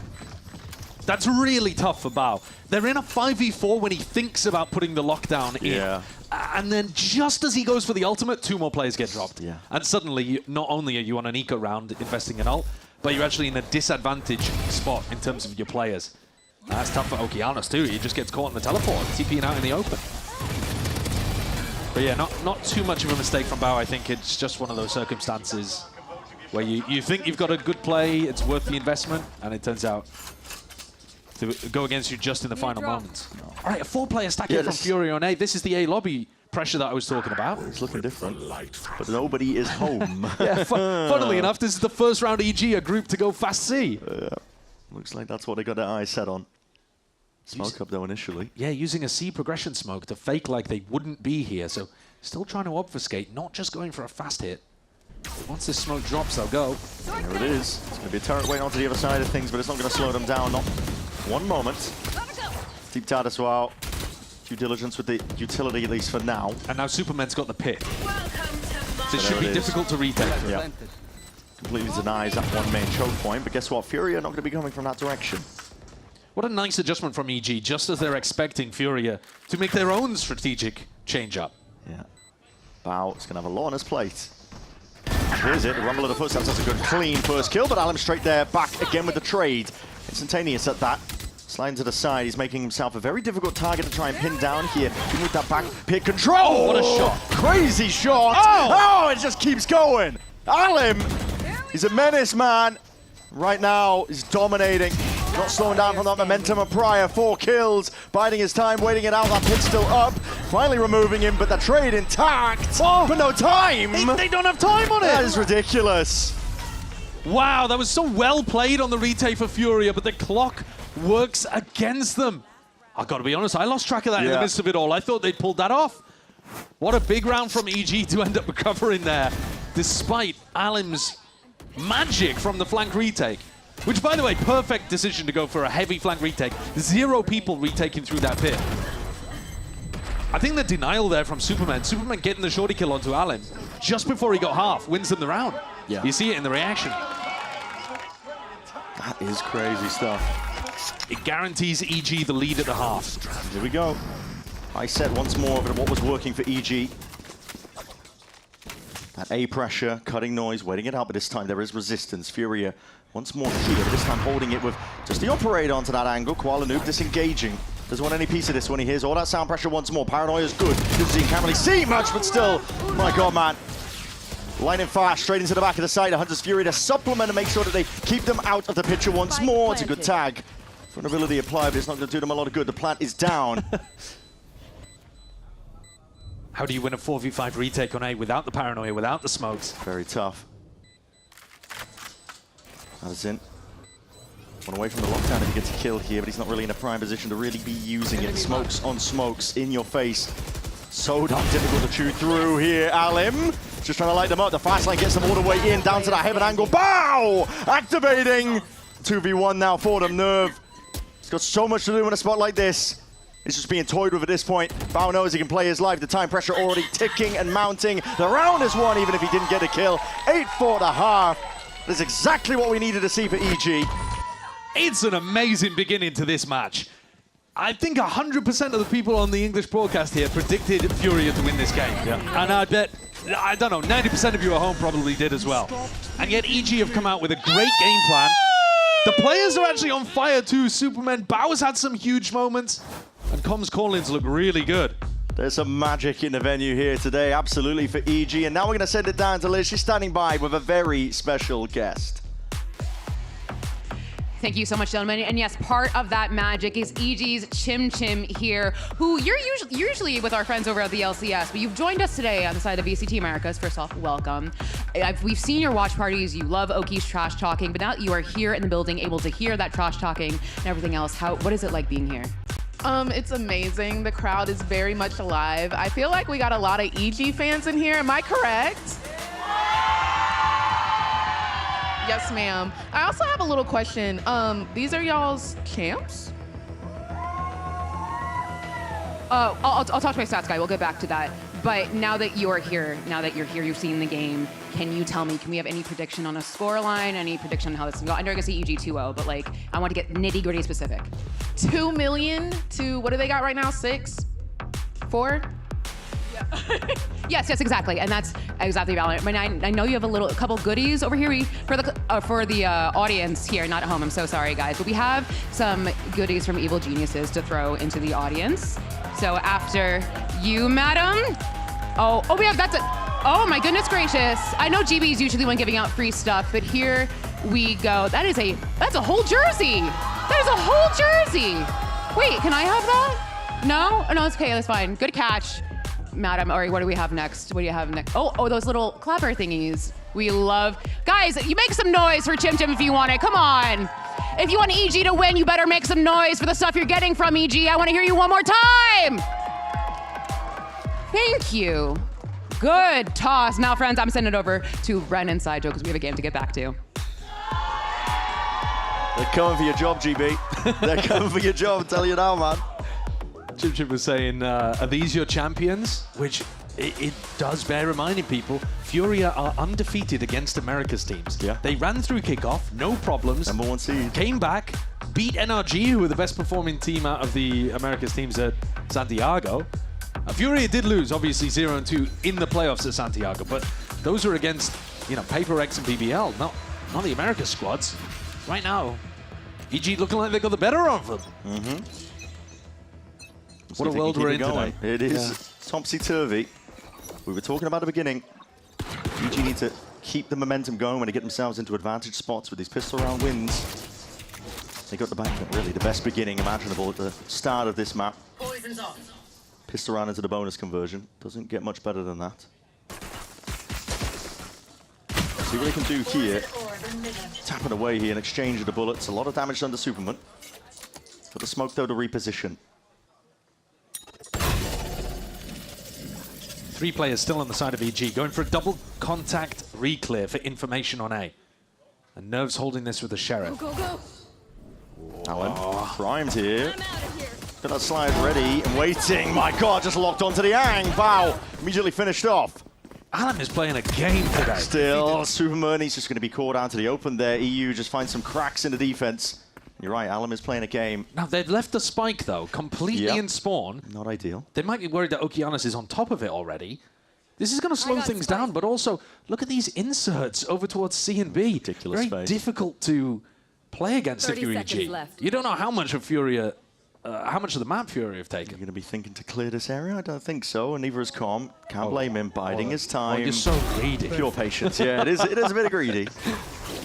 No second player there, though, and Digigene's just trying to speed things up, knowing that the team split up on the map is FURIA, but they find themselves in a winning position now. Spike planted. So it could have been a big mistake leaving the spike back there, but Okeanos, I don't think, quite spotted it. And we'll go down to one shot to the chest with this gun here, but with the player positions, yeah, it's just EU waiting for the right time to strike there. Pistol round to go the way of FURIA. This is what they needed to get back on track. Even with an 8-4 lead at the half, it's not going to be plain sailing for EG. All of their success so far has come from very nice attack side calling and big individual moments as they got into the sites as well. But it's much harder to confuse your opponents on the defense side of Haven. Yeah. If you're looking to be slow and controlled, rather than aggressive, you have to react. Whereas Com's calling so far has all been him in control of the game. And so it is going to present a very different challenge.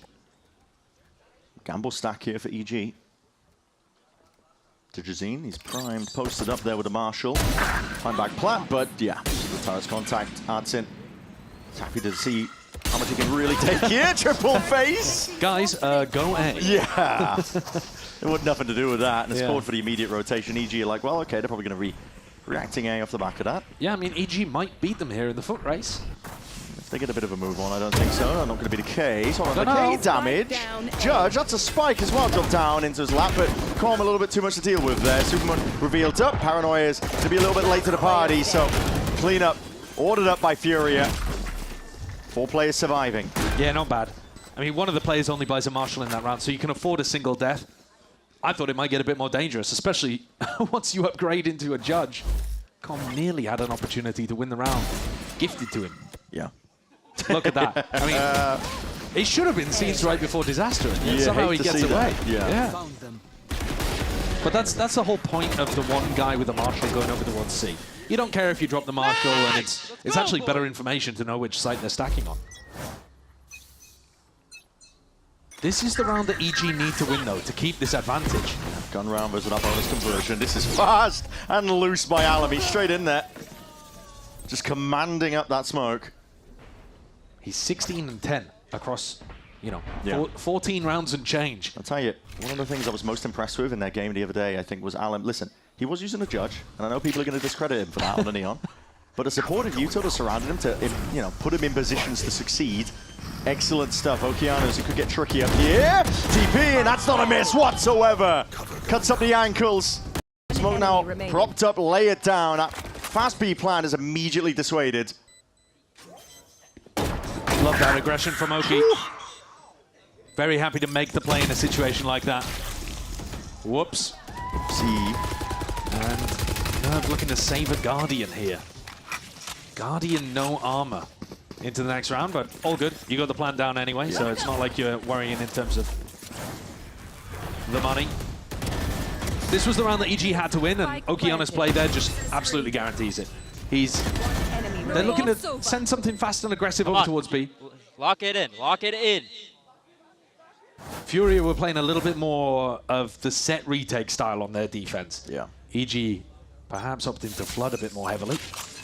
Go, go, go. This time, though, even footing. Furia finally get a couple of rifles going. A heavy stack of bodies from EG as well. Looking to put a bit of a defense on. Yeah, and no bricks. No brick smoke to try to push back Digizine. Digizine, no, he just goes down anyway. It's an open sight line. Furia happy to opt in. Yeah, I mean, I guess they'll just take the team fight. Dart. Missed here. Oki is alone. Whips it around. I think that's a mouse into the keyboard moment. He's made the noise dropping off that box too. Yeah. Furia know there's at least one defender here. And a double push down mid. This is the info play. EG going for it. They have to make something happen here to win a 3v5. Oh, they've been squeezed. There's no alarm bot on the flank. No, there's not. EG. What? Hold on. Hold on. Broken immediately. Artsin. He's been shooting today. Firing on all cylinders. Caught on the timing, though. Superman will take his head clean off. He's going to be mating a lot more resistance. Where that came from. Furia quick to fill in the gaps. Ensure that this does not get any more messier. Plant not even down yet. Are they just min-maxing orbs? I think they were just trying to make sure that they weren't getting squeezed from multiple directions. But you know, once they take down Okeanos, who's the sole defender over towards A, just looking over towards Superman. Now hunting out the gun. Yeah, trying to get the gun out of his hand is good for a couple rounds from now. I mean, even next round, Superman's actually got the lowest money by far on the rest of his team. EG, they are still ahead by 2, but that big lead that they had at the half has been whittled down. Yeah, slowly losing control. One enemy remaining. You definitely force buy into the next one, but Superman's going to have a bit of an awkward situation. He could pick up a Judge, you know, Digizine could pick up a Judge and throw it in the other direction. They go for the Bucky instead, actually. Yeah, Furia going to be up against that Weaker defense now. EG have a few stack of players in the appropriate position, but there's going to be a lot on their plate here. Superman and Bao looking to hold them down and backing away. Jump spotted, revealing quite a bit. The Bucky in the handout, this could do work. Superman, we'll see what they can do. Go on. Go through. Left. You're close to the Bucky. Long. Long and flat. Nice. So long. Cubby 80 on Cubby. You fight this guy. We have to. I'm resmoking back to Do still links. Still Cubby, suck. I'm on this one walkout. Yeah, hit him 80. Neon might flood with like... I think he's still sitting Cubby. I could TPA later. I'm always small. Neon could have any gun. Could have rifle as well. Maybe back bot. They're just holding his passive. Last player standing.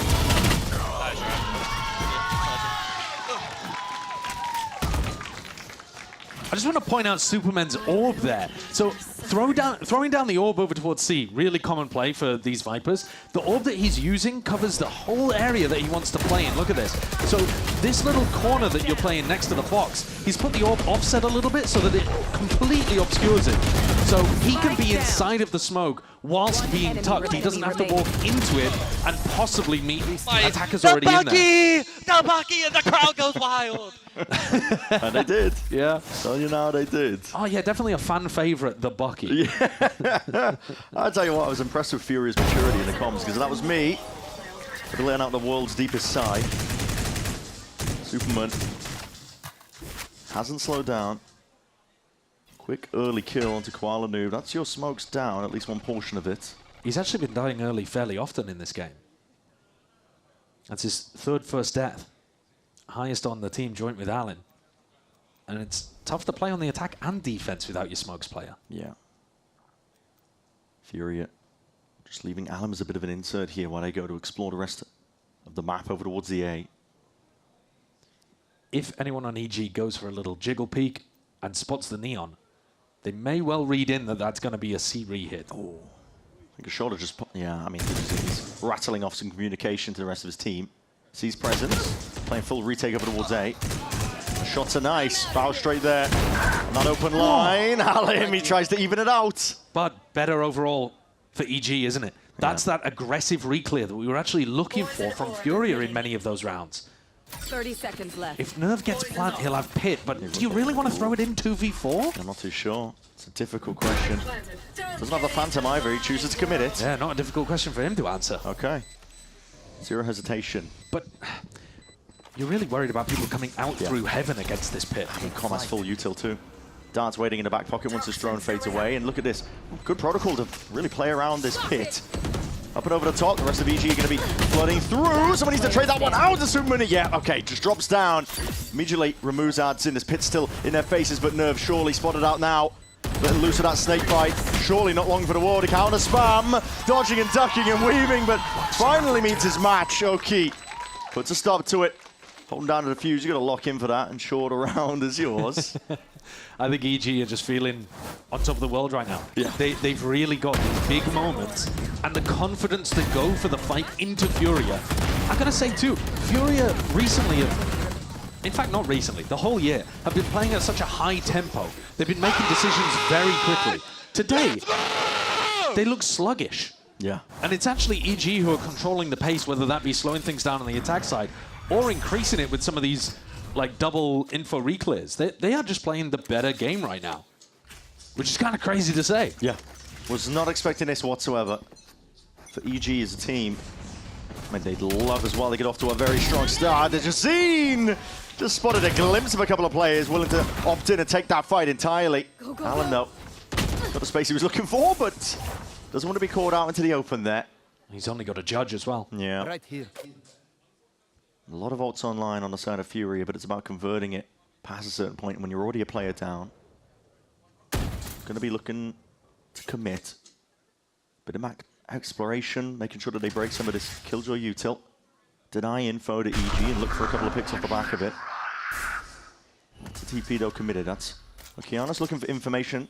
The A short angle fully cleared. Com no, curtain drops. And oh my, it's going to get dicey and messy. It's the gunplay again. Rifles well trained. Furia ready for it. Nana Swarm ensuring that there's no instant reaction. Okay, Digizine just got to watch from the wings now, but now looking to see if they can set this one with a bit of pace in motion. The blind is perfect, and it leaves it into Digizine's hands. 1v2. Cutting noise, slowing it down, walking through the motions, but just trying to hunt out where these players could be. Tuck tight. EU could be in trouble. One enemy remaining. Oh my! Oh my! Beautiful movement in the end. EU barely gets it under control. It's a great shutdown in the end from EU. Another little stutter step throws off Digizine's aim.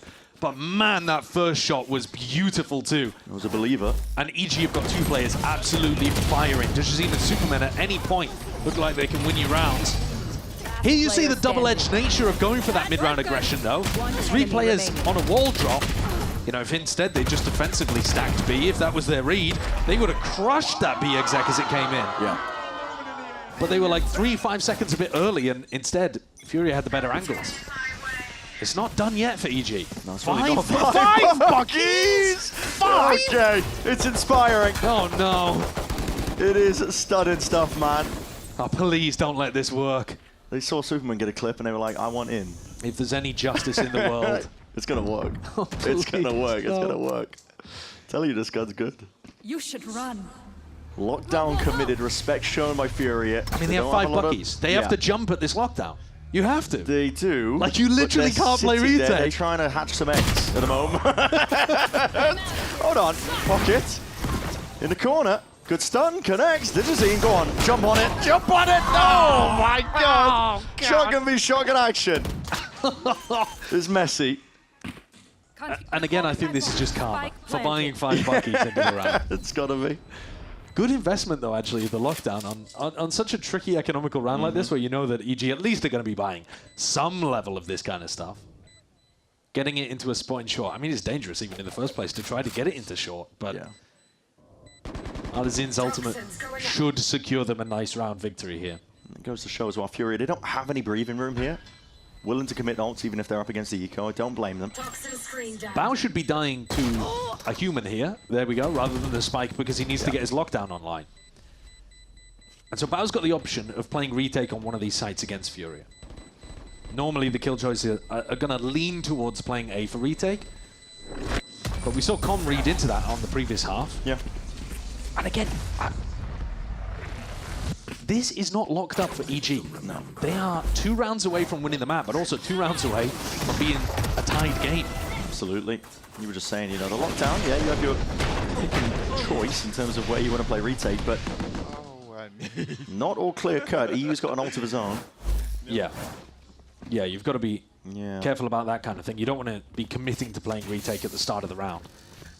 But you could well find an opportunity at some point. Furia, they clearly have their sights set over towards Garage. Early on, Allen, again with a stun, lays down a bit of a path to victory. He's just skipped past most of this one. The turret was pulled back.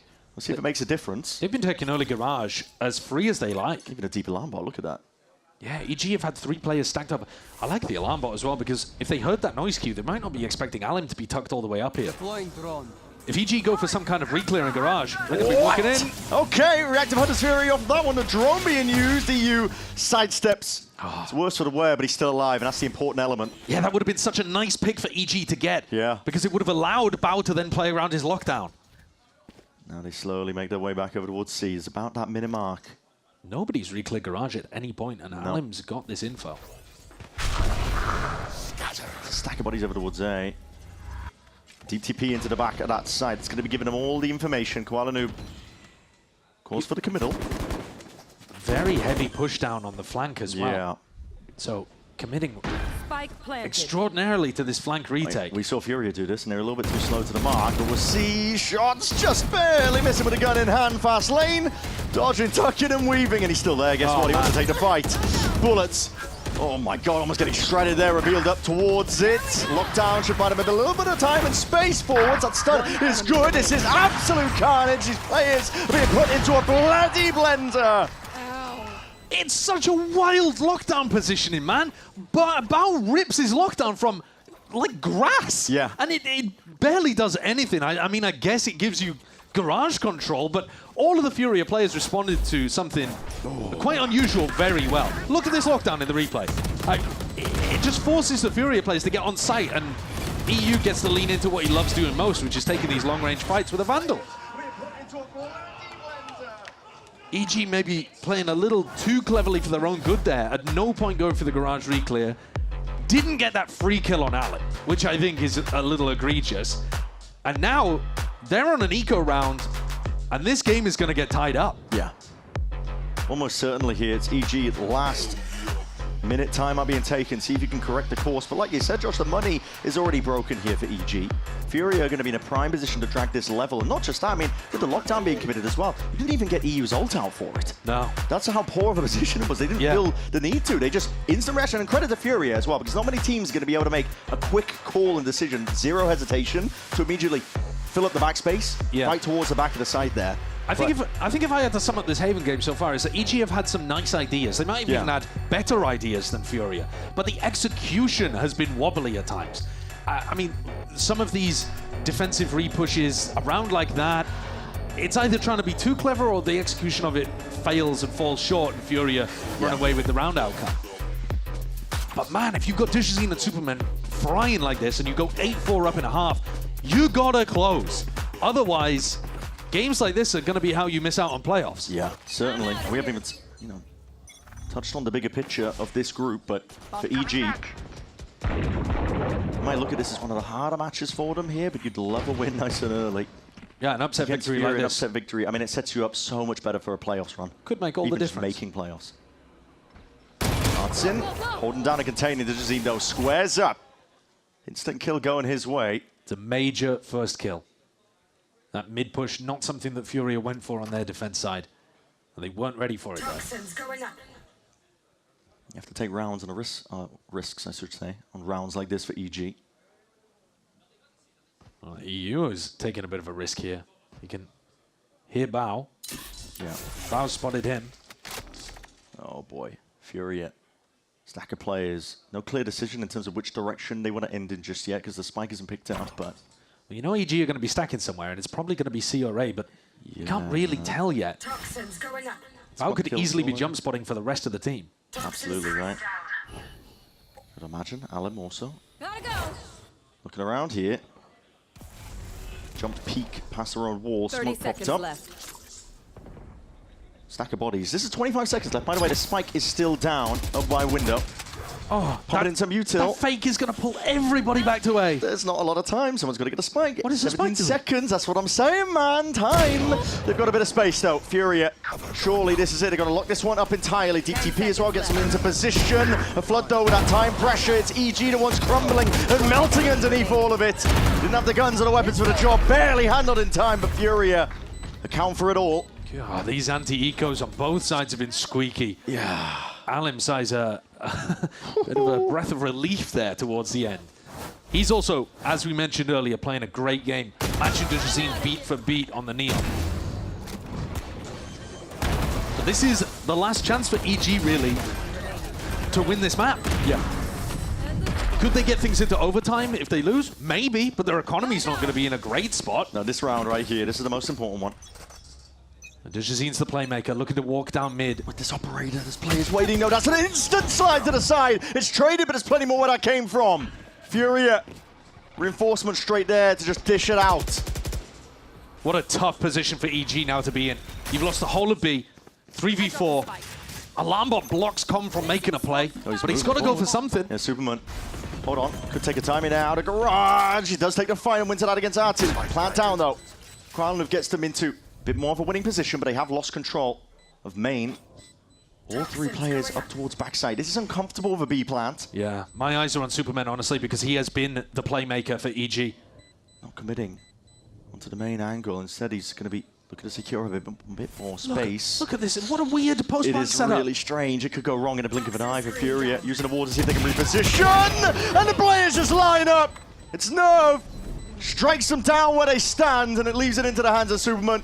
He's been good, but time fully against him now. One enemy remaining. And yes, you might get the consolation prize of a kill on Koala Nu, but at the end of the day, it's FURIA up to 12.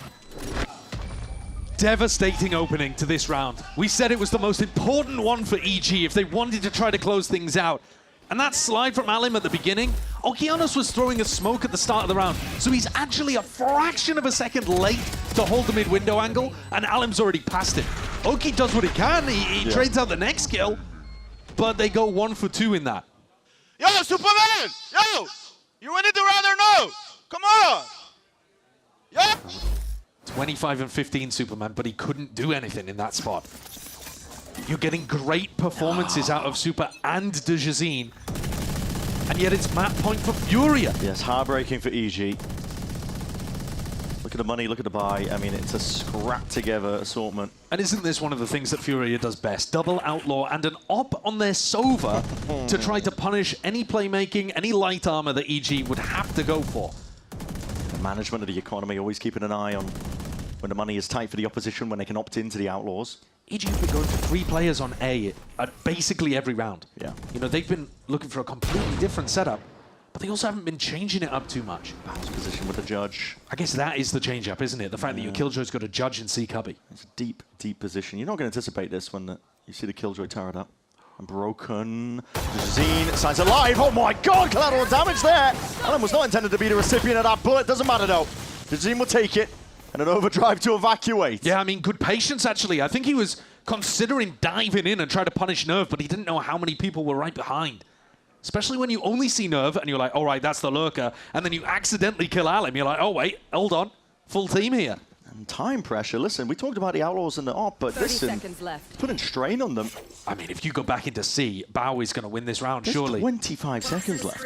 It's all EGs to take it to OT. Straight through Garage, though. That's where the control needs to be held down because, again, Bao is going to be squeezed by these players. He hears the sound and now takes the shots. Time, 30 seconds left. EU, Hunter's Furious, see if he can clear it away. Superman! From the brink, he pulls them back. All the way to reality. And for FURIA, they're going to look at this one in dismay because this is going all the way. What an incredible round to clutch things from the very brink for EG. I thought they'd thrown it away. 8-4 up, 6-0 lead. And they let FURIA get to map point first, but even with a broken bye, they found the moments. The play from DeJazine, I think, is the biggest difference between these two teams so far. Like, that level of, I'm going to go and make a hero play in order to turn this around and be aggressive on the defense side. But then the patience to temper it. Yeah. Not taking that extra line. You know, he didn't feed into lobby straight afterwards. No. And Alim has had a great game so far, but not much of it was based around defense side opping. And he's going to pull this out again to look down towards C-Long to start the round. But EG are remembering we got a lobby for free basically every time. So that's where the stack is. Yeah. FURIA, again, the defensive setup doesn't really suit towards potential reclear. Koala he is posturing a little bit, but that dart gets a tag. Feeling the heat. He's holding down to his smoke cell for a long-ass time here. The other thing to remember, I mean, Alim might well catch contact, actually. I don't think the drone even cleared much from EU. Now, in regulation, Com was calling to go away from the Sova utility basically every single round. Do they do the same here? He has spikes, so I've got to imagine this is a real C-split that they're ending with. Yeah. Looking to change things up for overtime. And that puts everything on Alim again. There's going to be pressure there on his shoulders. It's a back plat position, and that's, oh god, spoiled by the hairdo. Okay. He's poking up towards the top, and again, it's all on Alim. What can he do? He overstays. Attempts a south bump, that's stunned, but the shot just goes wide. EG, they got their rifles already trained on the appropriate angles. Open sight now here, but are they going to anticipate this one fast onto the flank? FURIA, it's Nerve and Koala Noob rapidly approaching. Looking to fill up those extremities once more, but his calm, hold on. He's walking up to it, goes down to Nerve. Smoke up, drop down. Not sure if he saw signs of life from the two of them here. EU might be looking to get a bit more active. He has a dart at his disposal, just spots the one player. Sends it flying. That shorty, Superman was low as anything. Revealed! Doesn't matter! It's DeJazine and Oki. Put a stop to it now, one step closer to closing out this map. Off-screen, DeJazine shuts down both of those players, flank retaking from C-Long. Take a look at it from his POV in the replay. Necessary work. So calm. I mean, he has been a monster. It's unreal. Two players top of the scoreboard for EG. We've been saying their names the whole map. Superman, DeJazine. Between them, 56 kills. That's ridiculous. Outrageous, isn't it? Shaq and Kobe. Odin spam through the wall. Somebody to try and put a bit of a stop and stunt the FURIA takeover towards A lobby. Kualanu knocked down to half HP, and he was a player that's been falling early in some of these rounds.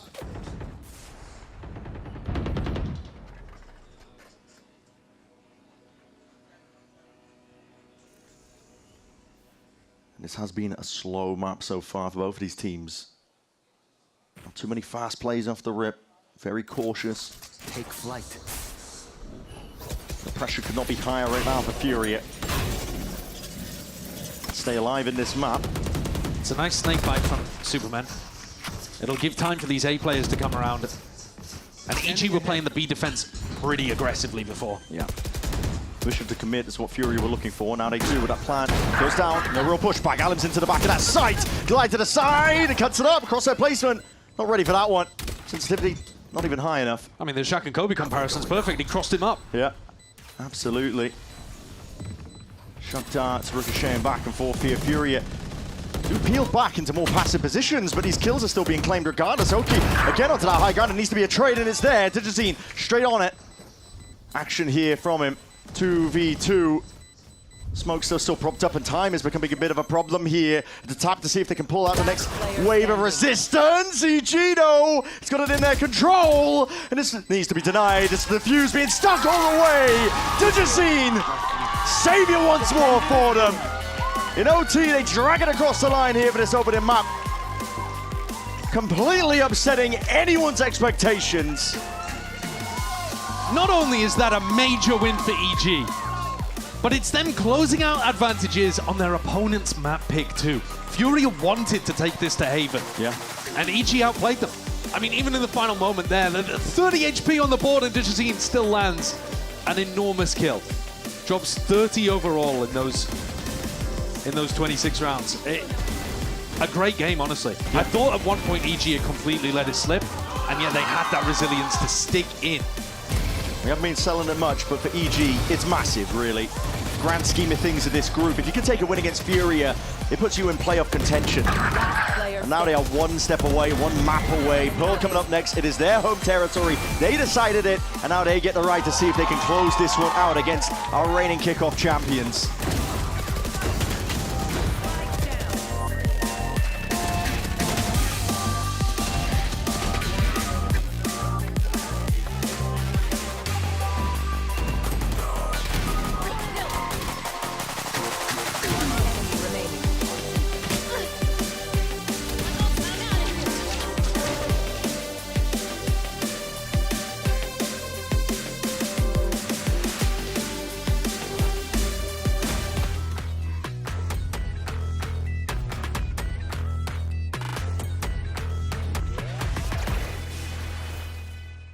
XL2566X Plus, which uses the newly developed Fast TN panel and upgraded Diac 2 technology, provide clearer and sharper images, helping you focus and avoid the distraction of unwanted after images caused by rapid motion. Zowie.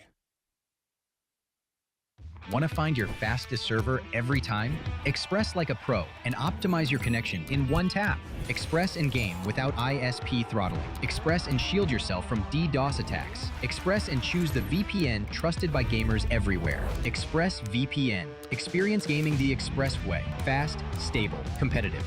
Outplay the world. It's time to Express. Unlock free cosmetics, including Lightning Kicks Buddy and more. Scan to subscribe.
15 segundos, vai ter que mandar nesse lado, só que o Mada tem ultimate. E já puxa, entrega pra dele, o Ali vai pra cima dele, o Ali!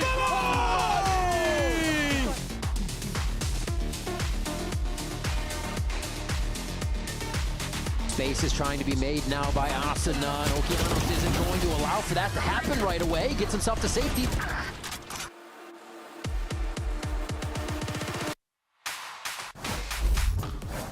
Here, the coach of Evil Geniuses, Potter. Now, Potter, come to the front. Stand right here. Because you have just delivered FURIA's only 5th map loss in the entire Americas, like entire year. What was the method to your madness? Well, they helped us out by picking Haven. We got a lot of good stage practice on it last week, and I mean, Fought and Douglas were farming. They were farming, they were having fun, and that's setting us up perfectly for map 2.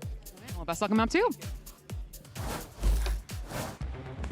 And you heard it there. FURIA drops a map, something that we have not said much at all this season outside of those losses they took internationally. So it goes to show you just how significant this victory was. But it is only map 1. Of course, EG picks up the victory 14-12. Let's dive into what we saw there, because there were a couple of big things to take away.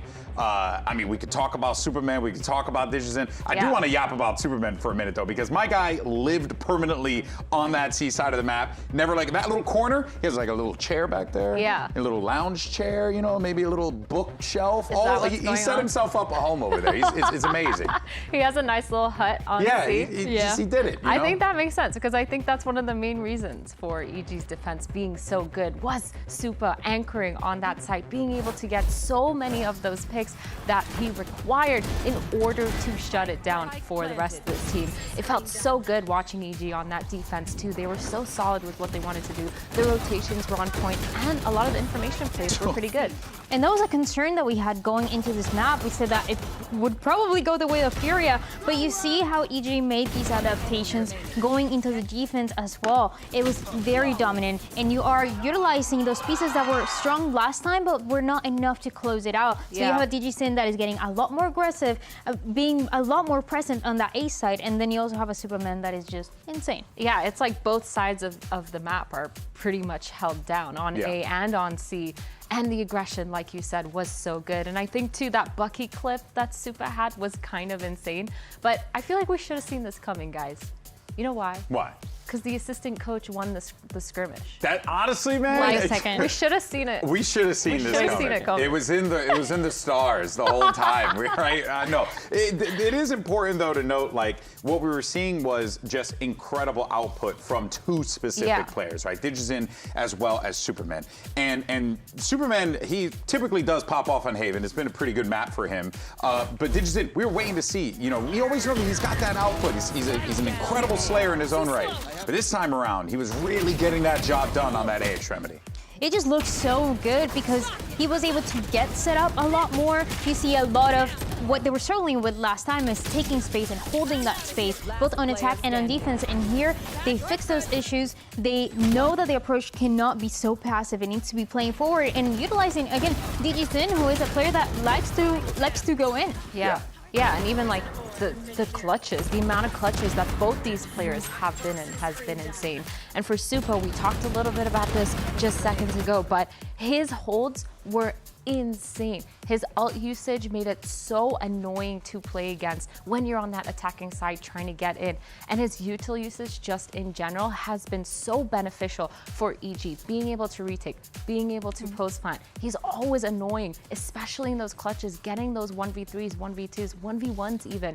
He's so consistent with it too, specifically on Haven. I feel like we need to see his stats on Haven, because this is literally his bread and butter. Viper on Haven, playing backside on C in his little hut. He's just so good at it. Yeah, well, the question is, though, can he maintain that composure going into Pearl, right? Yeah. Because if he's able to get that same level of output that we just saw on map 1, which is going to be tough to do it back-to-back, but it is possible given his talent. This could be an EG 2-0 if they continue to play the way that they're playing, which is wild. But of course, it's FURIA. You can never count out FURIA. And there are a lot of things working against this squad, but let's go ahead and hear what's up with the assistant coach. We got Camino standing by, head of map 2. Here, the assistant coach of FURIA, we give our well wishes to Shaw, who is recovering right now. I want to ask you, I just talked to Potter, and she said that part of that win was because you chose Haven. Was that part of how you lost that map, or was it something else? I don't think like we had like a good draft and a good game plan. I just feel like we joined the server a little bit like not so hot like and good trades, like we wasn't having like good comp. So pretty much like in second half we were able to like to fix it, and I hope like in second map we are like just joining like in a better shape that we enter in this first map. Well, best of luck and feel better, Shaw. Of course, that's right. Wishing nothing but a speedy recovery for Coach Shaw. That being said, though, let's go ahead and focus on map 2. And you heard what the assistant coach there, FURIA, was talking about there, Dryad. And now, you know, you just felt like, hey, we had a slow start. We weren't really getting what we wanted here.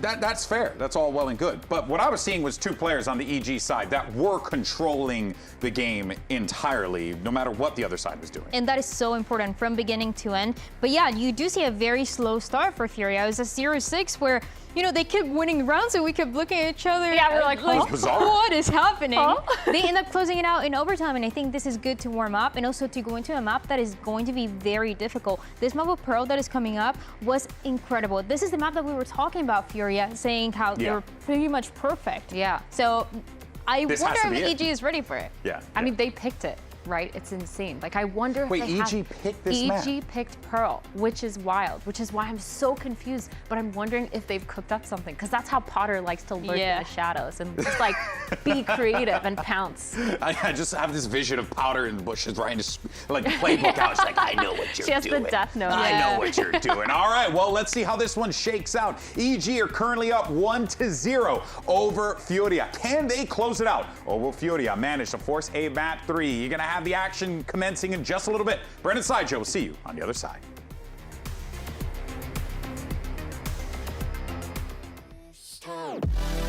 Okay.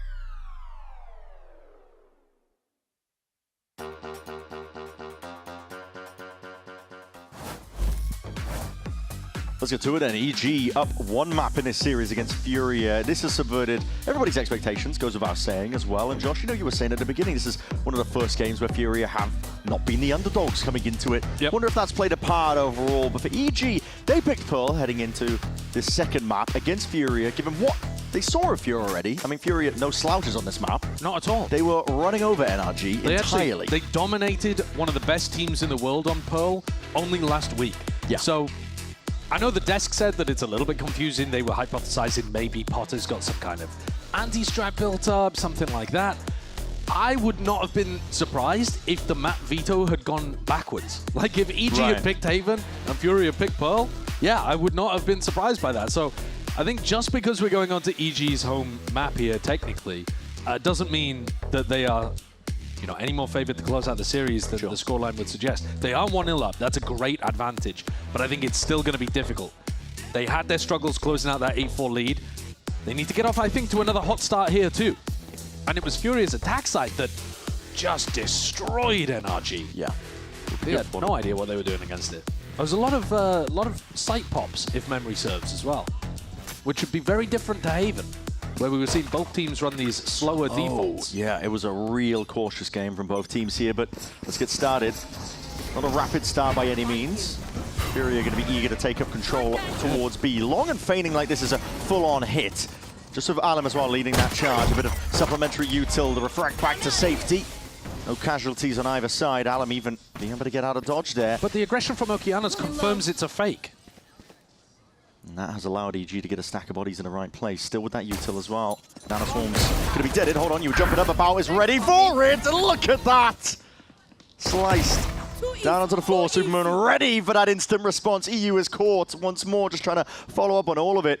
And these strong starts, we said it was necessary for EG. They're looking like they're keeping it going. Alum, no. Might have something to say about it. Damage done. That prior fight that he had against Oki. He's gone down, but that's only one obstacle removed. There's a stack of bodies though from EG. It's a good break on the turret though. Alan, breaking that turret is going to keep people from EG cemented on A. Yeah. Max, you're expecting one player B. Hold up. Looking a bit more winnable. Deep dart into main. Just to confirm a bit of presence from EG, but they're not moving any bodies just yet. Especially considering that FURIA really beefed that opening. Too late on the genuine A main take on the back of Alim's fake.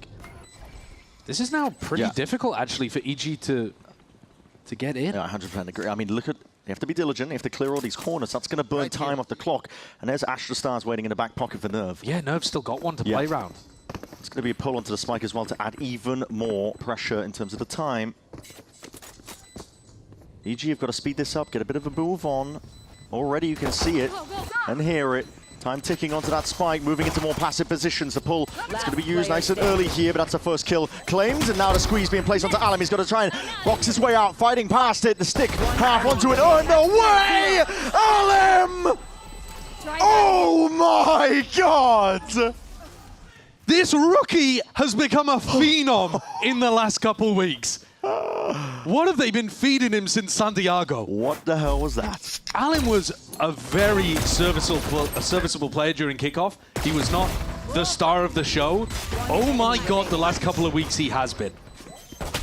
What was this? He's got laser accuracy off the classic. That's ridiculous. He drew Superman off the defuse as well. Oh my God. Locked in and disbelief in the booth. Yeah, but I can't believe it, because once you land that first ghost kill onto Nerve, that should be wraps. Yeah. All right. I feel like Raid boss down. Yeah. All good. Dealt with, dished out. Marshall in the hands of Digizine. It is that weak goodbye because EG, they ended up losing that round. Still though. Reaction time test. Doesn't end up passing. Stepping forwards as well as Artin looking to confirm that kill. Molly. But Bowser doesn't quite connect into the appropriate position. The pistol shots just ringing out wide, but Oki's still there to supplement, but it's a bit disjointed at that. EG looking to see if they can get a bit more of a move on here, but Nerve still holding the back with his back to the wall. Guardian in hand. Just slaps him back down, straight down entirely. Second round now earned up for FURIA. Fairly clean. 3 rifles being able to be saved into their bonus. Kuala Noob 2 away from getting his Phoenix ult online. Not impossible that he could play for it in a pre-planned position, but I'd imagine that most of the time that's going to be used, if it is in this round, as some kind of post-plan aggression. Ah, those are nice shots from Nerve. Very clean with the Guardian. Tap, tap, tap! Tap, tap, tap! Let's go. That's how it's done. Well, EG have not got the fastest start going here. Alim's incredible play has left them down 0 and 2, but this round, you got to put it on the board. When you're the underdog in spots like this, you can't afford to go 6-0 down like FURIA were on Haven and believe in yourself to be able to push things to OT. I think you got to just start fast and early. Yeah. Almost certainly here. Looks like game of just trying to farm up the orbs as much as possible. Oki. Back in a flash. One player to put up some of that resistance. Good swing. Better shot. Hold on, a lot of mollies on the util being used to see if they can really carve out a path, and they do eventually remove him, shredded by the bullets. A main control given up in theirs, and Kuala Noob now earned up to that precious ultimate. Yeah, really good play actually to get the Phoenix ult online. Yeah. This is now an incredibly winnable round for FURIA. Runner back is ready. How does Adsim want to call this? Are they all right? Just hearing the stars, and that immediately just lets loose with the stun for Digizine. But it's 2 pullback smokes on A. They're faking A into a real hit on A. Just to pull these players out of position.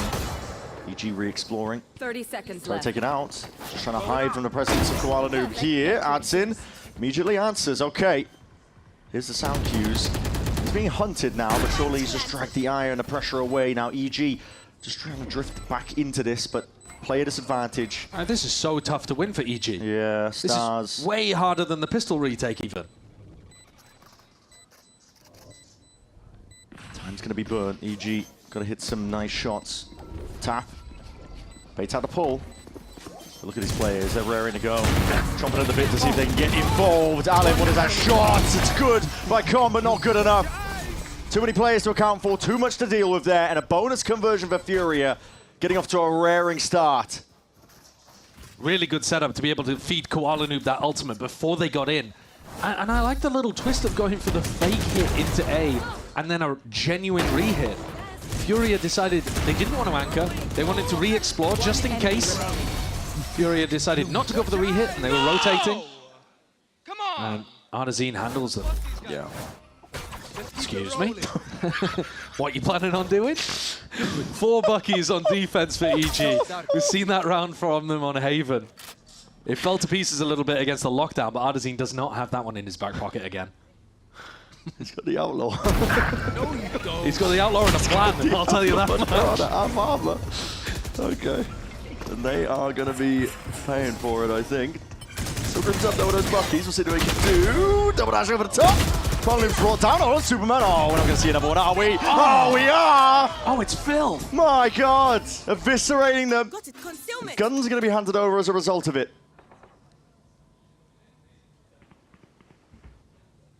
He doesn't really have a gun to contest this. Let's hope that they come to him.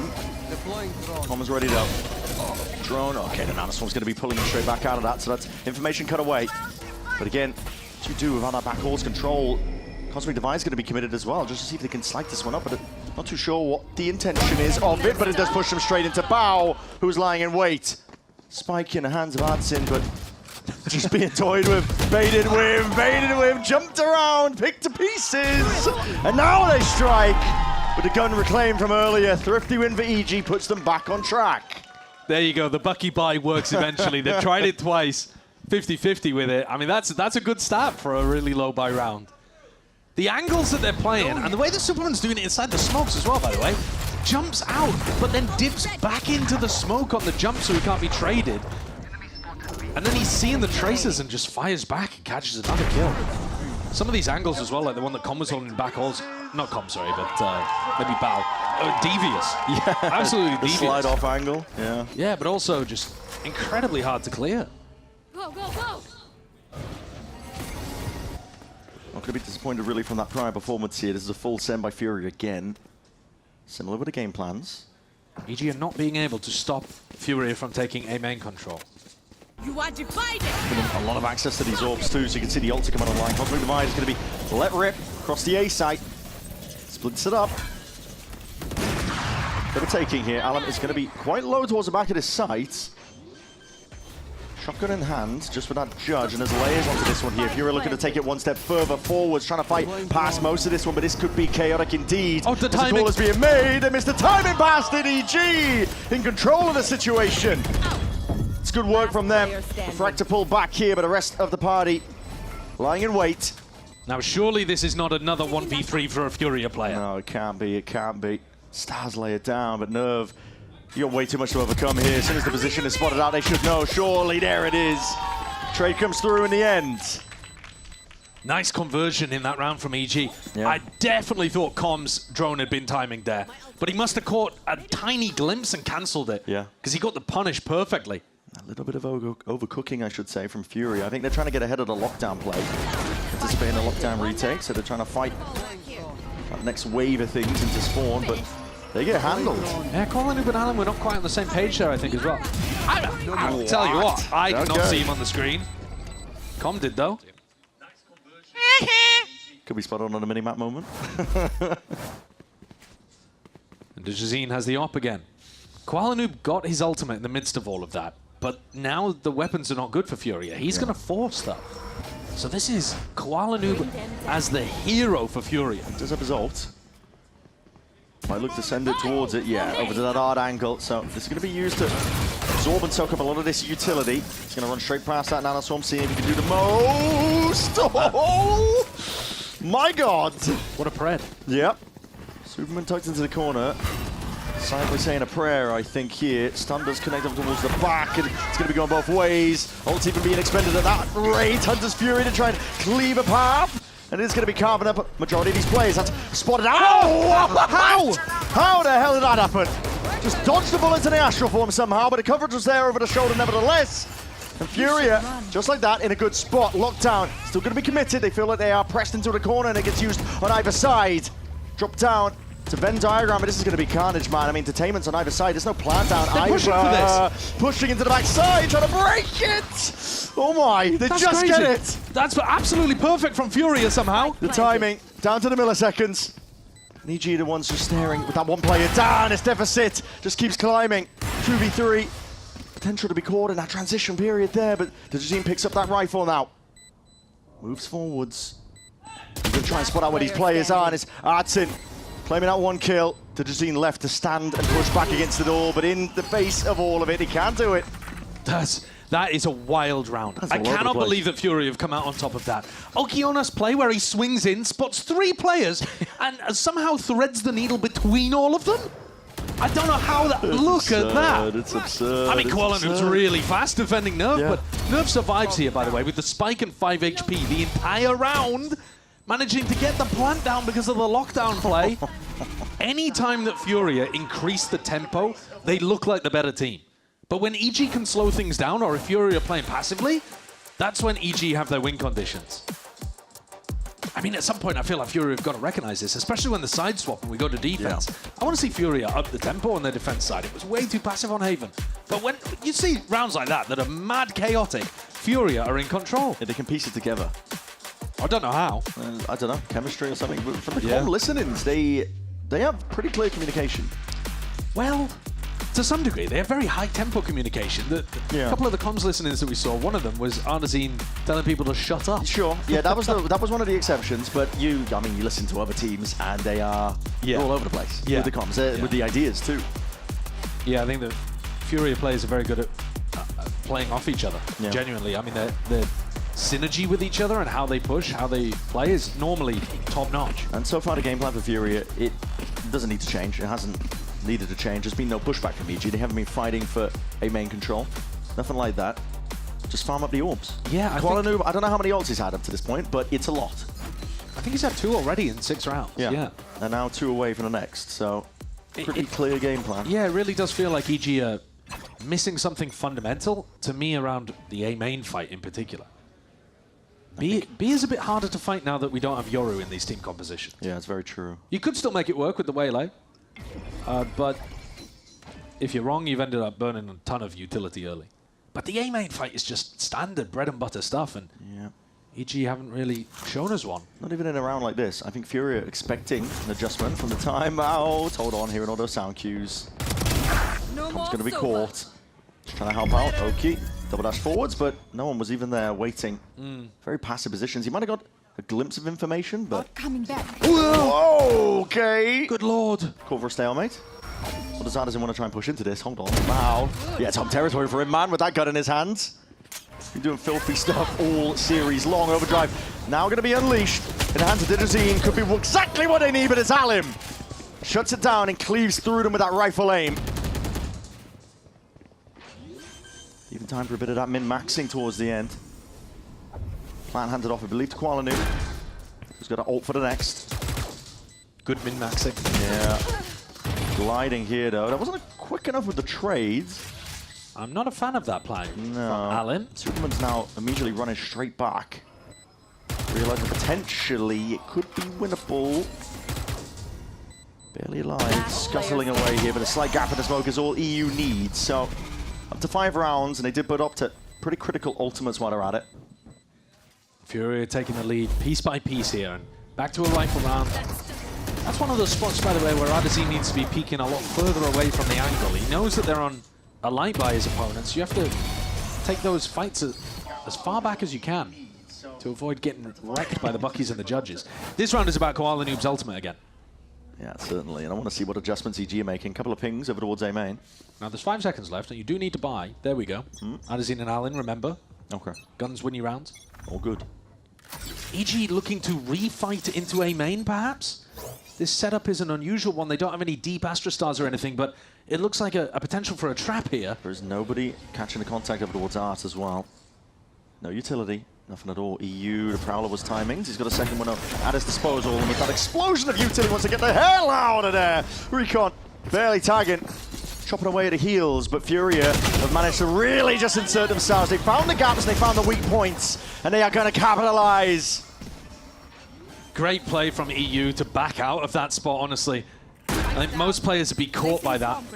You've got double duelists there that are so easy to gap close with Digicine and Okeanos, and somehow EU still scuttles around the corner. And what a decision from Furia in this round, when it's so obvious that you would be wanting to play around the Phoenix ultimate. Instead, they contact all the way through Art. They're really slow. Giving no noise cues, a really nice mix-up that's completely thrown EG off. And this was the thing that they were doing so damn well against NRG, is that other side of a timeout, NRG would have an idea and inclination of what they wanted to change, and they would get one step ahead. They would already prepare for it, trying to get ahead of what the adjustments, adaptations might be. In that instance, they don't even opt into the A main fight. EG are in a sorry state at the moment here on their map pick, actually. Yeah. They need to get Digicine activated, too. Destroyed. If you can get an operator into his hands. They've had an op in his hands a couple of rounds, actually, but he just hasn't been in the right place at the right time. Yeah, that's the difficulty. But I think you really can't be winning with this guy at the bottom of the scoreboard. It's just not going to be a possibility. The EG win conditions, as we've seen them so far in this year, are the EG is going nuts, and then Superman is up alongside him. Or, you know, occasionally like a big performance out of somebody like Bao or Oki, but sure. In general, it's the Digicine Superman show with some nice calling. That's what we saw on Haven. The money really strained here for EG, but they have managed to get a couple of rifles in play. Throw it up towards the box. Bit similar to the pistol round play here. Neon fake on B. As Koala once again walks towards Art. Very similar. I think that turret contact, they've realized, well, they're not going to have anything over towards Art. Potentially players holding it. Yeah, it could be an alarm turret bot. Contact, and then they're going to flash, but yeah, no one's going to be pushing that deep, surely. Well, Okeanos is thinking about it, but he's not quite aggressive enough to walk into the trap. He doesn't have the refract. He must have popped it earlier. I guess my question is, does Koala decide to ult, or are they contacting through Art again? Comes down to this first fight, really. Let's see how this one goes. He hears the Prowler presence. Joke's over. So he pulled back to a bit more of a safer position. As the dash active, contemplating whether or not to use it. It's going to be that ult now. Run it back. Koala paving away, but he is shut down. Gets critical information, though, but the rest of Fury are going to be played into the site. Oki is doing a lot now. Really pushing him back. Weaving and dodging, trying to find your way through the one-way. Superman. He's got a slight pocket to play in, but as that smoke dissipates, here's the danger! Oh! Cooked to cinders! Volley into the back, it's up to Bao now again. Can he reciprocate? Spike planted. Answer back with a bit of that rifle aim. Player advantage! Still there for FURIA, and tip-tapping, sidestepping Nerve. Dodging past most of those bullets, and claiming all the kills. The Fade ultimate gets followed up on beautifully, and Koala Noob's molly is perfect too. Koala Noob, after he comes out of his ultimate's thinking, do I turn around to look at a flank here? And his team makes a call, no, we're about to commit into a big fight behind this Fade ult. And look at how well they follow up on that. Going up. Pushing forwards, even if Anderson had not been able to find both of those kills, Koala Noob is right behind, ready to collect. Oki, you're dying to a molly, brother? Come on! What the hell is going on over there? This is a really, really difficult situation for EG. As the underdogs, you hate being down like this. Yeah, you do. You want your initial game plan to work, like it did on Haven. Those are the maps where you have the biggest chance of success. Your chances of being able to rally back against a team that's, by all evidence, better than you, who's in the swing of their momentum, building up Phoenix ult after Phoenix ult. Third one in 9 rounds. He's averaging one every 3 rounds here. Yeah. So he's got another one cooking for the end of the half. It's a really tough spot. But they've already given themselves a great cushion to work with by being able to close out Haven in overtime. It does, however, look like we're going to Lotus. It would require some enormous adjustment here from Potter in the coaching booth, and even then, you're looking at a disadvantaged half. Gotta pull it back now. You have a lead in terms of the map. First one going your way, but you can't let it slip. Lotus is the decider, who the hell knows? But for FURIA right now, firmly in the driving seat. Weaker money as well. That's that signature element of FURIA's game. Always going to be throwing the Outlaws into the mix when they can. Oh, this is the Koala Noob farming round. Yeah, it's going to be looking to see if he can vacuum up some kills, some orbs. There's one. Handed on a platter. Even Lambok, sidestepping though. Bao finds that perfect window of opportunity just past that Prowler. Done a big reveal. It's just okay. Shot to the dark, but he does reveal his position now, and he is caught into the corner. So there's the molly open over the top. If the bullets didn't do it, I'm sure he would have just been burnt to a crisp. Nice clearance, because they have been falling prey to those Bucky plays quite a lot. Yeah. Starting to catch on a bit more. But they made so much noise over here towards B that EG are very aware that this is where the things are ending. Got a stack. Plays in the right spots. That's a very good saturate. Peeking and playing off of it to perfection here for EG. Come with a slight peek. They know where Nerve is now. Quite a rifle back. This has gone far too wrong for his liking. The pullback smokes make it feel like he's on the rotate to A. See if Nerve doubles back or whether he decides to commit to this one. 30 seconds left. He's slow walking. Yeah. So he's making these EG players wonder. Cut all sound cues about 20 seconds to make it to the A side. He will have time. Yeah, he's got the time. He's even got the time, actually, to be able to get the plant down and reposition, get into an awkward spot. If he can isolate one, then he's got the pull to win the 1v1. This is incredibly winnable for Nerve in this position. Kind of wide. Pull's going to be used there, just an attempt to see if he can disrupt by a bit of time. Yeah. Lying in wait here. Cosmic Divide is used. Shoulder to shoulder. Nerve, though, back to it all. Superman claims his life and claims the round for them. EG getting by on rounds like this. 2 out of 3 of the rounds that EG have put on the board are from Thrifties. Yeah. So, you know, things are not going well, but they are finding their moments to trip FURIA up. And the idea of just rotating fully based on noise, it's a really nice saturate too, actually, being able to collect the kills. Yeah, but excellent. It's mostly because they have that stack. Jump scare. Last player standing. Com must have been losing his mind there.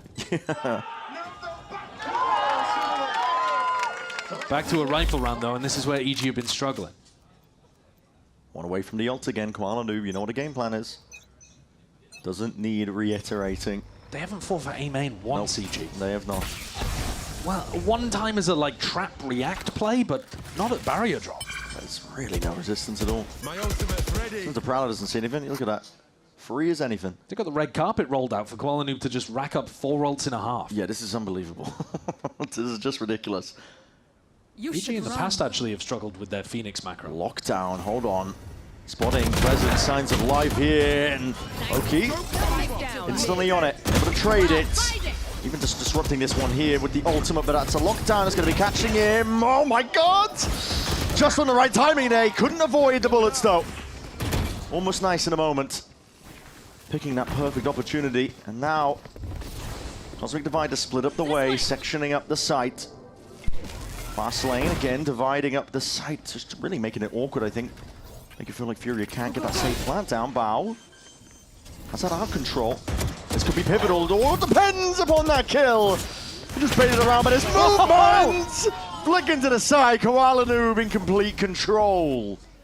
FURIA are hyper ready for these normal defensive protocols from teams on Pearl.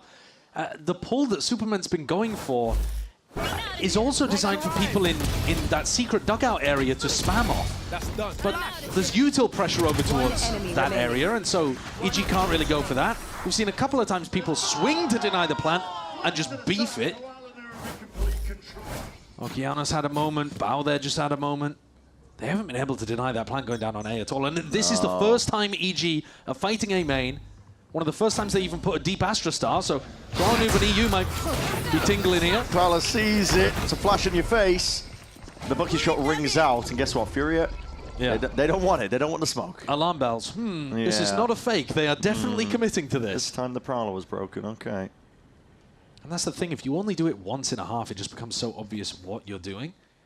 Now it's on EG to get active elsewhere. If you know that FURIA have given up that space, can you double push over towards Art right now? Are you looking for contact B long? Com just jump spotting, hoping that he can spot some presence of some of these players. Just the one. It's the Astra 2. Doesn't give away the game just yet. The buy, by the way, is horrible for this final round of the half, but that's where EG have been getting the round wins, so who cares, I guess. Giant question mark to the middle of the map, but now it's going to be moving over towards B. Why not? A bit of airy spam. Takes out Koala Noob. Lockdown is primed. Ready for this one. Bao looking for the signal. And the plant going down. Surely that's it. It signals it now. Sends it flying. Nerves stepping forwards here, but this is You're going to have to respect this one. You have Yeah, no you can't possible break way that. to break it. And that's going to set up Okeanos for a really nice ult. Here it is. Bit of time burnt, but this is a rapid retake once more kicking off, and here it is. Convergent Paths. Lay it down. Pushes his Furia players way out towards the back now to defuse, being stuck, but Alim up again. Alim! It's 3 kills for him! And this Fury Astral Form, oh my goodness! Just barely getting away with it there. But still, nobody onto this diffuser. It's half on top, attack to try and push them forward. Superman has only got a Bucky, and at this point, fully ran away from him. Game plans accounted for. It's Furia up to that 9. Crazy round. EG's ults, you felt like should have been able to secure it for them. But as they ripped it down B long, Allen was playing in that cubby. Just managed to dodge the ultimate completely. Look at him here. Unaffected. What a... Jeez. The shot onto Okeanos is lovely, but Dijazine must be losing his mind about how that half went. From one of the best players in the server to going 2-12. EG failed to activate their star and go down 9-3.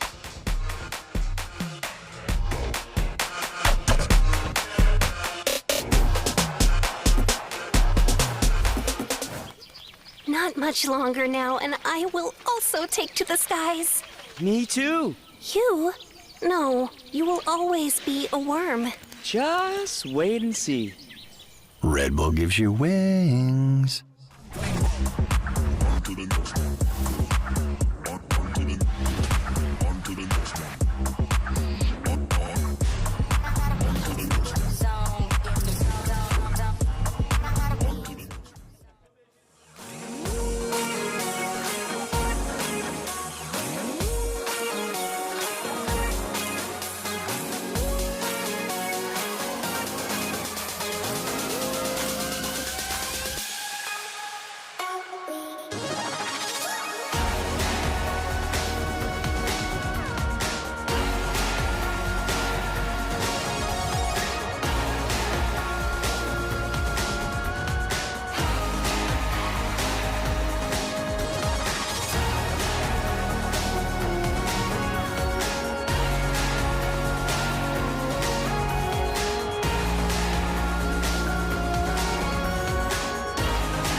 As we get that second half underway, make sure to hit up expressvpn.com/VCT for in-game rewards with the advanced and pro plans right now. You can scan the QR code on your screens, but right now what we're looking at is that 9-3 scoreline for EG. Dire circumstances, they're not in the danger zone just yet. They did secure that opening map against everybody's expectations, a Furia squad that was coming off an absolute blinder of a match versus NRG.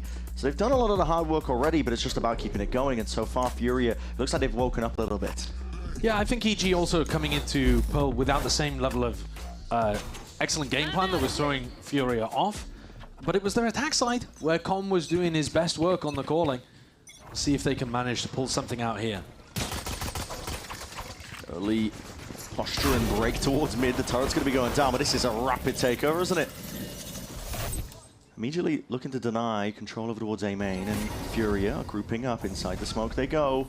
And now the pop flash play, here it is. Anti was being played to Jazine, flicking and adjusting, Com is ready, waiting. Sheriff in his hands. Right here. Putting plenty of those Furia players to rest. Well, I like that we're seeing a more aggressive defense from Furia, but EG was so ready for that. Especially when they heard the footstep of the players getting into the smoke. 4-2 advantage for EG in terms of the players. Last player standing. And now only one. This should be a pretty easy pistol to start some level of a comeback here in the second half. Scanning ahead. It's what's needed for a team like EG. Down as many rounds goes without saying, the pistol is essential. We were talking at the beginning of Haven as well about them taking their advantages and running with it, which they did, honestly, successfully. I think one of the problems was that they didn't find any advantages in this first half there of Pearl. No, they didn't get off to that blinding start, did I think the only round that you could really call to that is the 3v1 that Alan won. Yeah. And that was a really rough one for EG. Other than that, though, FURIA managed to get 11 plants out of the 12 rounds. So, yeah, you're going to end up converting a lot of those, especially when you're going up against such a good post-plant team. The Buckies are coming out to play again. But yeah. FURIA, you're not buying enough of them. No, you need to get 5 on the board. You need to break your economy for the next round. Yeah, this is a classic mistake. Pretty diligent, though, from EG. Obviously not eager to rush into anything, making sure that they scope out what's going on. They know that FURIA, again, are going to be going for a pretty similar game plan, trying to fight over A main, trying to get the orbs into Kuala-Lumpur, so we can get those ults online. And comms calling style in general is very slow. Yeah. Trying to control the map, as much of it as possible. Late round execs quite a lot of the time. And also a ton of fakes. I mean, that's another hallmark of how comm likes to call. No signs of life from FURIA, though. Just the turret to catch that contact. Broken. Drone to follow up and through. Missed the tag there, but it does spot out the player. But it's just Hudson showing presence. Gives away what they really already knew with the turret being there. If they want to go into this one, they might be upset. That, I believe, holding for the double dash into backside. But Oki is just contacting, and this could get really deadly. Stun ricocheting. Molly's already going to be sent flying forwards. Signs of life here from FURIA, looking to put up a bit of a defense now, pushing back this EG approach. And the players are now stacking steadily towards the right areas here. Again, this could get dangerous. This could get bloody. This could get entirely out of direction and hand. EG, instant retreat to get that plant down, and now trying to play the post plant in a more controlled manner. But it's just 3 players. Keanu's as well stuck into a corner of the site. Sidestep, instant response. Hudson is so quick on the trade, but a better weaponry. Surely that's what paved the way. Wide face and swing, damage done prior. EU's barely got any life at all to play with. And a shot from Superman puts them into the win column.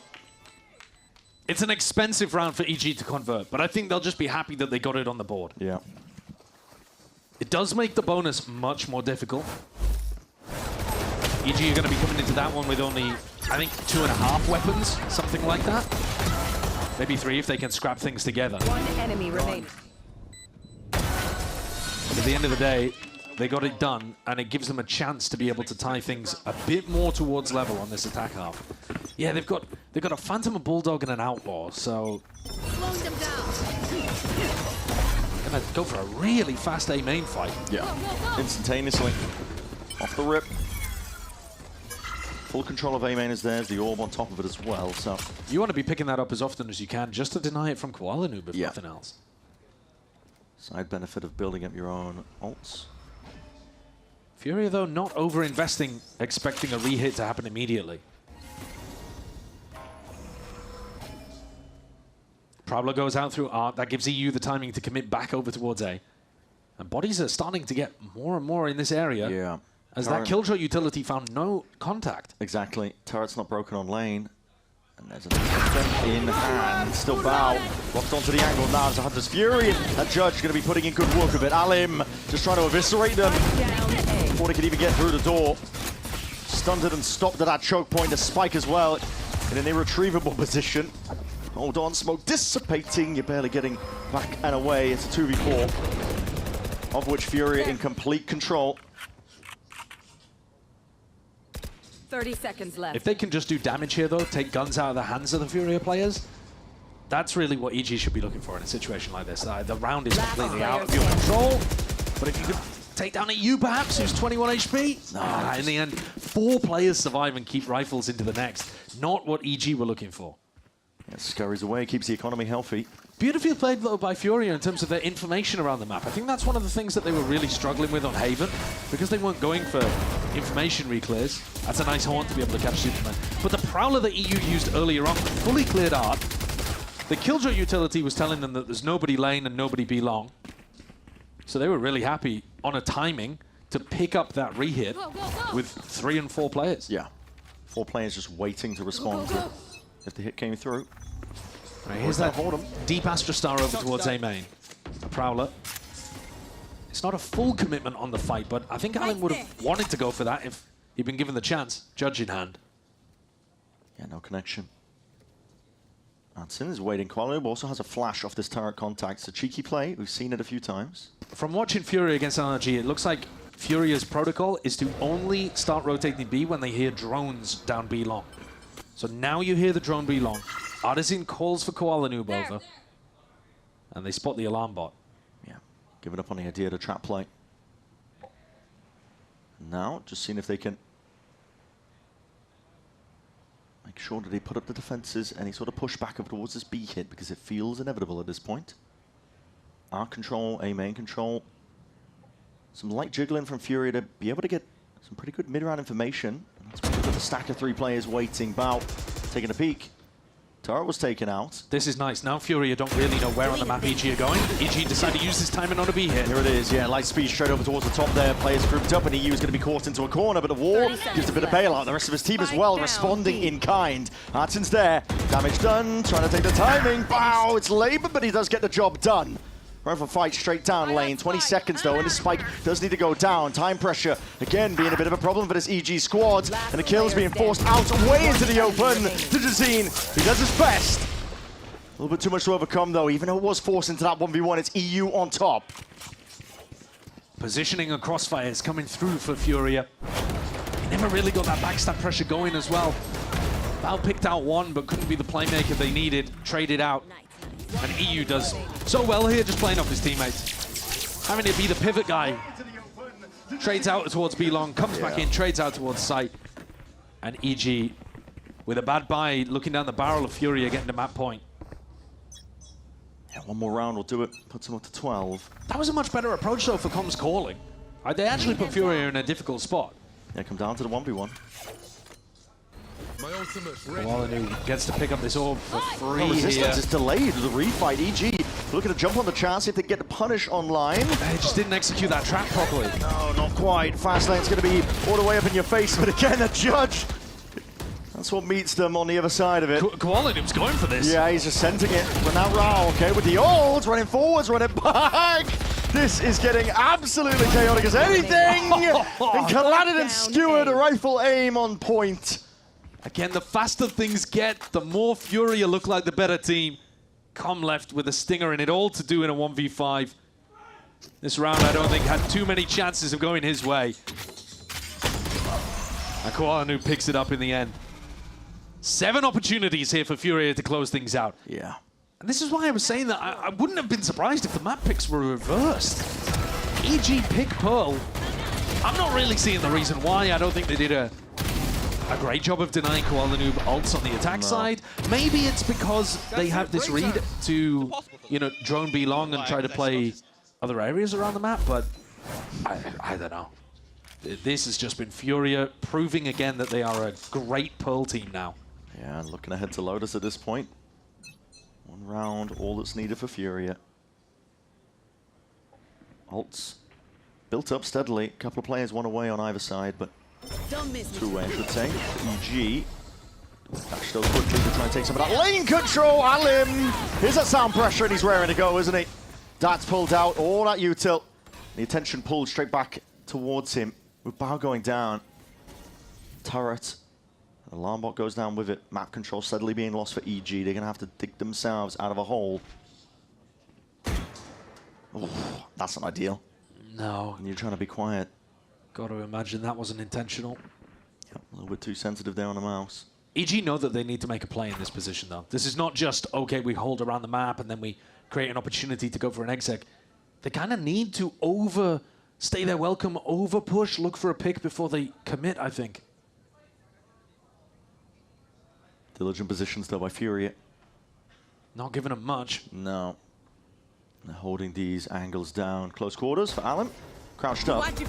Might get spotted here. Yes, indeed. Spotted first. Quick reactions from Okeanos. 30 seconds left. Cosmic Divide now. Splits it up. Backside control. Held down by EG, and that plan can come through. It is that nice pressure to get themselves into a 4v4.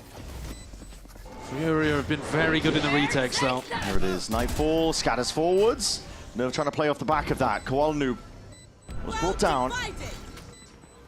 It's that instant trade that we saw once more. Cosmic Divide is through for FURIA. They're looking to see if they can close this map out, send it all the way to Lotus. Getting the move on now, forcing the issue for EG. They're the ones who have to step forwards up to the mark. But FURIA They swiftly handle it.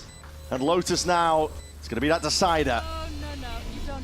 Caught off guard on Haven, a great start for EG, but this map aligning a lot more with our expectations. FURIA were absolutely the better team here from beginning to end on Pearl. Yeah. What EG were cooking with this map pick, we may never know. They never got an opportunity to show it because FURIA completely wrecked them from beginning to end. Yeah. Lotus, though, I mean, who knows? Yeah, Is it going to be more like Haven? Is it going to be more like Pearl? It's a great question. We'll see what kind of preparation has been put into here, but with FURIA warmed up, raring to go. I mean, it was just a dominant Pearl map. Absolutely unbelievable for them. For EG, this is their best shot in a long while to see if they can upset against that kickoff champion team that is FURIA. We'll see what happens. Lotus is up next. Do not go anywhere.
Segundos vai ter que mandar desse lado, só que o Mada tem o ultimate.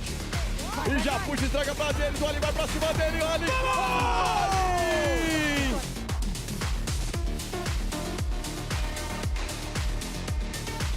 Space is trying to be made now by Asana, and Okeanos isn't going to allow for that to happen right away. Gets himself to safety.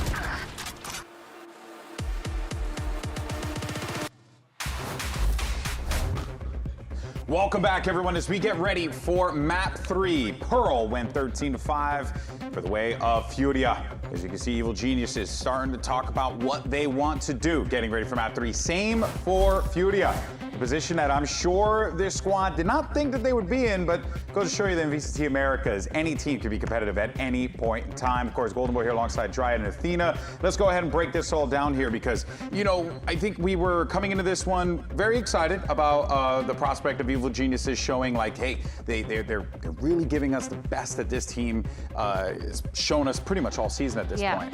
But then, you shift forward to Pearl. Sideshow was talking about it. He was like, I don't know if we want to get too ahead of ourselves here. And he was right, because, you were starting to see how this FURIA team just knows how to dismantle targets on Pearl. Yeah, it felt like on Haven, what we were watching was two really good teams that have almost near perfect gameplay. No one is overextending. Everyone knows how to play those post plants and retakes. But then you go into Pearl, and all of a sudden, it changes. It completely shifts. FURIA, they have such a good upper hand at these post plants. This round in particular, putting that Killjoy ult down first and making sure to use that time to be aggressive, to break the defender Killjoy ult so that they can't retake. So many of these rounds were so good, and it was literally just FURIA's positioning and their game plans in these post plants. This execute was insane too, using that Phoenix Molly to completely clear pit and just completely getting rid of everyone on site before that spike is even down, to the point where the people flanking have no use anymore. So FURIA, just in general, do such a good job at these post plants, and it really looked insane because they had so many rounds on that half. And I think a lot of it too is based on LM and Koala. They were insane, and that is something that we've been talking about, but we couldn't really highlight it too much in the map of Haven because we were talking mostly about EG, but I really like how this Neon and this Phoenix work together. It is so cool, not only to see the flashes, but the way that they're working with these walls to go in, to go for their retakes, to take site. You first see an Alum that is not afraid ever to take all of that space with the wall. He's going by himself. He's clearing usually backside, and then immediately it is that Phoenix wall that comes out for Koala and everybody else following it. Whether it is they're going to be strongholding that side or they're going to be playing back and leaving Nerf to plant it. I just feel like they really know how to maximize the value of these duelists, not only to get the kills, but also to set up everybody else for success. Yeah, they had really good synergy. They're able to trade. Their spacing is insane. They're taking the map control. It really was almost like a masterclass for both these players. And I feel like we've seen them both shine individually and on specific roles. But for this map specifically on Pearl, it just felt so fluid. I think this was genuine flow state for FURIA. Yeah, you could see it. I mean, round after round, it felt like they could take a fight and just be free to take the fight because like they knew that they were going to win it, right? It was like that level of confidence that was present. I want to be clear here, was present on Haven because both teams are playing incredibly well on Haven. Oh yeah. But you could see on Pearl, it was just a completely different beast here. Both of the duelists for this team really popping off and showing why they are in the position that they're in. But now we get ready for Lotus. That's going to be map 3, and let's see how this breaks down. Because look, I mean, regardless, right, we're at map 3, EG still have an opportunity to win this thing, but of course FURIA, with that performance on Pearl Dryad, really, I think, put a stamp on it and say, listen here, guys, you might think you got this, but reality is we're still FURIA. We're still going to stop you in your tracks. And I really like that we're going to Lotus because we talked about how that first map, it could have been EG's pick, how the second one could have been FURIA's pick. Yeah. But this one, for Lotus, we have no idea what's going to happen. We have no idea what they're going to play. One thing for EG, though, is that this last map was very rough for DigiZin, which is very uncharacteristic, to be honest. So it's going to be a Lotus where he really needs to step up because they really depend on him. How does he do that? How do you think he does that? I really like the Neon. I really like a few things that he was able to do in that map 1. A lot of that space, a lot of the aggression that we didn't see in that series before, and that he wasn't really able to do in this one because he was getting shut down every time. I mean, it's kind of similar to Haven, at least Lotus is, because you can take a lot of that A long space, but with Lotus you can take that C long space, or you can fight that A main lobby a little bit later. You can re-clear instead of just going in and going for the fight right away. And so I think for DigiZin, I'm expecting to see the operator online a lot. I'm expecting to see a lot more deep, aggressive holds on their defense side, and just making sure that FURIA can't get into sight as aggressively as they were on Pro. This is one of those teams that really depends on building that economy early on in that defense. Because of DigiZin, he has a playstyle that, with the operator, and sometimes being able to switch it up, is going to give that space and that early momentum that Evil Jesus was talking about. Yeah, I mean, that's pretty much how Haven came to be, right? It was a strong start for them, and then while they were getting chipped away a few of those rounds, it was that buffer that EG were able to build for themselves that gave them that little bit of an advantage. Can they do it again? Can EG pull off a major upset, giving FURIA, their first loss in Americas this year? You don't want to miss it. Map 3 is coming up next.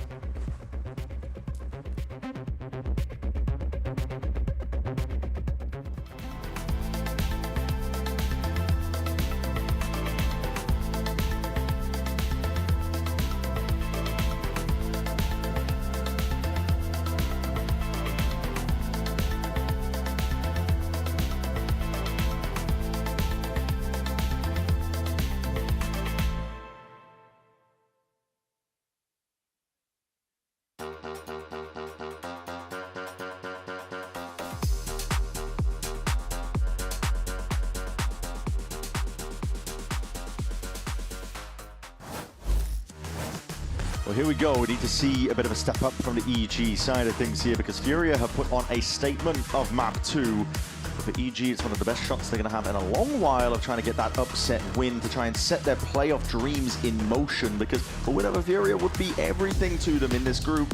They're up against some tough competition later, and we're seeing standard affair in terms of the agent selection, at least on one side of the stage. Yeah, I think this is what the meta is looking like, at least in terms of what a lot of the North American teams are trending towards. A solo duelist look on this map where you run Viper and Vice and make it pretty difficult for people to attack into you. And it's going to be a mirror composition, pretty similar to Haven, I suppose. Yeah. So, you know, if you're trying to clutch at the superstitious straws, maybe EG there can win in terms of mirror comps. They didn't really seem to have a great idea about how to stop FURIA on the FURIA's attack side on Pearl, despite the fact it was their map pick and they had some footage to look at. This is the opposite. You got no idea how they're going to play these compositions. I think you can have some rough sense just based on how you would expect these comps to work. DeJazine, to me, I think the desk is rightly highlighting as the player to watch if EG want to do something here. Whether he's got a rifle in his hand or whether he's got an op, he needs to be posted in aggressive positions, looking to take early fights and try to pick off FURIA, tax some utility out of them before they go back to the site. They're going to be tested here, and you're exactly right. We need to see that big step up. DeJazine repeated a performance as Superman was able to pull out in map 1 perhaps here, but able to put their best foot forwards. FURIA not messing around here. They've got a big stack of bodies, and the players are just walking up behind this Viper wall. The door is open wide, and they just swap business from just the one player. Attempt to see if they can trigger out a bit of a trap play. Much harder to fight over A-Rubble these days with the Lotus changes. Widening up that choke point. I'm wondering if they want to refight over it if the door gets tapped, but DeJazine's positioning more passive, and my god, what a shot. Yep, Alan immediately just announces himself to the server. Take that residency, just sidestepping there, the stun as well, that just goes wide, no quick follow-up. This is EG though, looking for a contact player to own, read clearance as that wall drops down, none the wiser. They're getting frustrated here though, they're looking for a fight, but FURIA not giving it to them. And there it is, finally, Nerve will just peek his head, Albert Addison is that next line of defense here, twisting and turning around, the kill's going his way, and it's in! Walking on water! Rips 3 heads with the Ghost, leaves it all down to Superman. He was fantastic, but this position, it's almost impossible. He has to get past Ardazine on his right, handle people on the left. Too much to deal with, too many obstacles here, and he's just trying to spot it out. At least that's the first one. Obstacle found, but dealing with it is another matter. Good twist and turn, just trying to direct attention away now as well. Even staying alive and kicking 61 health. Door opens up. Angle accounted for. EU jiggling up here. They know exactly where he is. The paranoia could not be more perfect from Koala Noob. Sound heard and a peek off the other player's presence. Koala Noob is the first one to take out Superman there. But it's all Artsin as well. A little angle he was playing towards Rubble. I called him the insurance policy for good reason, because nobody was expecting it. It's a great opener. They actually responded back fairly well. And yeah, being able to collect both of the people trying to trade you out, that's a round winner. Yeah. FURIA was wondering if they're going to be able to keep that momentum moving from map 2. Looks like it's the case so far. EG, they were getting a couple of upset, thrifty rounds here and there, but there's no real investment. Just DeJazine with that Marshall. And one hell of a high-low setup over towards A that's immediately going to be broken up from that sound pressure on C. The defensive rotate is coming in very quickly. We saw FURIA get tripped up by a few of these anti-eco rounds before. Ooh, danger. Players line and wait once more, and this is it, trying to make the most out of him! He's got the right weapon for it, hasn't he? Yeah. I think FURIA are so on top of abusing the weapons in this game. Yeah. One of the big things, one of the biggest things that they said before the season had even begun is that it wasn't necessarily like an agent meta, it was a scope meta. Yeah. And I remember Alim saying that before the season had started. Nobody else had really given that answer in the interviews that we'd been having. Turned out to be correct. We've never had that in Valorant history. No, not the metas are defined by the agents usually. Yeah. But in the state of affairs that we're in right now with Initiator Util, it's like... And I think he was correct in that assessment. But then at Santiago, it was more of a Judge Neon meta, wasn't it? And so recently we just heard from FURIA again where they were saying, well, we adapted to that during Santiago. And now, I mean, you look at Alim, judging his hand again here on a bonus. Yeah, they have adapted to it beautifully. Yeah, and I said the other day, it's Nongshim-esque with the way that they set up Alan. I think they've learned a lot from Santiago. Yeah. Not just the matches, but the scrims. Wow. Too much in terms of resistance, that is. Oh, just perfect util. Yeah. It's a Paranoia to play off perfectly, and now blue room secured. They are very, very good at setting up Alim with Paranoias and Seizes. Those are the big pieces of util that Qualanoob and EU seem to just give him free kills with. Pinpoint accuracy too. Not real guesswork. Okay, EG are going for this one. I thought for a sick moment there they were going to be saving. They're just taking their time setting up for the retake. A moment of hesitation. Thorns drop down. Open sight lines though. Alim, quick disengage. Losing main control. Paranoia is going to be trying to flush these players way out into the open, and this could get awkward. This could get deadly and dangerous. Spraying away wildly at that, but these could be shots in the dark. Oh, a flash. That is so nice. I love those post-plant flashes from the Vice players. So critical for winning you these rounds. Getting back in a 2v2 there, honestly, that is really tough if you don't have that piece of post-plant utility to rely on. Yeah. Here's one flash to set up the round, and then another flash to close. It's clean shots. There it is. Yeah. Not pre-placed, actually. I thought it had been. Just on the fly. Not as good, you could argue, because easier for them to break in the midst of the moment, but in all of that chaos. It's a bonus conversion. Yeah. FURIA come out on top. A nice set-piece round, and then a clean post-plant. On Pearl, they got the plant down in 11 out of 12 rounds, just as a reminder. EG could not stop them. And the pace being a significant portion of this one as well, because I think EG, they're comfortable with a slower game, more cautious game. That's what Haven was for them. Yeah, FURIA, they didn't, they weren't proactive. Yeah, FURIA were playing too passively on Haven. They've immediately ramped it up at the right times now for these following last two maps. Jiggle again, and you've talked about it. We said it. Some of the best at spotting out which weapons are the best to be using for these jobs. They will always opt into the outlaw when they see the money's low. Nerve. Nice flick. Snappy. Gives away a weapon. And Dijazine's, he was a beast on Haven. He's been a beast in general, but you're not winning a 1v4 from this position. Yeah, plants down, FURIA already steadily looking to see if they can hunt and sniff out where the weapon is. Door open wide. I mean, it's so cringe to say, but I think the percentage play is just to toss it off the map. Yeah. but you're never going to do that. Yeah. I mean, you got to believe in your ability to do some economic damage or something. 4 rifles. It's a catastrophic beginning. Yeah. It really is. Dejazine is finally going to get the money, actually, to run an operator. So, Op in the hands of DG. Odin in the hands of Com. When he thinks about it, he's gone back over to a Phantom. These guys got worked at C, bro. Oh my god. But the Op for DG, holding C, while FURIA take A space at root. DTP, Qualanoob. He's all the way in there. Both TPs expended. It's a nice play. See it fairly often. EU not committing the haunt off the back of it, though. Saving all of his Fade utility. Opening of the door here. A lot of angles to account for, but there's no one going to be taking a peek into that sight line. Just taking up residency over towards A main, that rubble section. FURIA poking. Prodding, hoping to see what the next sign is from EG.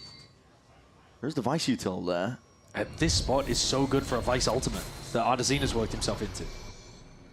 Now looking like, yeah, they want to go into the B split, don't they? Oh. Well, the spike is over towards A. They want to make it feel like a B split. End over towards A, not too sure. I think it will end B. Okay, here we go. But I mean, the spike's trapped into the door. Oh, and what a snap! Straight to the dome. Is it? Dejazine Superman, but Artin weaved his way in. He found a slight gap to play off, and this whole time I was concerned about the spike's position. Maybe I still should be, but the plant will go down over towards the A side. But EU is in a 1v3. How do you account for everything? The player's positions. He hears the Prowler. Sidestepping it. Even signs of life. Silent drop down. Found himself a pocket to play in. Could be a window here if he's not cleared in time. But that Horn Paranoia, it's good. Jump spot, reveals it, and take the fight together. EG win it. That is an essential round for them to win. They couldn't afford losing. DG hits an astonishing shot as well onto Alan. Yeah. And that flick is everything, because otherwise you're losing this blue room control completely. And a good trade afterwards too. I mean, the stun is great, but I think it doesn't even land, and Nerve is... sorry, not Nerve. Superman's required to go and take that fight. I think criticism of how FURIA played that, they should probably be leading with the Vice ultimate, but Arzin maybe calling to be a bit greedy with it and saving for post-plan, something like that. But especially when DG has an op in his hand. Yeah. Critically. Get that on the floor. Exactly. They picked it up. They have it for this one now. It's always the danger when a team just completely runs away with the opening few rounds, is that you don't actually build up the economy at any point to get the operator. Especially with a team like EG, where you know it's going to be core to their game plan. He's on quite a passive line at the moment, Dejazine. Just staring at a Viper wall that's going to be going up and down in his face. It's actually much more critical. Bao's position here that we're looking at. He gets pushed off the line by a smoke, though. So he hasn't actually got very much information about, are their bodies scaling mount? Yeah. A lot of guesswork right now for EG. Here's Koala Noob, but not enough to call for information. The Haunt and the Prowler being used on towards A, though. Catches one player, enough to keep EG here, but it's going to keep C weak. Yeah, right now, very spread. EG posted up towards it. Steel Garden is being used to try and fake some presence, but the player's already pushed way out. Com somehow gets a return of the fire there. Alim's going to be dropped down anyway, but out into the open, the blind, barely getting back to safety. Okeanu's just trying to really play in with the rest of his team, but Nerve, he skipped straight past it. The timing taken, but a stun will absolutely be able to reciprocate with that kill, and Hudson can't quite get out of there alive, not with a spike, but still alive now. Will be triggered though, and it reveals exactly where he's looking to end. Wall set. 20 seconds. Might be able to isolate a fight with his wall. Yeah, it's placed deep enough. Flash, peek, hold on, there's the one fight that he did isolate. Superman was ahead of it. Repositioning now, back to the wall, but there's a pocket to play in here. If he plays it right, gun remains in his hands. Big mistake. And here it is, EG. I'm quite aware of this one, but it's a plan for back sight, and look at this. Dejazine sticking all the way, just looking for the signs of where this player might be. The timing just barely missed there.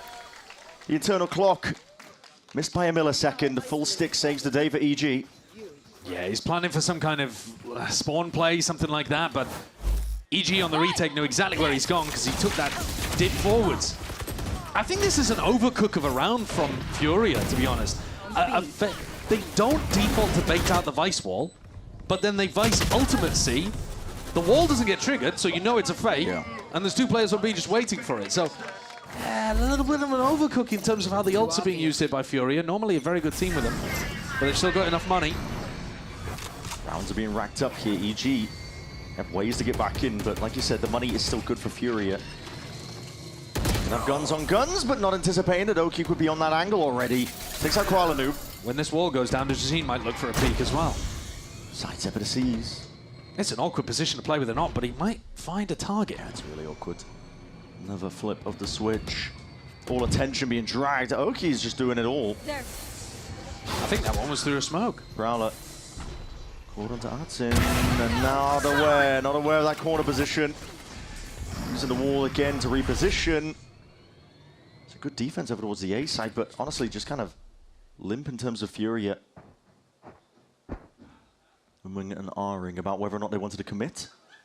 And now a lot of contact plays. Hold on, this could go very wrong. I mean, they've already lost two, they brought it into 2v3. Pit dropped and laid down now. Plantic to the corner, this gives him some coverage, blind shots. It is illegal to be losing a 5v2. You can't be losing it. Praying that one of these shots connects now with that rifle spam, but EU just twisting past the timings here, but as the wall goes down, very much exposed, bit of clearance. Superman gonna spot him out. Yes, eventually, cleans him up. No, still alive though with this pit, but very predictable in terms of the positioning that he might be in. The snakebite already expended.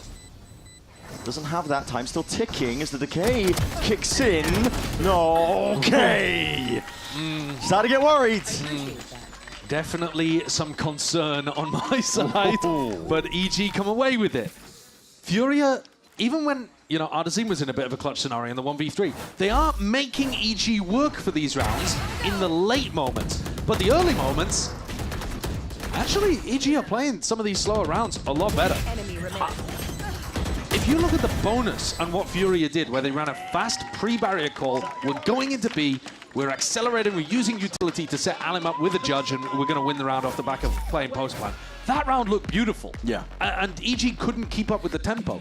But when FURIA are playing at a slightly slower pace, EG are hanging with them completely. I mean, they're chipping it away slowly over the course of the round. I mean, they're giving away first kills, follow-ups.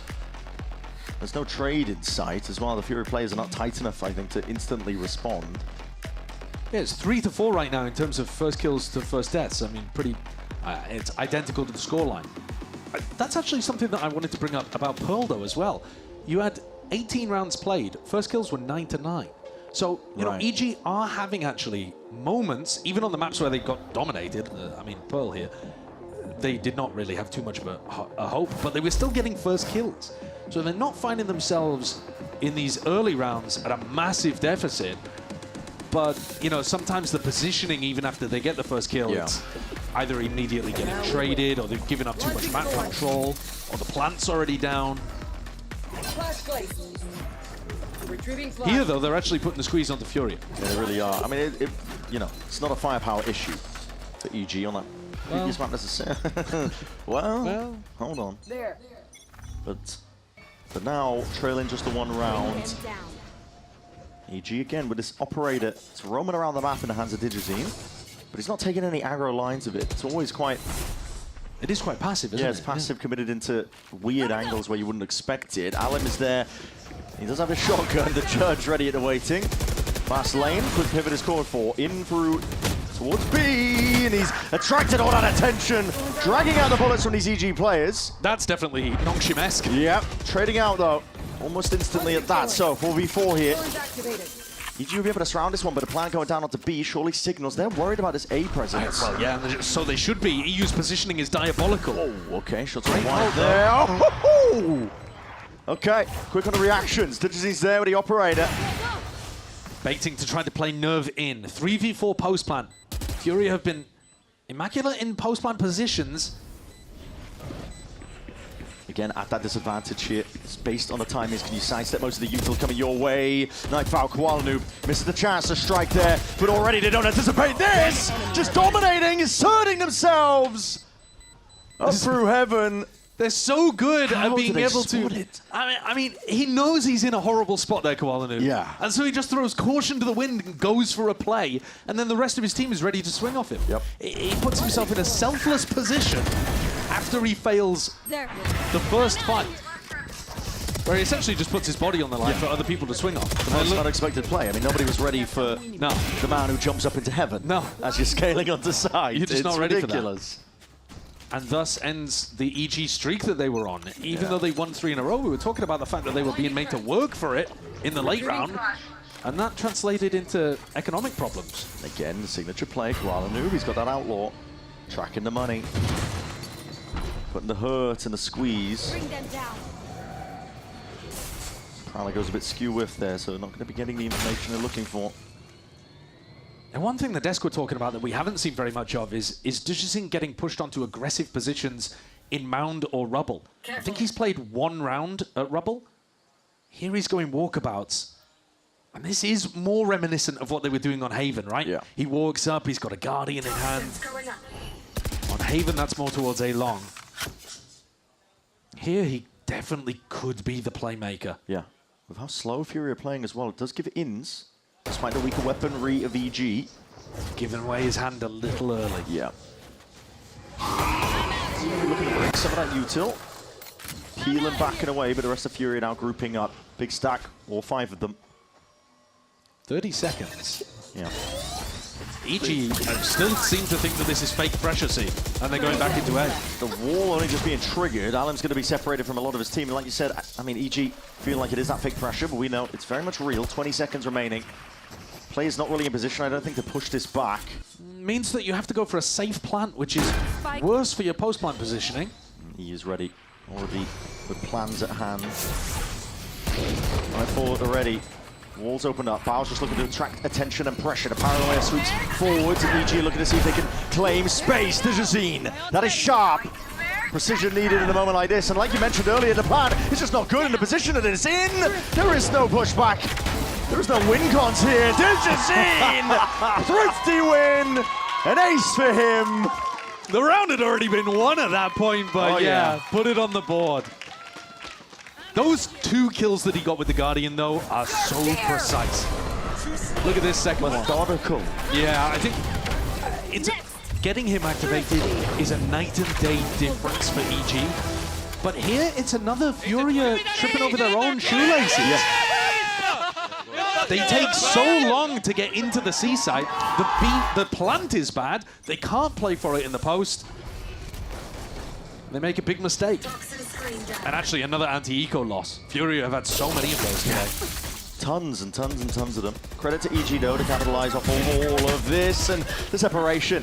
The Vice util, the Thorns as well to keep the rest of the team out, but shot through the smoke. Artsin's able to trade it. Now, priming the ult. The Vice ultimates have been... I mean, this would only be a second, but this would be a weird spot. Yeah. Looking to see if he can set this one up. Oh, Keanu's. Yeah, this guy's got a hot hand right now, looking to play all the way into it. One enemy As he goes down, the trade is in sight. EG, good control over the whole of the map. But they have slipped and missed the mark here with Adsin, hearing a bit of a scuttle in their spawn, and knows that there's a fight to be taken. It's Bao that just sidesteps him. 5 to 5 here. This is good. It's not bad for EG. They're finding their way back into rounds, winning important thrifties, challenging Furia early on, being able to get first kills on their side.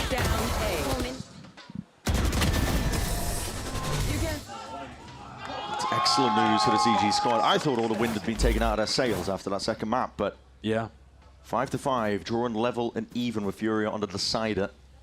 The only major ultimate in play for this round is Artisan's Steel Guard. I want to see them try to get some value out of that. Pace increase, though, from Furia. Yeah, and Alan's again got that judge ready. Smoke going to be placed down. Okay, has got to be scared of this one when you hear that neon. Jumping and dashing, attracting all that attention, just trying to beat a human drone to see if he can lead the charge. Cracked open the A site. It's given out. Good tempo from Alim as well, always slowing down to wait for that extra piece of utility. Level of awareness perhaps there for EG this time. That got to keep an eye on the flank. Since they're watching from that rubble with very passive positions, the rest of Furia locked in with post-plant controls, and the position of Adsin, it is traded, it's good at that. Superman's there. Tap of the switch. They know that time pressure is mounting now, and they got to get a bit of a move on, but EU running rings around them. The classic's out now, and he's just jumping for joy. Pretty much sealing the deal. Okay. You can't be giving him that in round 11. Okay. And he's cold. Resting heart rate of about 10. He's like a crocodile. I mean, that is a great round from EU. He finds this opening kill, holding a crack angle. Artisan eventually gets rooted out, and then he plays around this door pretty brilliantly. It takes EG so much time to root out the player Artisan over at Rubble or Root, and then go back through the door. They're losing these A retakes mostly because Furia are putting extra pressure on them there. Well, guess what? We're straight back into it. Let's see what the answer is. And Odin at Humbercom, you could be caught way out in the open. So Prowler is going to be catching him right onto the heels there. So nearsighted, but Superman slipping in and out past this wall. It's up for now. We played here before, found it in, and again that Odin spam. Listen, that's what it takes, but players waiting way out to the open. The Horde connects, they know exactly where Alam is. This is EG, but the entirety A section of the map, and a lock and key. Spike drop down, Alim barely alive. He's going to be limping into the next few engagements, if he even gets a chance for it right now, because all the angles watched. 6-6 for EG. Same opening from Furia as they took really aggressive space, and yet comes Odin, melts them. Look at all of this damage. This was after he'd already hit about 140 damage onto Alim too. And EG is super happy to take that fight. What a great recovery in this half from EG, down 0-4. Yeah, an immense amount of credit has to be given to them right now because they are firmly back into that believable territory here. An upset win over Furia within our sights. They're making me believe. Yeah, they certainly are. We'll see what happens on the other side of this.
Here, EG on a precipice of pulling off something that nobody thought was really possible, at least from us as well. The predictions of the day, all of us had FURIA winning this one. Yeah. Off the back of that last week. Now, there's nothing unusual about that, but EG have returned with fire in their bellies, looking to put up a bit of a statement here against a FURIA squad that have been left lacking in some areas, I have to say, from one week to the next. Definitely taking a few steps back, but EG good enough to capitalize. And that's the important thing, right? If you're a team in EG's position, anytime there's an opportunity, you have to jump on it. And that even extends to this half. You've got yourself into a winning position, or a winnable position in this series. You've got to put the dub in the column at this point. Because, you know, when you get to the end of this stage, you don't want to think, oh, well, you know, we could have won against FURIA. We had a close game against FURIA. What ifs are not going to get you to playoffs? That's the trouble with the group stage as well. Important matches, you really don't know the importance of it until you get towards the end, but you've got to imagine a win against FURIA makes your odds of making playoffs much more likely. Look at this from Bao, really deep vice wall, baited out, so now they know that the defensive pistol round included an aggressive B setup. By the way, it's DG and Superman back at the top of the scoreboard, so whatever wobbles from Pearl, not there anymore. Alim crouched up. Tiny little trap play being cooked up here, but EU takes one to the dome. And all that prior damage, it's a quick and easy cleanup by Bao. Great performance from Bao, actually. And that classic com calling again, really slow, really controlled on the attack side. FURIA, at least, though, looking for information. Yeah. Alim trying to challenge. Koala Noob looking at a jump spot. But he's actually missed all of this timing at Mound. Yeah, and all of that Vice Util is sitting laid down over towards the A site. That's a lot of spam. Yeah. That's going to call these players over immediately. But actually, they spam and rotate, and they're going back into Uncon A. Superman. Giving a Vice Util, though. You got 20 seconds left. Good timing to trigger the wall as well. It has popped the Thorns. There's cause for concern now. Artsin doesn't have any util to play off, but his team is going to be rapidly approaching. Play down for now. Stun is good with a connection all the way into the back of Pit. Artsin still holding on to control of the back of the site. Plant down and spam again through the dark, and the smoke does bring down Bao from that prior damage. 4v4. EG trying to settle into more comfortable, at least positions, but now looking to maybe take a fight further forwards here, but it's still being held down and watched down. Still, angles are there, ready and waiting. They're toppled in the blink of an eye. Bandit getting some work done, and Digizine the one wielding it. 19 kills in 13 rounds. This guy is on a heater. Oh my. Higher kill per round than even he was dropping in the 30 that he put down on Haven. Not many people going for the Bandit, even when they can afford it, but... I follow you, my baby. They're doing a great job of playing him into these situations. Yeah. Like, he is actually getting set up better than he was on Pearl, for sure. FURIA. That's exactly what EG tried, only this time player will walk straight into it. They're allowed to go for that. Digizine only has a Marshal, but the problem is the team is not set up to react on the other side of the map. No. Like, the squad was with the Marshal player there, which isn't really how you want that to work. Not a hero to sound presence, FURIA. Starting to get a bit of a read now, more than a bit of a read. That's a very deep TP! Got a hand, 20 HP dropped down to, but Oki's still alive here, and Bao puts a stop to it. With the EU dropped. The damage is huge, though. There are 3 players that are one shot to Alim's Sheriff. That combo of the Sheriff Marshal, again, FURIA weapon abusing. Yeah. Still in the danger zone. Alim posted. These players are so damn weak. Instantly responding! Shots through the wall, and as you mentioned, you teed it up perfectly. The prior damage has softened up Com and Bao. Left alone, seeing if they can piece it together. Both of these players, Lotus comes down to the wire, comes down to stray shots, and a 1v1 Com. 30 seconds remaining, it's a mad dash and a sprint. We'll see if it's a soundbait play, if he wants to hard commit all the way to A. Just 34 HP total across both of these players. This is absolutely manic, man. I don't even know whether the Bulldog is favored in this position. Yeah, I don't know at all. I mean, listen, Nerva's going to be able to get in the time to strike, because he hears the scurrying of those footsteps, a thrifty win. And this is where the issues lay. Oh, I mean, that is diabolical for the EG believers, man. Yeah. They get the pistol after going 6-6 in the half, and you're thinking they're set up for a lead, for success, for a potential bonus. It is worse to lose this round than if you had lost the pistol. And I think, you know, huge credit, honestly, to the Marshall value. I know that it's Alim who does most of the killing, but the Marshall body shot damage set it up for it. Yeah, softened up all the opposition and reminiscent to EG in that last week. Win a pistol, lose the follow-up. You have to convert the advantages when they're handed to you, otherwise you're going to be kicking yourself. Dejazine now becomes the hero. You know, the buy that they went for, where they had one person pick up a Marshal, one person pick up a Sheriff. It's weird. Well, it now means that you have a rifle to work with, but yeah, DG is 700, Superman's on 400. I guess they're going to try to supplement that with a Judge in the next round, but you are really looking at your 2-star players here with weapons in hand to try to make something happen. Yeah, they're not down that much, but it's a risky play, and if it goes wrong, economy might be in free fall.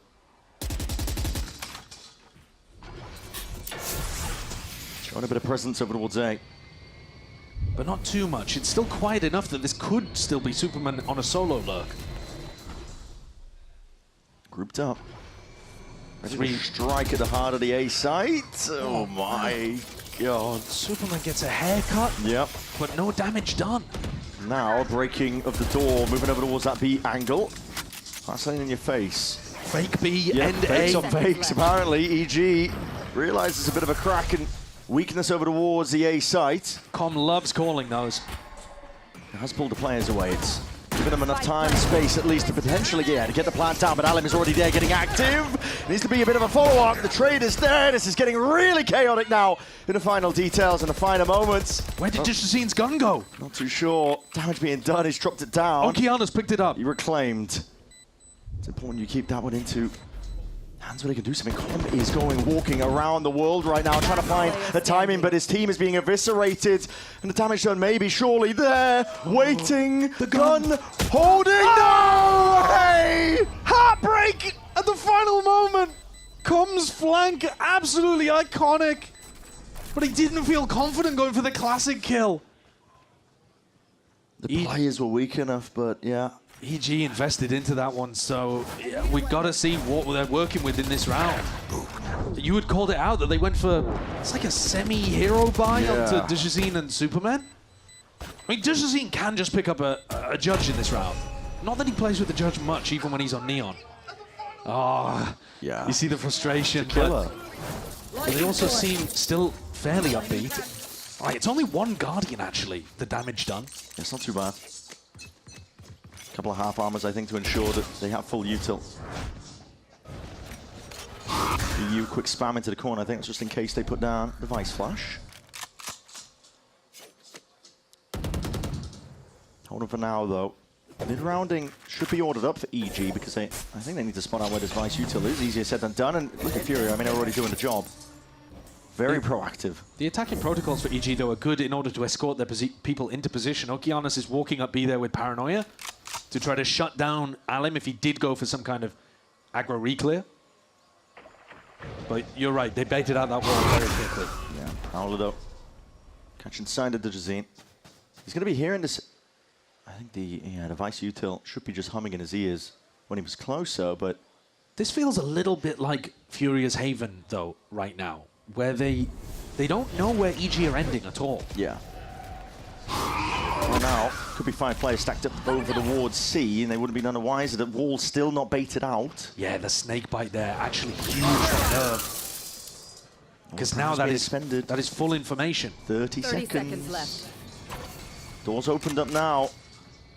This time is being taken by Koala, who's trying to slip past the smokes. The wall's still up. It's obfuscating this one. And Alan, okay, he's got that judge in hand. Paranoia will not matter. Close quarters exactly where it thrives. It's a good trade there by Superman. Revealing him through the dark there. I believe the Haunts as well. Just let him straight to it. The plant down. A real pushback. But again, look at the position of Koala Noob. Oh, look at the position of Bao. EU missed him. He missed the timing. Went back to check B. Ships in the night. Koala Noob, though. It's that backstab. No one's expecting that one.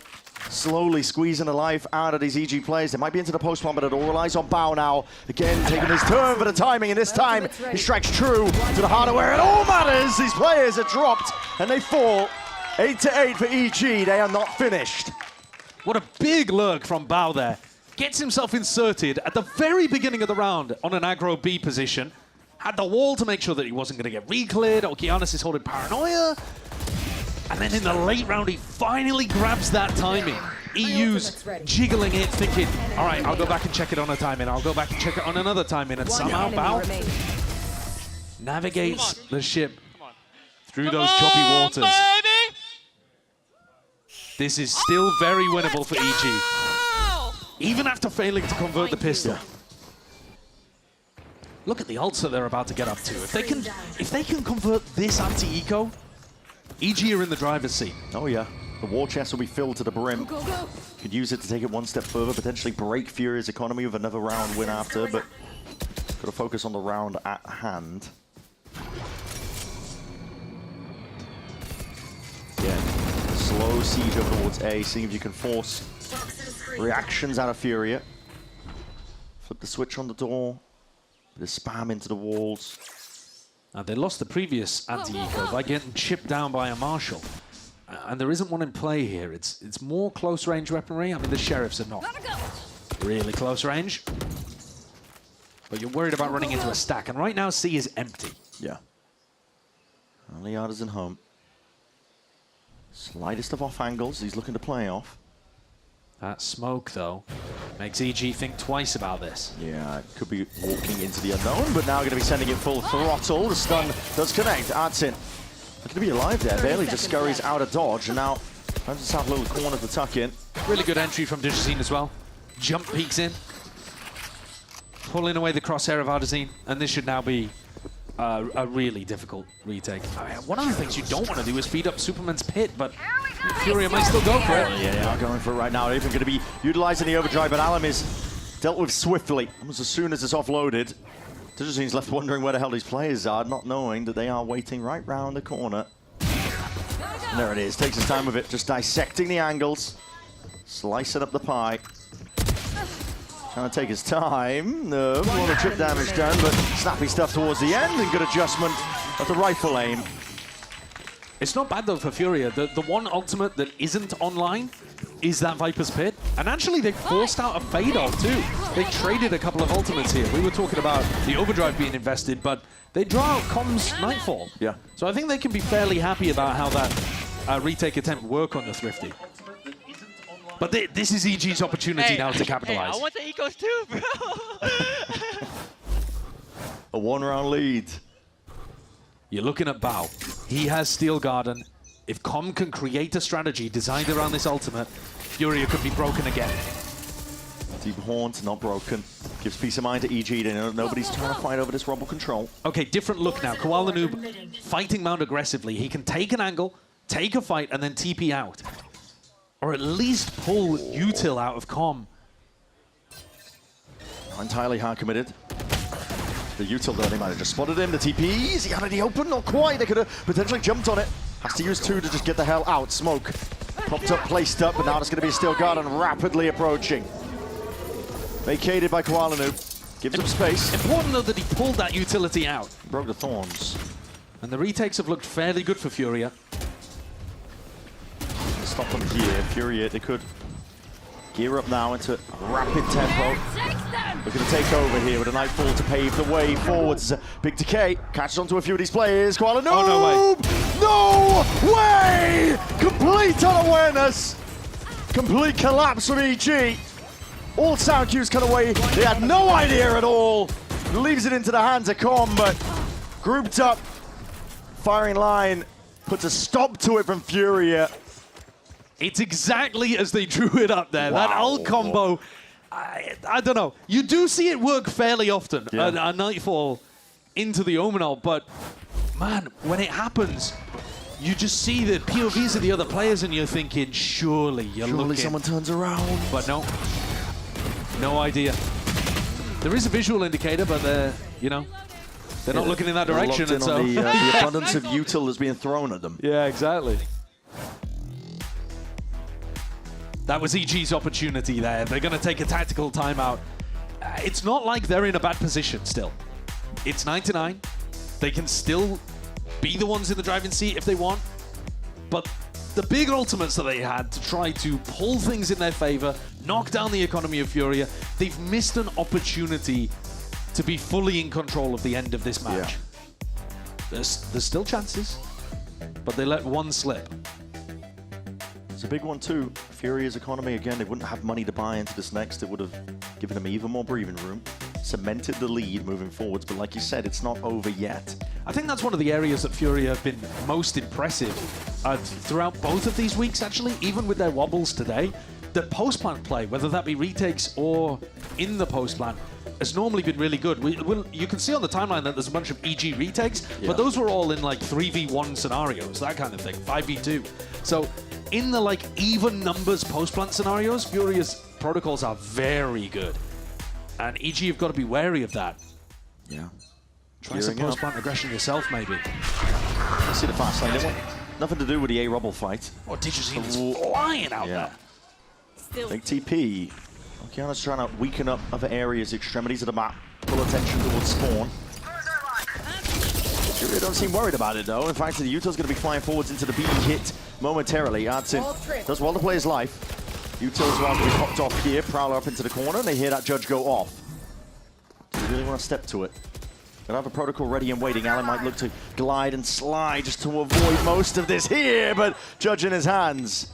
Calm demeanor from Digizin.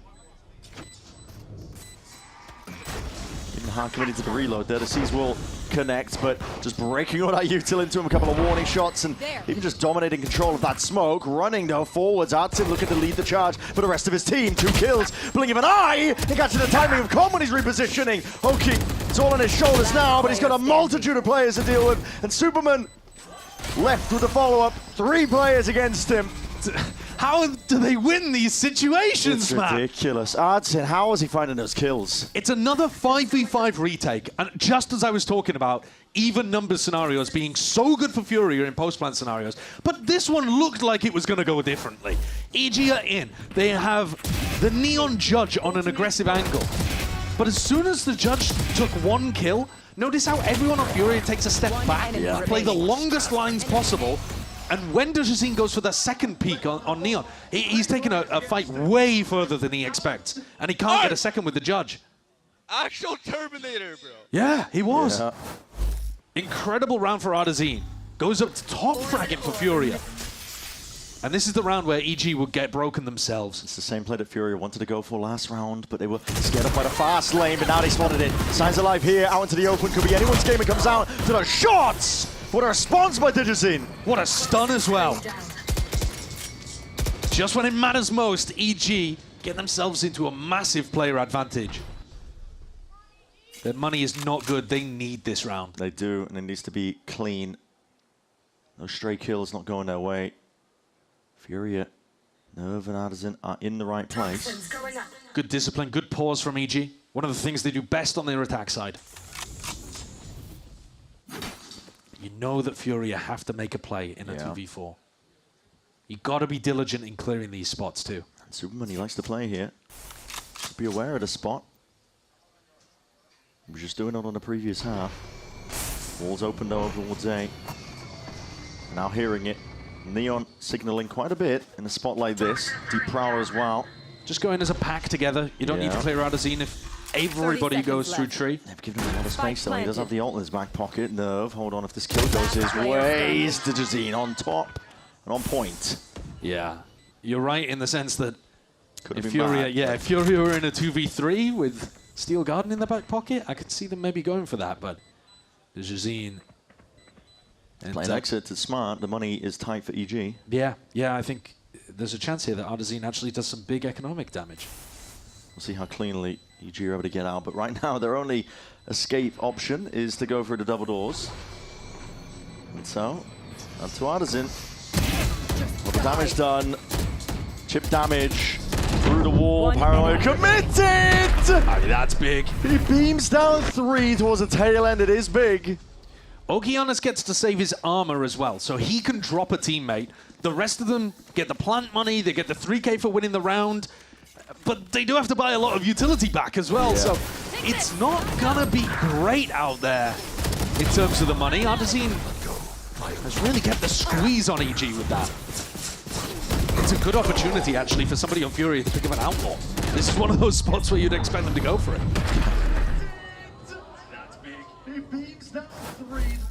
Should be a big deal indeed. Nobody goes for it though. No.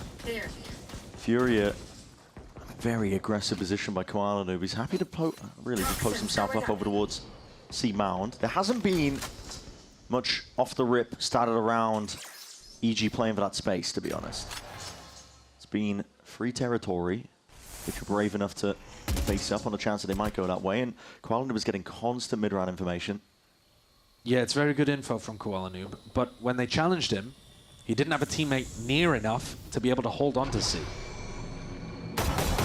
Doesn't look like that's going to be relevant for the moment in this round. Oh, back of it all day. Hot shots, seeing if they can hunt out where some of that Vice util is. All of that economic pressure from Artazine killing people in the post round means that this is another must-win round for EG. All right, look at the money. Digizine's got nothing, Bao's got nothing. Superman with 150.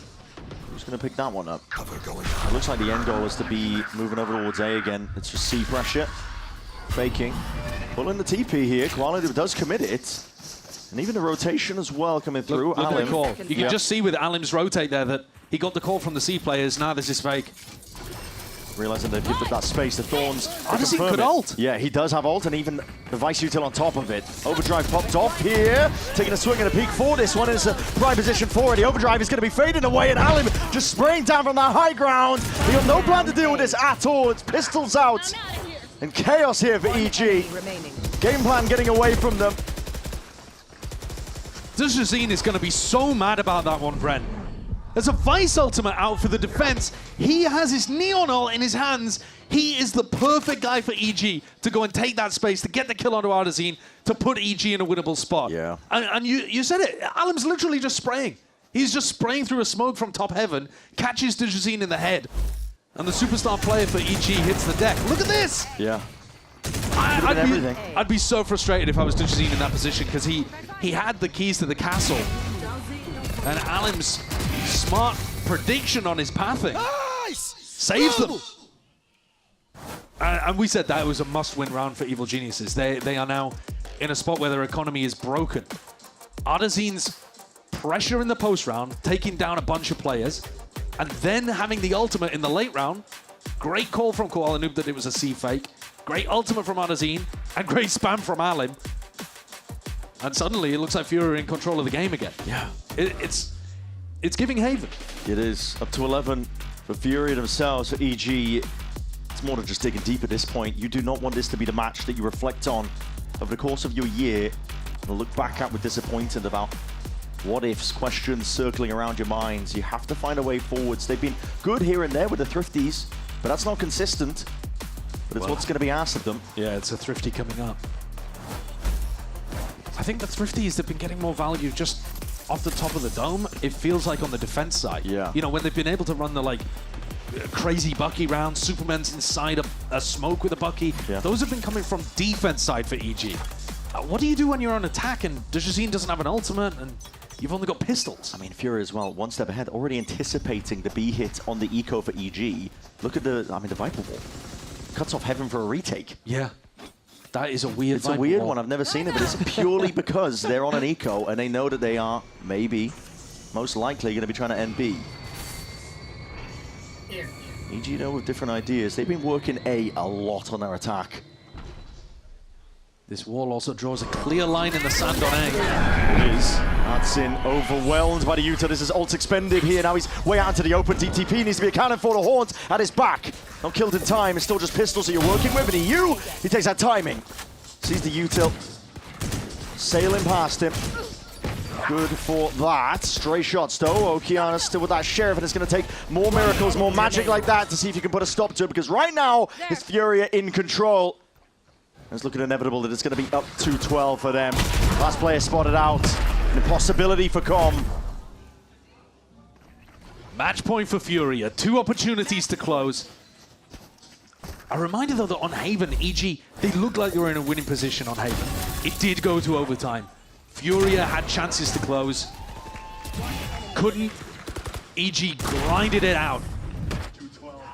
They'll be hoping, they'll be thinking about that map 1, seeing if they can do the same thing again. Rifles back on board. Superman with a pit in his back pocket too. If they can get into a post plant. No more second chances here. It's all in investment from EG. Throwing everything into this round. Koalanu, but the aggro play this time pushed back.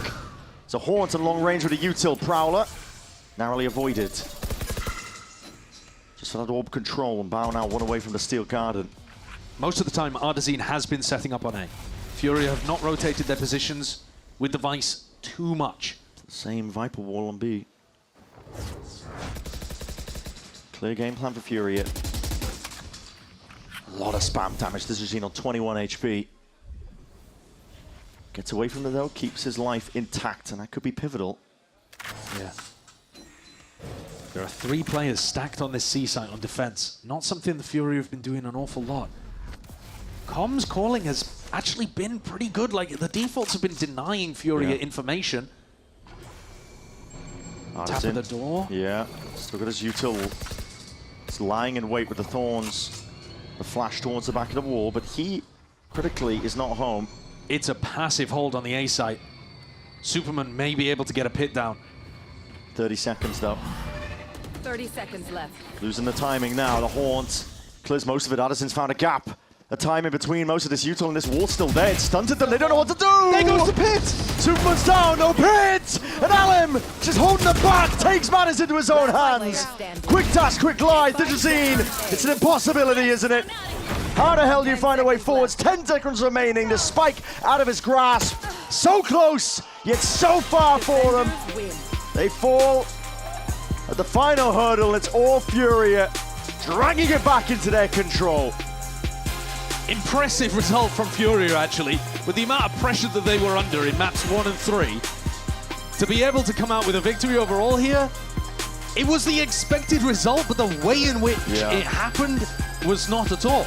And you've got to give EG their flowers because they played well today. The problem is they actually didn't get the victory when the opportunity was handed to them. And when you're the underdogs in a game like this, you need those points in the win column. They might be looking back at this match at the end of the round-robin stage, gutted that this was what, you know, caused them to miss out on playoffs. Yeah, for FURIA though, they dug deep in a match like this. They definitely got tested in various ways, but they can take a bow, move 1 step closer. 2nd win so far in their groups, and they are looking, listen, despite being tested, currently in a prime position for playoff contention. Oh, absolutely. I mean, they're still in a good position to be top of the group, maybe even top of Americas. This game, though, was a bit of a fallback after their NRG dominance, right? Yeah. You go up against a team that comes 3rd in Santiago and you wipe the floor with them, and then you get tested by somebody that you're expecting to be one of the lower teams in Americas. I think it shows you a bit of a... I mean, it could be a ceiling and a floor for FURIA. Sure. But if this is their floor, it's certainly not bad. They're still able to dig deep. Find some dominant maps like Pearl. And listen, that can happen with groups as well. You can have a team that just takes their foot off the gas on a given day. Just for a moment, but there are no slouches, there are no free wins. They had to work for this one. Right down to the bitter end in that final map. And I think the other teams in their group will be looking at this and thinking, all right, Hold on. Maybe we can beat FURIA. We'll be coming into this game looking for blood next time. Not so unstoppable. But at the same time, man, they maintain that undefeated streak in Americas. Yeah. They have yet to lose to an Americas team. Okay. So, that's ridiculous. you know, as much as we're talking about they looked like EG Drew Blood here. They looked mortal. Yeah, but they've also not lost. Yep. So, you know, who's going to be the team that actually beats them? Yeah, forgot about that. Actually, pretty key point. Yeah, it's still looking pretty good, aren't they? And yeah, I mean, they've got plenty more to look forward to as well as we get deeper and deeper into the group. But for now, we're going to send it out to Liz. She's down on the stage for that Verizon post-match interview. Take it away. Thank you so much, Ben Sideshow. And I'm here with Artizine of FURIA. You just said to me, I am so tired. Because, I mean, let's just call a spade a spade. That was an unexpected way of getting that result, right? All of the talent predicted you to win, FURIA to win. Not as close as that was. In overtime, the first map, almost in overtime, the third map. Talk to me just kind of about the energy, especially going into that third map. Was anyone else tired? How are you keeping up the comms? Yeah, I think that's the main thing that we had to focus for this series was the energy. I think we started with like really low energy, so it took us to like actually like warm up and realize, wake up guys, we actually need to play, you know what I mean? So talk to me about that first map, because when I spoke to Camino, he said we just weren't in the server, you know, like what you're saying. That was very, very close. You could have absolutely taken that. What in your eyes in-game, besides the comms, maybe helped push that in EG's favor? I think they were playing a really solid game. I think they had a good game plan against how we play. So honestly, it's a good thing for them, honestly. But yeah, we were so tired, like low energy, so we couldn't adapt as fast as we usually do. So that's why it took us to like start winning rounds pretty much. Was there a conversation between map 1 and map 2 of like, all right guys, like wake up? Yeah, exactly. I just told them, guys, don't overthink. We have the reads. We just need energy and comms up.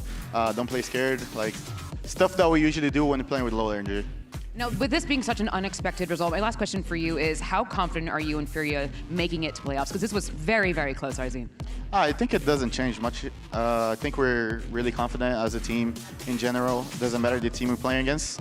I think this EG game was a good game to actually make us wake up a little bit. So we just make sure we don't do that again next matches. Well, good luck next match. We're sent over to match point with Alum and EU.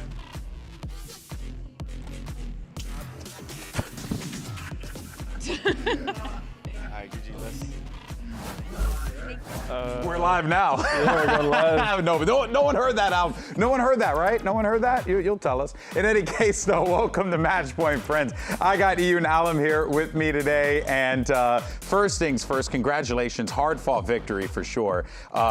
You know, there was like a pre-hype video coming into it where you guys were talking about the matchup. And, you know, it was like a lot of confidence facing off against EG, because I think you guys have every reason to be confident. But EG definitely gave you guys a fight here. Were you expecting that coming into this one, Alum? Not really. Yeah. Never expect a hard fight. We just go in, play our game. Should have closed out the Haven, but a couple of mistakes here and there, and the game turned like a lot harder than it was going to be, supposed to be. Yeah. But no, not. In those moments where it gets really tough, who do you guys are turning to in that moment to kind of keep you guys focused and centered? Honestly, like everyone. Just everyone? whoever has the energy or like the read in the round to come up with it. I mean, like we're a team that adapts no matter what. So in a game where it's close or maybe like, you know, we don't have a solution, whoever has the solution would be the one that calls the adaptation. Okay, so you guys have a pretty fluid structure from what I can gather, which is pretty cool. No, I mean, listen, I think ultimately what makes teams successful is their inability to be flexible, or is their ability, excuse me, to be flexible. And you guys have certainly proved that with that big victory here today. So I need you guys to be still flexible here, because we're gonna play a game, all right? This one is gonna require some quick thinking and a little bit of mathematics, which, by the way, I failed that in high school. This is The Buy Is Right. That's right, and I asked for a skinny microphone for this bit, like the old Bob Barker show, but wasn't in the budget. All right, so here we go. Rules are simple. I'm kidding, we do have one, I just couldn't find it. So I'm gonna give you guys an in-game buy, all right? And then you just have to tell me how much it costs. Sounds very simple, right? You guys do this for a living. Okay. You know, so you should know the numbers, you know? All right, here we go. Here is our first buy. We have a Stinger, light armor, and 2 Cypher trap wires. 1850? 1850 is a good guess. You? Yeah, 1850. 1850. And you're wrong. Only by 50 credits. Does Stinger cost 1900 credits. There you have it. There you have it. By the way, if you don't get them right, you're fired. All right, moving on. Next one. I'm kidding. I don't have the authority to do that yet. Damn. Here's your next one. You have the Guardian, regen armor, and one brimstone stim beacon.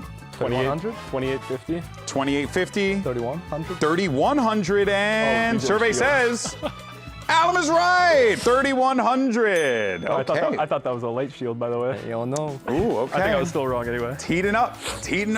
All right, here's another one.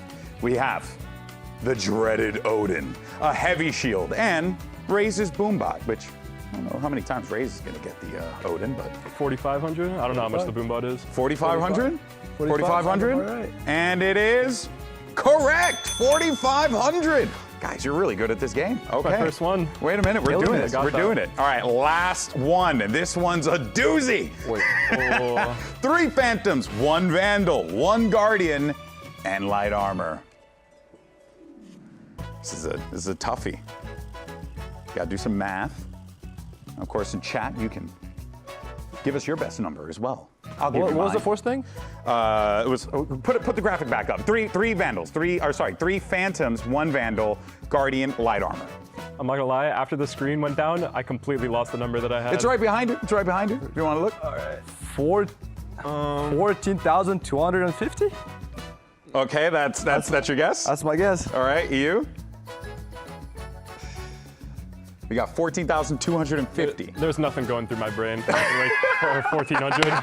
14,250. And it is Alum with 14,250. Now, I do have some stars, but I was told it's not on the budget as well. So we'll have to get you with something next time, buddy. I'm kidding. Jokes aside, though, congratulations, well done. Kurt actually just chimed in my ear, said we're going to get you some job well done stickers.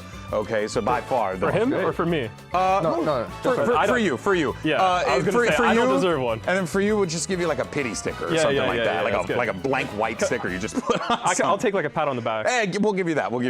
All right, guys, so with this day's coming to a close, let's take a look at the current standings and where we are right now. FURIA, of course, with that victory sitting on top of the standings, 2-0 to kick things off. Has to feel pretty good to have a strong start to the season like this. I mean, EU, you've been with us for a couple years now. Is this the best you felt at this point? Because it feels like you were playing incredible, FURIA's playing incredible. Are you over the moon right now? I mean, yeah, it feels good, but I don't have like I don't think I've missed playoffs yet ever since I joined VCT. So like 2-0 groups, it's fire. I hope we make playoffs. We probably need like one more win or something to like solidify playoffs, but I haven't missed it. I don't plan on missing it. This feels guy good. Doesn't miss playoffs. He has no intention of missing it. Alum, my friend, you have been an absolute demon on the server. Been crushing it through and through. What is it about this team that has brought you guys so much success? Because now it feels like you're really starting to put it together in a way that it's only going to continue to get better from here, at least from the eye test. Yeah. I mean, in the beginning, it felt like we had the potential, but in the beginning of games, for me personally, it was a lot of nerves. Yeah. But after coming back from Masters, come back to Americas Stage feels a lot better. Yeah. So we know how good we are. We know each other. We trust each other. And now with those nerves like put aside, it all like starting to stick together. Okay. And we're feeling great. Awesome stuff. Well, by the way, we're just giving the stickers. So there you go. Good job. Thank you. And for you, Papi, a good pat on the back. Well, I'll save this one for me. I'll take it to my nephew. Okay, Kurt said give it to both. You know what? That's Kurt. You should thank Kurt for that. Thank you, Kurt. Hey, Thank that's you. him. Thank you. You're the GOAT, Kurt. All right, guys, that's going to do it for us here today. Thank you so much for tuning in, as always. For now, here's your Samsung OLED Fast Replay, and we'll see you tomorrow. We're going to dive into Envy versus Cloud9, two teams here that suffered losses back in week 1. Now, one of them has a chance to turn it around. Now into the site, inching forward, but Demon One's looking the wrong direction. Vic on 3, Vic on 4, untouchable, coming get him. But now things get a little bit more uncomfortable. Rocket popped, half has to deliver, has to find it, and he will. Envy take the lead. Team of One can't capitalize. Here he comes, and he is out Celsius! Who is this guy? C9 takes splits. And yet the bodies have started to move. Already 4 players ready to come on out from this. Demon One is good for 3. What happened? They all passed away. Hasn't been cleared just yet. He's still alive. Now taken out. The challenge. And the shot connects out of Demon One. The push and pull is perfection. Envy gives C9 a brutal smackdown and send us to a third map. Demon One has crept all the way through A short. And C9 are looking the wrong direction. Penny is out in the open. Good God, man. Stepping forward into Cloud9. No, it's a self-stun. Good Lord. C9 stay unpunished for the time being. And now Oxy gets right back into that fight. He's stepping up when it matters for. From 0 to hero, C9 take the round. It's mayhem, it's madness on the site, but it's C9 coming up on top. Demon One delivers, dodging out with the smoke blocking his vision. He has to activate. Now he has to activate quickly. Oh my God, he's done it. He has delivered. Demon One out of nowhere takes away C9's hope with a Red Bull clutch. Let's get to it then, man. I mean, we've got FURIA, we've got EG, 2 teams here with different expectations, I think, over the course of the group stage. You can say that again. Just trying to light them up. The fast lane gets them all the way in, down to that heaven angle. Bow! Activating! Bao knows he can play his life. The time pressure already mounting. The round is won, even if he didn't get a kill. 8-4.5. This player's waiting, though. That's an instant slide to the side. It's traded, but it's plenty more where that came from. Using the wall to see if they can reposition. And the players just line up. Strikes them down where they stand. Again, onto that high ground. It needs to be a trade, and it's there. Digizine, the next wave of resistance. The fuse being stuck all the way. Digizine, savior once more for them. In OT, they drag it across the line here for this opening map. It's a first kill claimed, and now the squeeze being placed onto Alam. He's got to try and box his way out, fighting past it. The stick half onto it. Oh, no way! Alam! Oh my God! Superman, he's got a slight pocket to play in, but as that smoke dissipates, here's the danger! Oh! Yo, OT, you're dying to a molly, brother? Come on! FURIA, they swiftly handle it. EG looking to see if they can claim space. Digizine, that is sharp. The plan is just not good in the position that it's in. There is no win cons here. Digizine! 50 win! An ace for him! Running though forwards, Anton looking to lead the charge for the rest of his team. 2 kills, blink of an eye! How do they win these situations, man? Ridiculous. Wall's still there, it's stunted them, they don't know what to do! There goes the pit! And Alan, just holding them back, takes matters into his own hands. It's 10 seconds remaining, the spike out of his grasp. So close, yet so far for them. At the final hurdle, it's all FURIA.